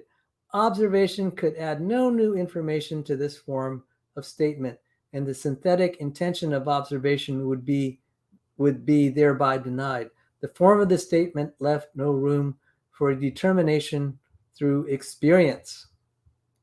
Because the statement is always true. If the cock crows from the manure pile, it will rain or it won't. That statement is always true. That statement is always true. And that's a lot of evolutionary theory. It's like a crow standing on a manure pile. And they're making predictions of whether it's going to rain or not. That's, yeah. Yeah.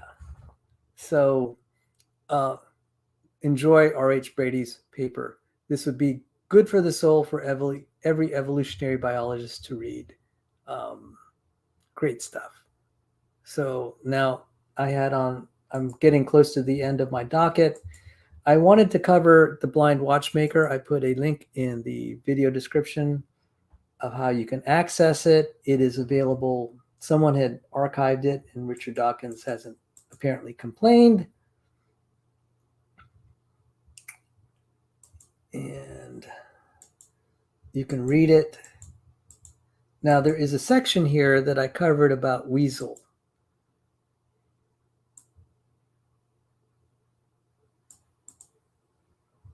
We had this in Dawkins' world. He says, well, we can evolve through selection, like start from a random string, and if it's close to the target string, we keep the part that that resembles what's in the target string. And over just a few generations, we can go from a random string like that with random variation, and then we end up in 43 generations with me think it like a weasel. The problem is this is intelligent selection. This is not stupid selection. We have a good description of what happens in stupid selection with gene loss, when selection loses genes. And what's worse is if the environment changes, maybe it stops evolving toward a certain target, but so to speak.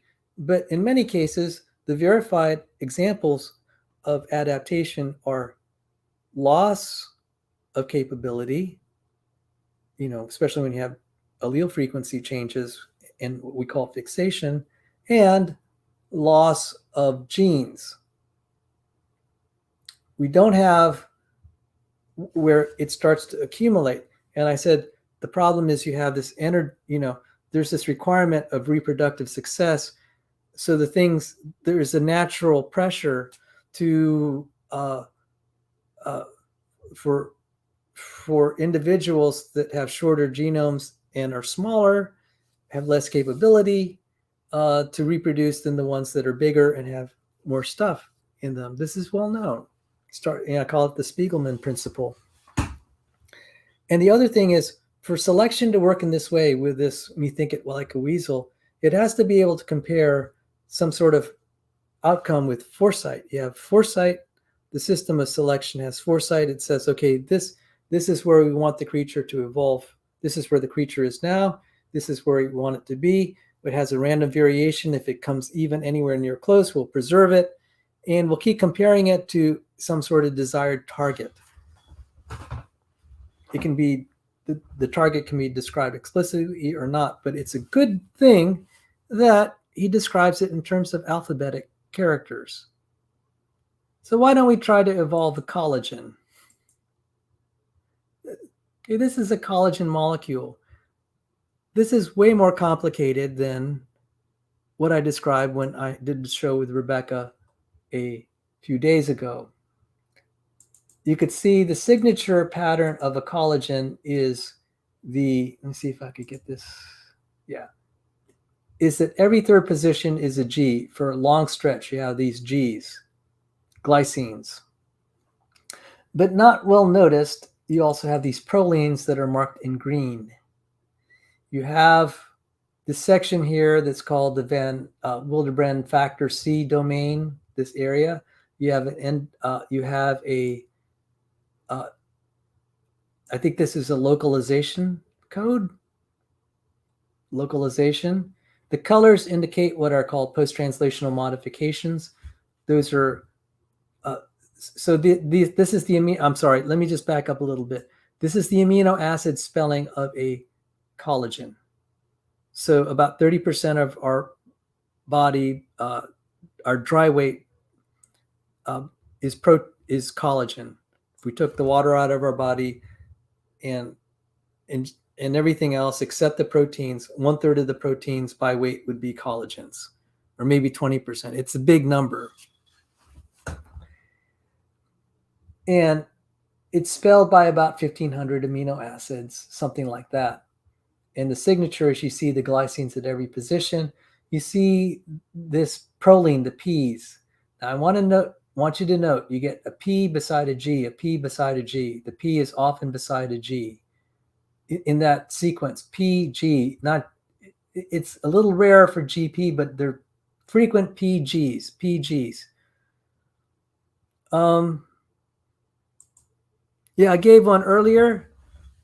I think I think Farina's a retard. He said it's easy to make any biomolecule. I thought he was vicious, mean, very unscientific.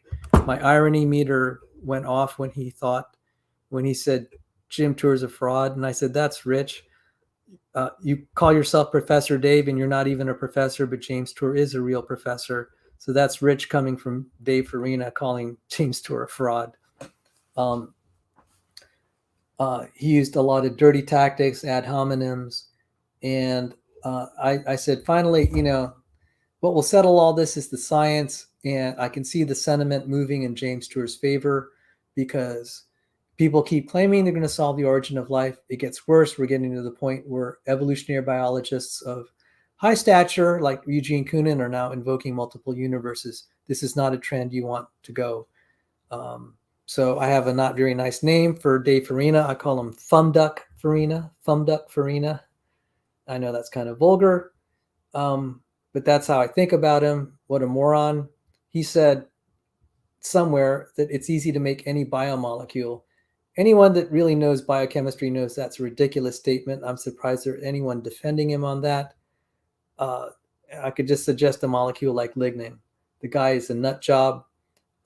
He's an attention whore. He's not a scientist. He doesn't even have a Bachelor of Science in Chemistry, and he's trying to lecture James Tour. I think James Tour just wanted to make a point and get some attention, and I hope he did. I'm sorry he had to get treated so badly. There's some really vile people in the audience, including Aaron Ra and Grayson, because I debated them.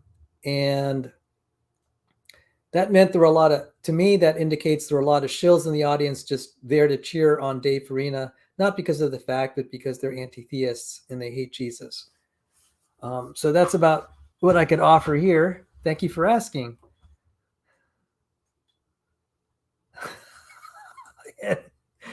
The liveliest debate that I've ever seen, ever.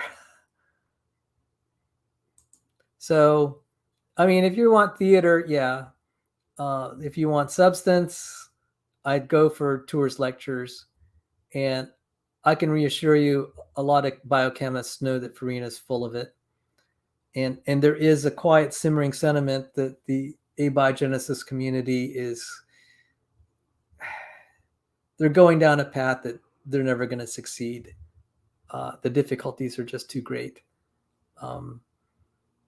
And maybe, in my opinion, it was designed to be that way because God he made sure that people know that he is real, that there is a God who has great power and intelligence beyond anything we can imagine, and it's evidenced in biology. So now I'm trying to, if you'll forgive me, I'm going to continue on here because I'm trying to finish up. I'm already at 4.5 hours with mostly a monologue. I had Rebecca to help me in the first hour, so I'm going on 3.5 hours solo at this point, and I just want to finish up. So I was talking about the prolines here.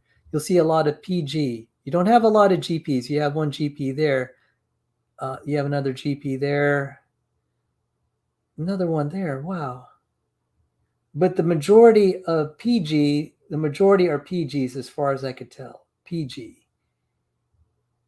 Well, anyway, that's a very important sequence because there is a enzyme that will look specifically, there is a enzyme that will specifically look for this sequence, PG. And what it will do is it will add a chemical to the proline. And let me see if I have it.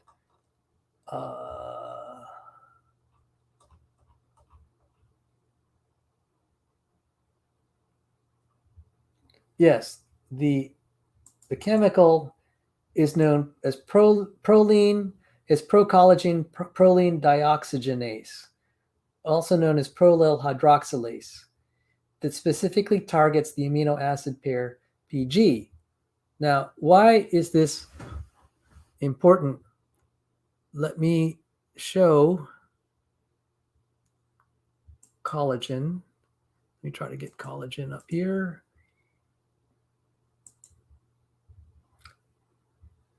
For it to have this, you see these 3 strands here.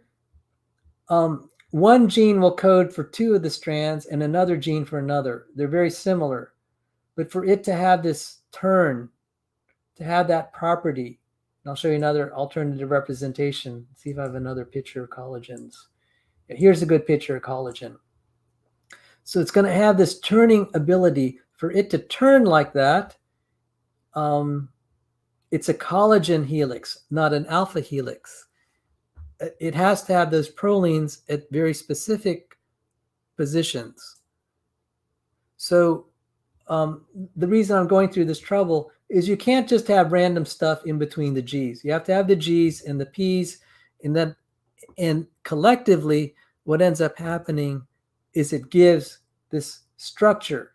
But on top of that, as this is being processed, so the gene will, in the manufacturing process, will make 1 collagen strand. You end up getting 2 chains from 1 gene that has the alpha paralog, and then 1 strand from another gene that has the beta paralog. Name them whatever you want, 1 or 2 or whatever.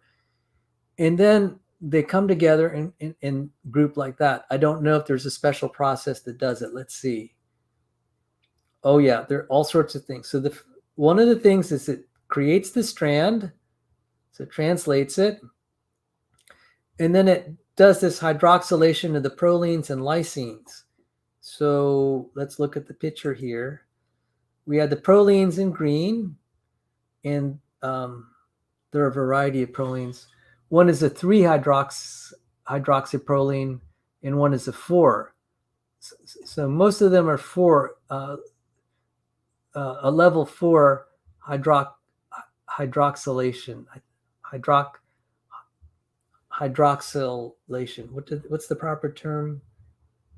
Hydroxylation. Okay. I'm not an organic chemist. They would know. James Carter would know. And then also, what was it? The lysines? Let's take a look. What else did it have to do?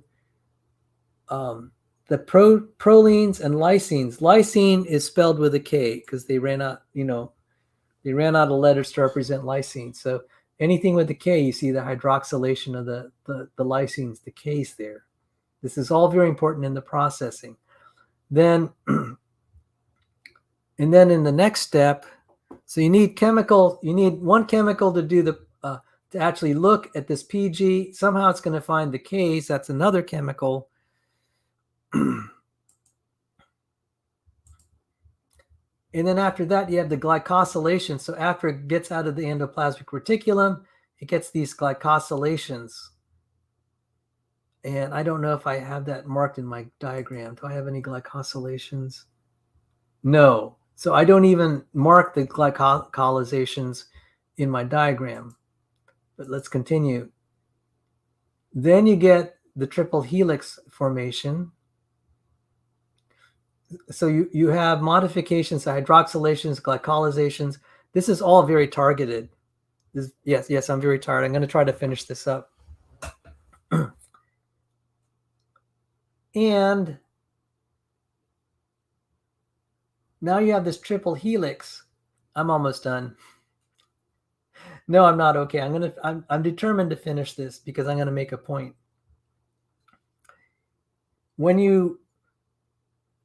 After it gets to that stage, it may actually go out of the cell. How it figures out how to do that, this is what evolutionary biologists don't appreciate. You can't just make some random peptide. You have to account for all the post-processing, which is here. That I'm showing starts inside the endoplasmic reticulum. Actually, even the gene transcription happens inside the nucleus, then more processing in the endoplasmic reticulum, then glycolization and triple helix formation in the cytosol. Then it goes outside the cell, and then it has the removal of the N-terminal and C-terminal domains. And I'll show that to you in the diagram. So this is the C-terminal domain. I don't know why they call it NC1. And then the N-terminal domain. These are cleaved off. And it has to cut it off. The scissors kind of peel it off at a very specific location right there between the P and the Q. And then this is peeled off here. By the way, there are even more post-translational modifications like a disulfide bridge that helps the folding of this. This is unbelievable, all that has to happen. And evolutionists think this can happen easily. This is absurd. But okay, the reason this is important, evolutionists say, look, it's so easy. We have all this progression in the fossil record. I say, okay, look, the metazoans, which includes us, at some point you had something that was maybe unicellular, I don't know. At some point it had to get collagen so it could have things like bones.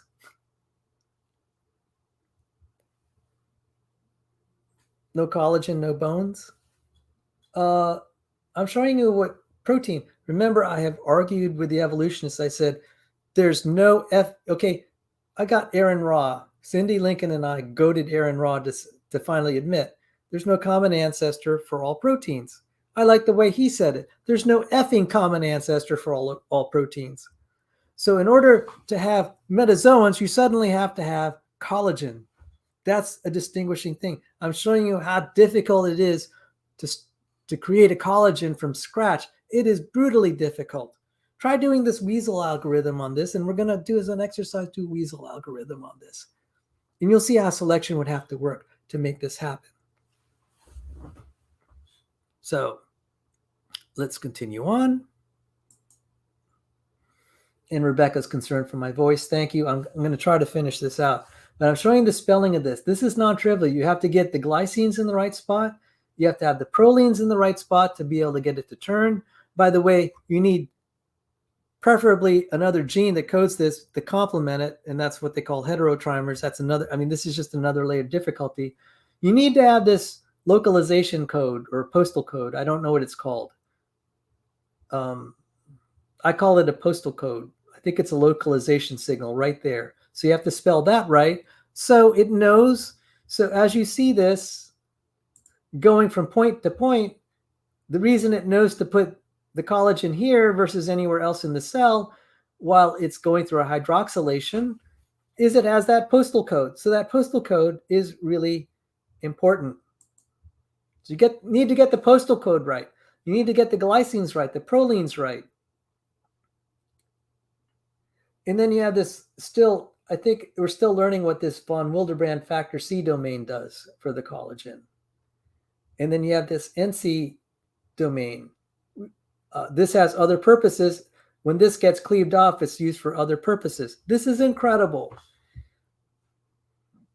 But all of this kind of also gives a recipe to the machinery. It's built, you know, the way this is spelled, it has to be stable so the machinery knows where to cut it, where to cleave it, to put the scissors to it. So it's able to read the sequence that is it's able to read the sequence in the collagen and say, oh, here's where I need to cut it. So you have to spell this right, and the machinery has to be able to have some means of recognizing this is the cut site and this is the cut site. Or to use their term, the cleavage site. So now it's out here, and the scissors kind of cut it off. Then it gets assembled with other collagen domains. It has to be, you see how it's staggered here? You have, so it overlaps. You have one collagen here, so that kind of sort of fills the gap here, and it looks something like that. Oops, sorry. It'll look something like that in the end. You get a collagen fibril. This is how you build this up. So now I'm going to ask,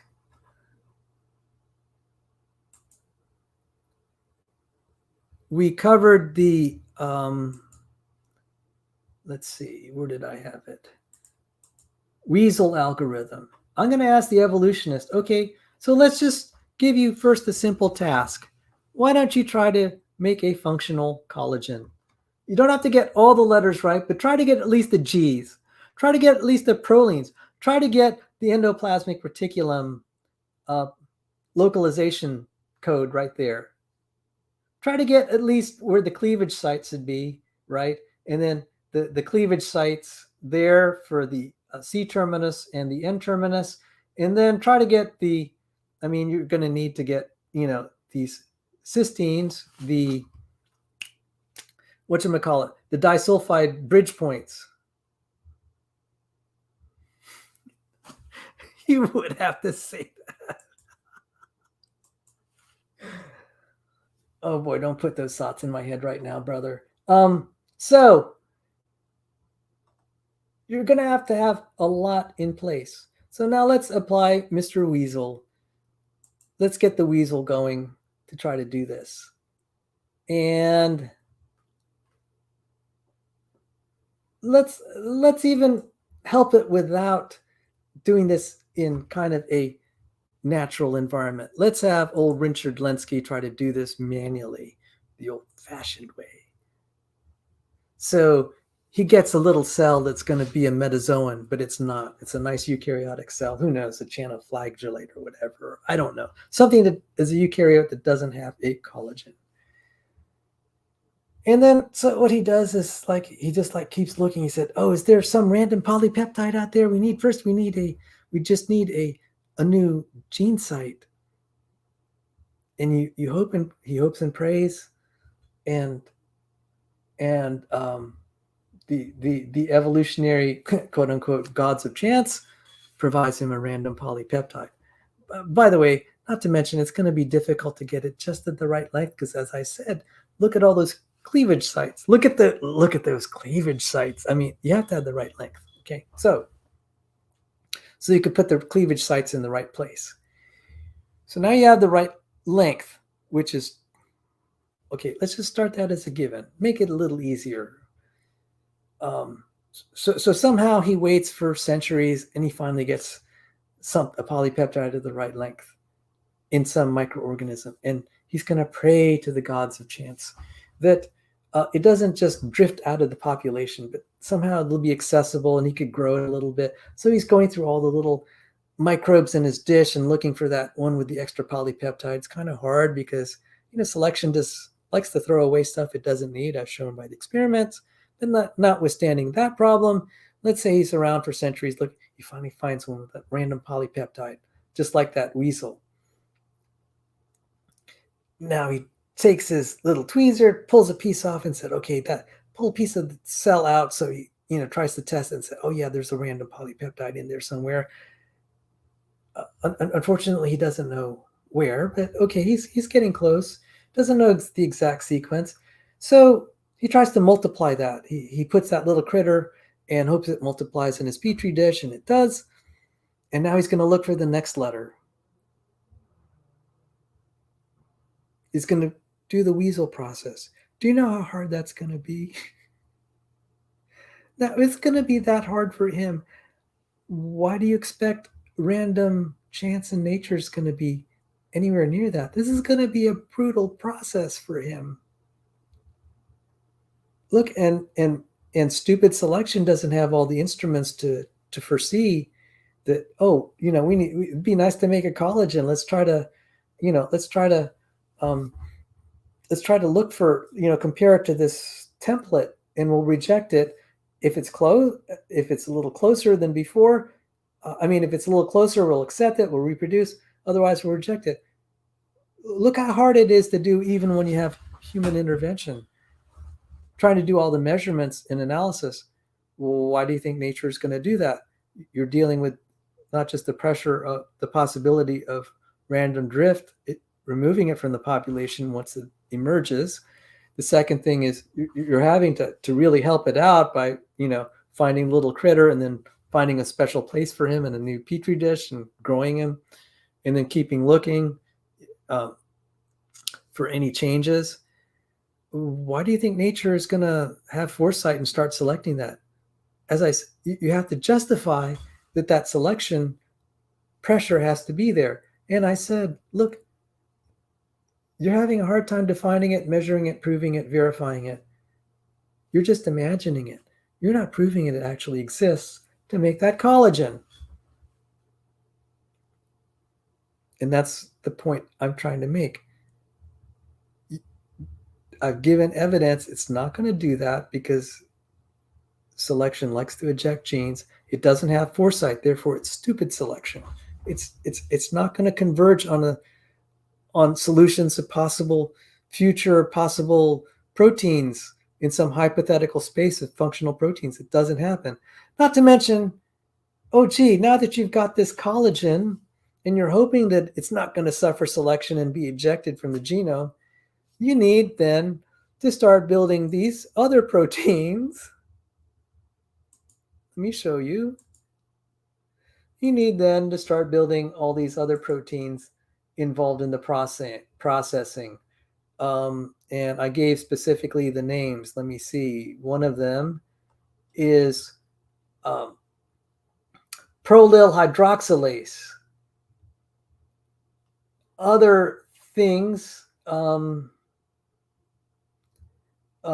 something to do the post-translational modification of the such as glycolization by disaccharide. To put the there are probably things to make disulfide bridges, but then you have to also get things that remove them. I think those are proteinases. So you need at least five other components to make all this work, at least other. So try evolving now all these other ones. And really, to make this a little harder on Richard Lenski, let him figure out, without using the model that God already built for him, try to do that from scratch. Now you make a collagen, you have no idea. You want to make something that's structurally sound like bone, and you have to figure out how to synthesize the chemicals like collagen. I mean, even with all this intelligent ability with the blueprint provided by God, you're going to have a hard time. Why do you think it's going to happen naturally?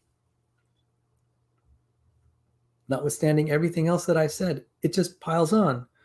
So all you end up having is not a scientific theory, not one that aligns with the facts in any way.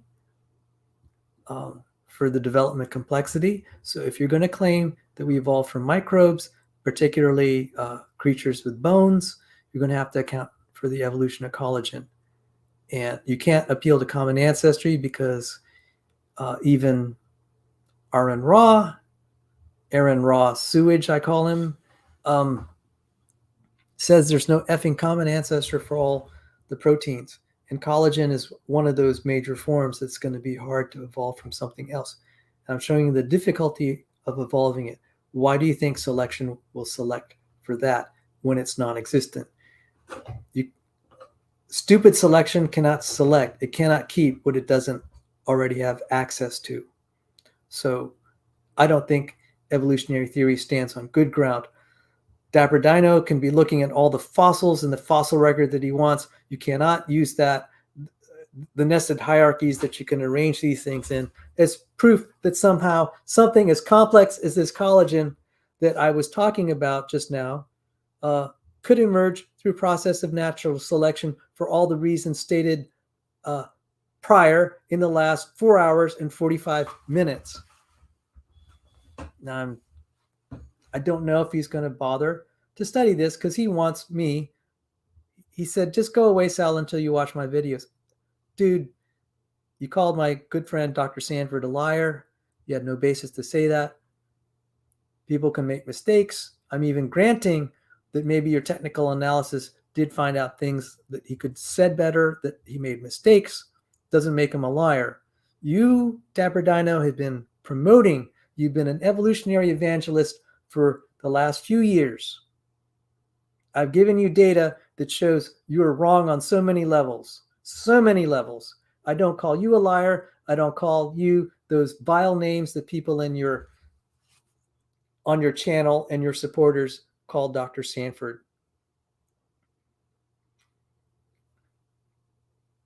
You would not like to be treated the way you treated Dr. Sanford. He is not Kent Hovind. So I hope you've actually learned something from all this. And I don't see how you can, if you really study this carefully, consider that evolutionary theory is good science. It is a faith-based viewpoint. All you could do is say, look, progressions in the fossil record, and I granted that they're progressions. I granted that they're nested hierarchies, but you cannot go from that and say it's easy to evolve a collagen, that it necessarily happens naturally. That's a non sequitur. So evolutionary biology is built on non sequiturs, equivocations, circular reasoning, obfuscation, etc. It's not a real scientific theory. It cannot define fitness. It cannot measure it. It accepts the fitness, at least the fitness it needs to make the theory work. It accepts it on faith, not fact. So with that, everyone, I want to thank especially Bread of Life, Rebecca Davis, for being my co-host at the beginning of this about 5 hours ago. I'm going to just finish off with some beautiful music. I think tomorrow's Pentecost Sunday here in the United States. Let me just close in a prayer. Heavenly Father, there's so much trouble around the world. Great battles are going to be raging perhaps in this coming month of June. Lord, goodness and mercy and peace we pray for. Please be with Mr. Jetty where he is and protect him, keep him safe. Be with the viewers of this channel, especially those who are believers. I cannot even name them all by name right now. Thank you for letting the truth come out through experiment and all these papers that we've had the privilege to talk about. We are privileged in this generation to see the truth and things so much more clearly than any other generation in history. It is evident that your mighty power has made these things and not some natural evolutionary process. And Lord, we pray that this bad science that is destroying so much people's faith, this philosophical religion that is pretending to be science and it's not, I pray that it will be thwarted and the truth will come out. We offer this prayer in the blessed name of our Lord and Savior, Jesus Christ, and may your will be done on earth as it is in heaven. Amen. In Jesus' name, amen. All right, guys. Many thanks and God bless you all.